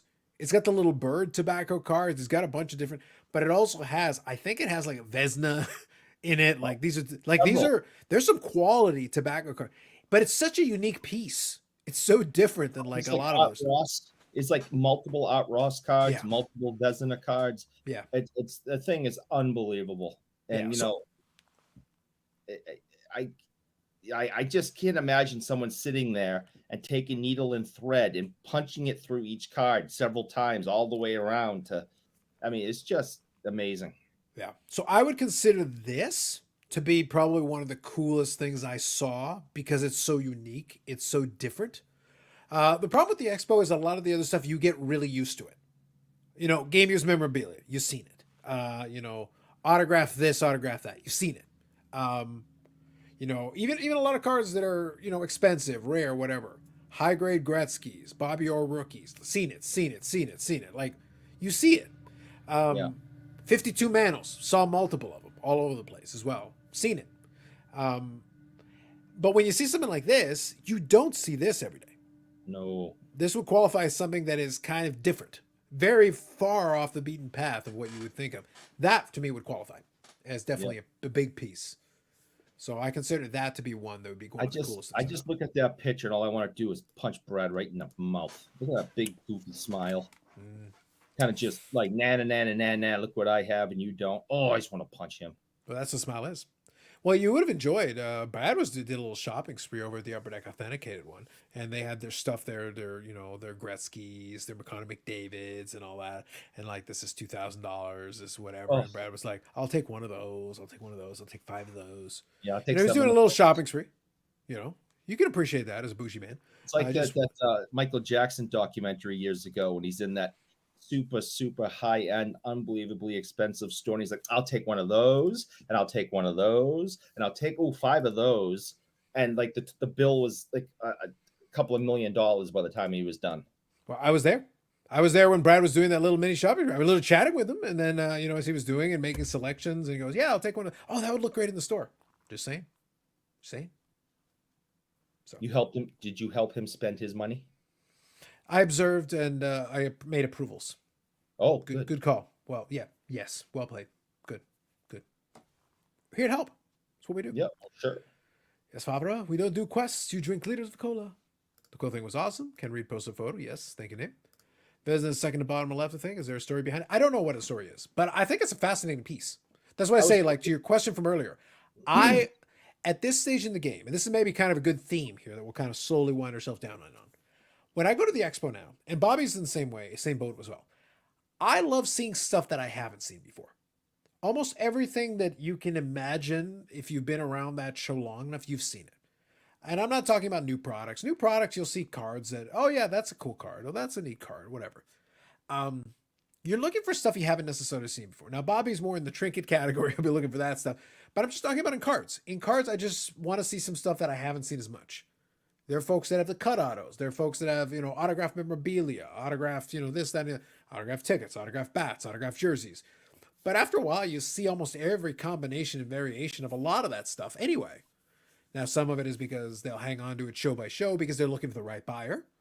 Some of it is because it is a little tougher to come by. It depends. But almost everything you can think of card-wise, like, if you've been in enough of these shows, you've seen it. It really is not a matter of, like, can you get it? It's like, if you have enough money, you can buy almost anything on that floor. Oh, yeah. If you have enough money, you could literally just walk around, find the right version, and in some cases, find the version you like and buy that one. We make the joke about Booby-Or and everything. Look, if you want a Booby-Or rookie, you walk in that room, you've got options. If you've got an unlimited budget, you'll find a copy that will suit your taste. Whatever it is you're looking for, you'll find a copy that will suit your taste. Or if not, well, I happen to have it in the warehouse. I can get it to you. I'll get you high-res scans and you can come and see it, whatever.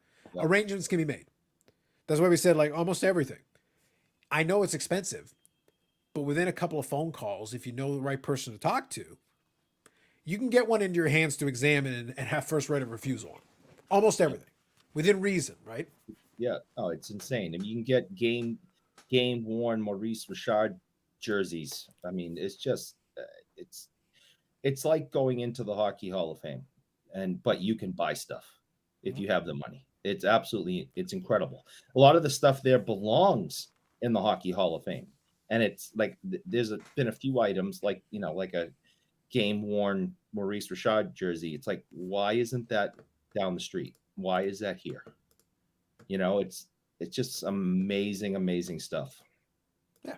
And with stuff like that, though, it comes down to what I just said a moment ago. It's not a matter of if it's available. It's available at the right price. You need to be able to offer the person something that they want, usually money, to make the deal happen. But if you have the capability to do that, you can make the deal happen. I can promise you that. So when I went, like I said, even for somebody like me that's doing the show and I collect certain players and stuff, whatever, I saw stuff that would totally have fit, but I wasn't trying to buy everything.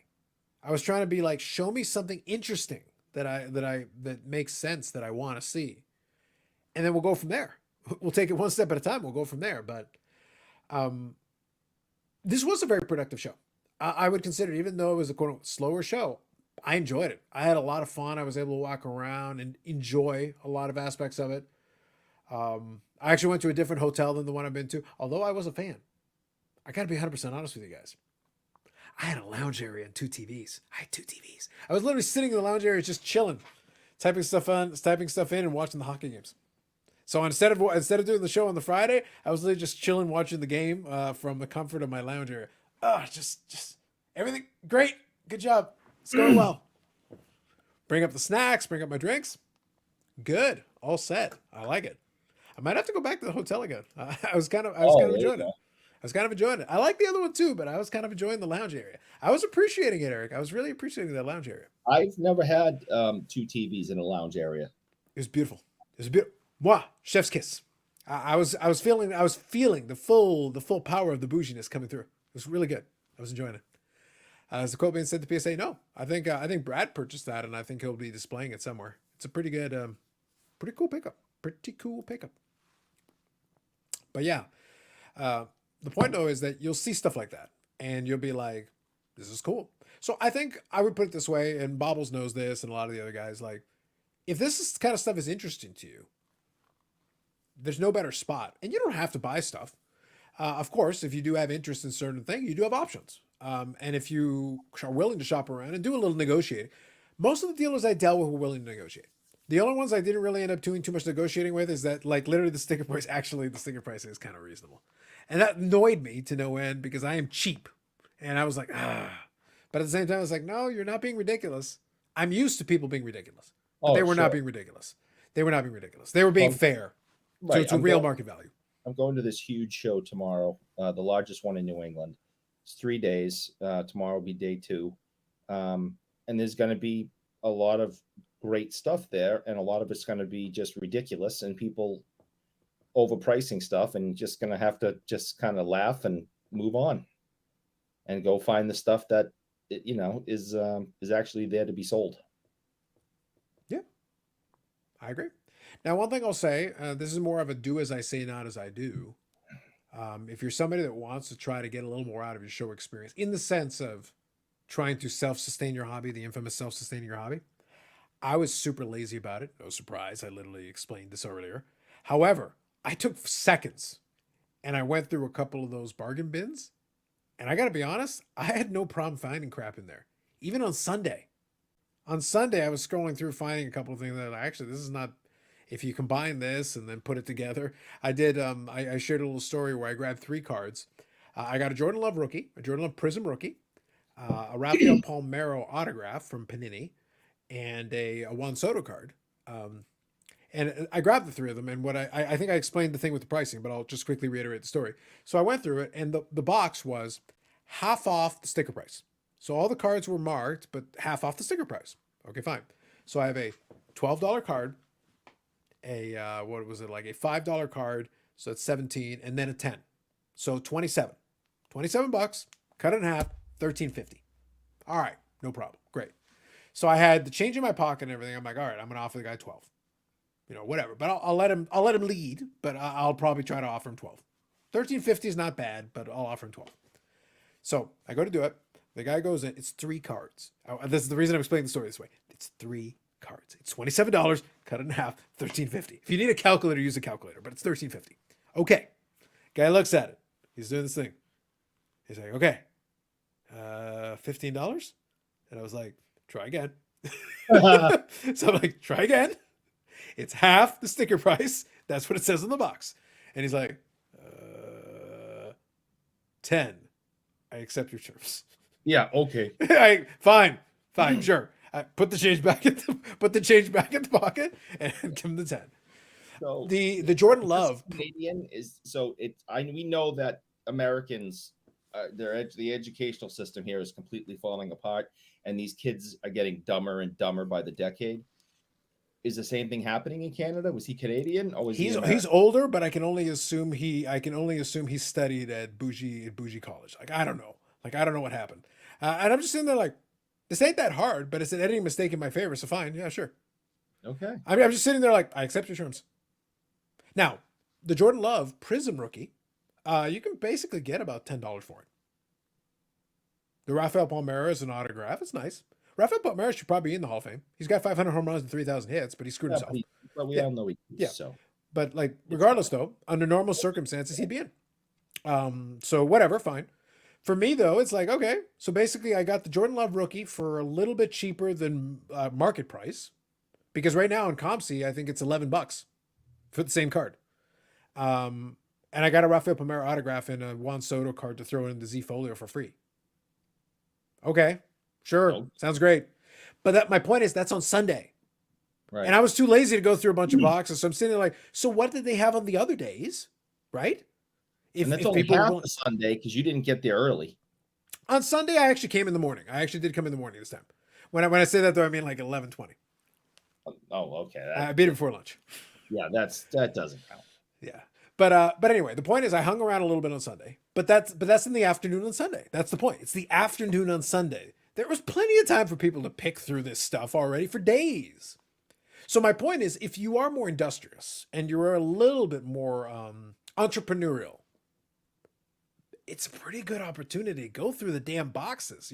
You'll probably find some good value and, put a nice bulk lot together. And you could probably, I went in with the intention, I would love to do that because I know I can. Like I did it in 14 seconds. I literally just scroll through and go, this is a good card. Yeah, this is a good, yeah, that's fine. When I grabbed those 3 cards, I literally was just scanning through a couple of rows real quick, just scanning quick. It's like, yep, I would add that. I would add that. I would add that. It was so easy. I wasn't trying that hard. Now imagine if you're actually paying attention, you're focused, you're early on, and when the inventory's full and these are as full as they can be, you probably could have found lots of stuff. You could have flipped a bunch of it and made some money on it, and there you go. Self-sustain your hobby, right? Right. People talk about how hard it is. Well, you got to put in the legwork. I'm not most of the time willing to do that. However, if even somebody who's lazy, just taking their sweet ass time, coming in on Sunday afternoon, just scrolling through, boom, boom, boom, and I can find stuff in like, I didn't spend more than 5 minutes in that booth. I just scanned real quick and I just eyeballed it. And I go, yeah, this makes sense to me. Yeah, sure. $10 done.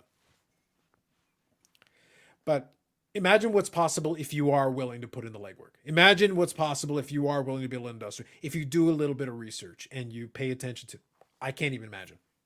I can't even imagine. That's the moral of that story. That's the point that I'm trying to make. Oh yeah. I mean, if the show was, a full 7 days, you'd actually be able to get through all of it. Yeah. But I think you can pick and choose your spots. I think it becomes very clear. It's kind of goes back to one of the points that Bob made earlier. There are some dealers that very clearly will make it clear to you early. My prices are way out of whack. Even bargain bins or whatever. It's like, yeah, you're crazy. If they individually price each individual thing and put like the numbering on the card and everything, they're trying to squeeze every dime out of it. Don't waste your time. Like it's an exercise in frustration, because then you're trying to make like a bulk lot and trying to do like a negotiation, hoping you can knock off enough to make it. That's why I talked about the whole 70% thing. Hockey was complaining about that. It's like, dude, that's how you make money. You're trying to knock off percentage-wise as much as you can. I literally got that 3-card lot because with the price point on it, I got a good deal on 1 card and basically 2 cards for free. So what's that? What's the percentage of comps on that then? Really low, way lower than 70%, right? It gave me a lot of flexibility. It meant that I dropped off stuff at ComC and I did all that as part of the thing. And I dropped off some cards for PSA and picked up some cards for PSA. I got a couple of cards back for PSA. Those graded manuals. I've already sold 2 of them. Oh, nice. Like already sold. I put a price on it. Yep. Put a price on it. Left it open to best offer. Gave a minimum. And I said I would take this. Person came back and said offered this. Done. Sold. I'm going to drop one of them off on the mail. I dropped one of them off in the mail already earlier this week. And I made money on both cards. But that's it. That's all you got to do. Again, and I'm lazy. Again, imagine if you got a little more energy behind it, you're willing to do this in volume. You could probably do all right. You must be pretty happy with the current Dallas, Minnesota score. It is. It's working well. I've been enjoying it so far. I would have liked to see Boston do that. Now, see, this is why he's a jerk. I didn't say he's wrong. I said he's a jerk. See? He's just... That's not necessary. Isn't though? Are you sure it's not necessary? Maybe. I don't know. There. But yes. So folks, last thoughts as we wind her down. Pleasure hanging out with you as always. A good time. Some good questions, some good comments. And fun time at the Spring Expo. I do highly recommend. If you have not been, I do recommend. Spring or fall. Obviously the fall is going to be the bigger one. But honestly, the spring was pretty good. Honestly, it wasn't. I found it to be pretty decent. It was kind of fun to be able to be kind of chill, and people came. Like there were moments in time where it was busy. So if this is the quieter show, I can't even imagine. I will say I'm not going to quote official numbers on them because it's not mine to do. I did inquire. Apparently, PSA Canada had their best show ever, including the fall show. Like they got more stuff than the fall show. Because I asked them when they said more, I go compared to the last spring, and they said more than fall, and I go, ooh. That was a freaking madhouse in the fall. It was busy. They were very busy. They had more people to help this time around, but they were busy. They kept real busy, and they had donuts in the back. I mean, nothing to do with what you guys need to know. They had donuts. It's great. I missed donuts. I had a Boston cream donut. It was fantastic. Last time they had like fruit. Boston cream donuts, delicious. Oh, I'm gonna punch Brad in the mouth. Great. Again, you don't need to know that. It's not important, but wonderful, splendid. Wow. Compliments to the show. No. This just adds fuel to the fire. But anyway, it was a good time. It was a lot of fun. But as I said, there was plenty going on. It was really enjoyable. It was a pleasant. It's always fun. I love going to the show. I've been to more than 50 of them now. I've been to more than 50 of these expos. Mind you, it gets easier because once you get kind of your rhythm, once you kind of know your flow and how you like to do your stuff, it's so much fun because you don't feel like there's any pressure on you to do anything. You don't have to do a deal. Maybe you do, maybe you don't. I usually do. There's usually something there for me, but I get to be picky, and I get to take my time, and that's really fun. And it's really nice not to feel any pressure, and it's also nice not to have to worry about getting it's like, oh, wear comfortable shoes. I did. Don't worry about it. I don't need you to tell me. I know. I got this. I got this. Good. I was concerned about it. Yeah, it was unfortunately at one point Bobby didn't wear comfortable enough shoes. He made a tactical. It was a tactical error. Tactical error. Flip flops, shower shoes. I don't know what he was doing over there. Like I'm not sure. I got questions. I was like, Bobby, you know better. You know better. You know this. No, I don't want to say it. I'm not going to say it. But I got to say it. Yeah, you never wear toe thongs to a show. Some people were, man. It was bad. I had questions. And what's funny for me is that I actually saw a couple of situations. I saw people that I knew from high school that I hadn't seen in a long time. I saw people that I've known from message board forums and all that for years. And it was very interesting. Very interesting. A very mixed bag, an eclectic group. But again, when you go to a show like that enough, then at that point you're so used to the flow. Once you get comfortable and used to it. I went out of my way though, I'll give a tip. If they do use a similar configuration, I went out of my way early to go visit the other hall because usually they don't get as much traffic directly to dealers. So I went out of my way to go visit that hall. And I went again on Sunday just to make sure that I covered right away. First thing on Sunday when I got in, I went over to that section just to make sure I hadn't missed it. That's where I found that bargain bin. I found a couple of nice cards in there. So it was worthwhile for me to go visit and just double check and make sure I'd covered all the bases with that. Yeah, I look forward to being there in November. Yep. So we'll continue forward. We'll have a little bit of fun. I will try to have a video up for the Golden Touch thing. I will at least have a video commenting on that a little bit. I'll have a little video talking about good old Aaron Rodgers and some comparisons to our good buddy Favre. So I've got that planned out. We'll have a little fun with that. I had a nice angle to play on that, so we're gonna have some fun with that. Anyway, otherwise than that, best of luck to you who are watching the NHL playoffs. Hopefully your teams are doing well. Hopefully you get a chance to have some fortune with that. The locals. If the Leafs go to Game 7, there may be a meltdown over here. There may be air raid sirens. It's gonna be fantastic. If Boston loses and gets knocked out in the first round, listen. Bruins fans are serious people. They are not going to be happy. I can imagine. Good night, 357. Folks, by the way, on your way out, if you could, appreciate you hitting the like button. Always good. Getting a handful of little subscribers trickling in, so appreciate that. So thank you for that. We'll be back next episode. We'll see what's going on. Again, the Golden Touch kind of let me down. I don't know if I have enough content to carry over the Golden Touch outside of the video.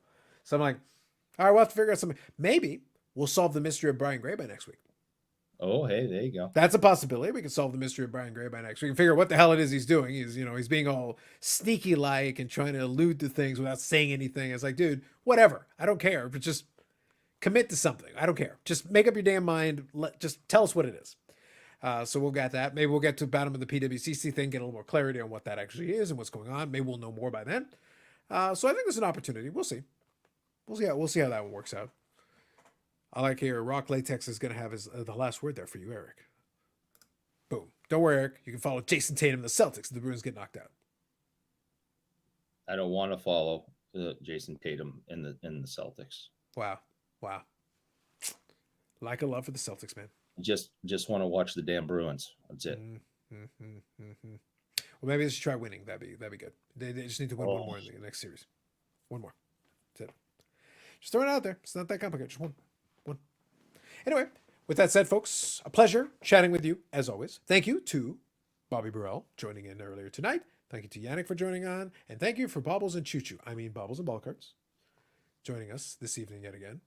And waiting for this comment to come in.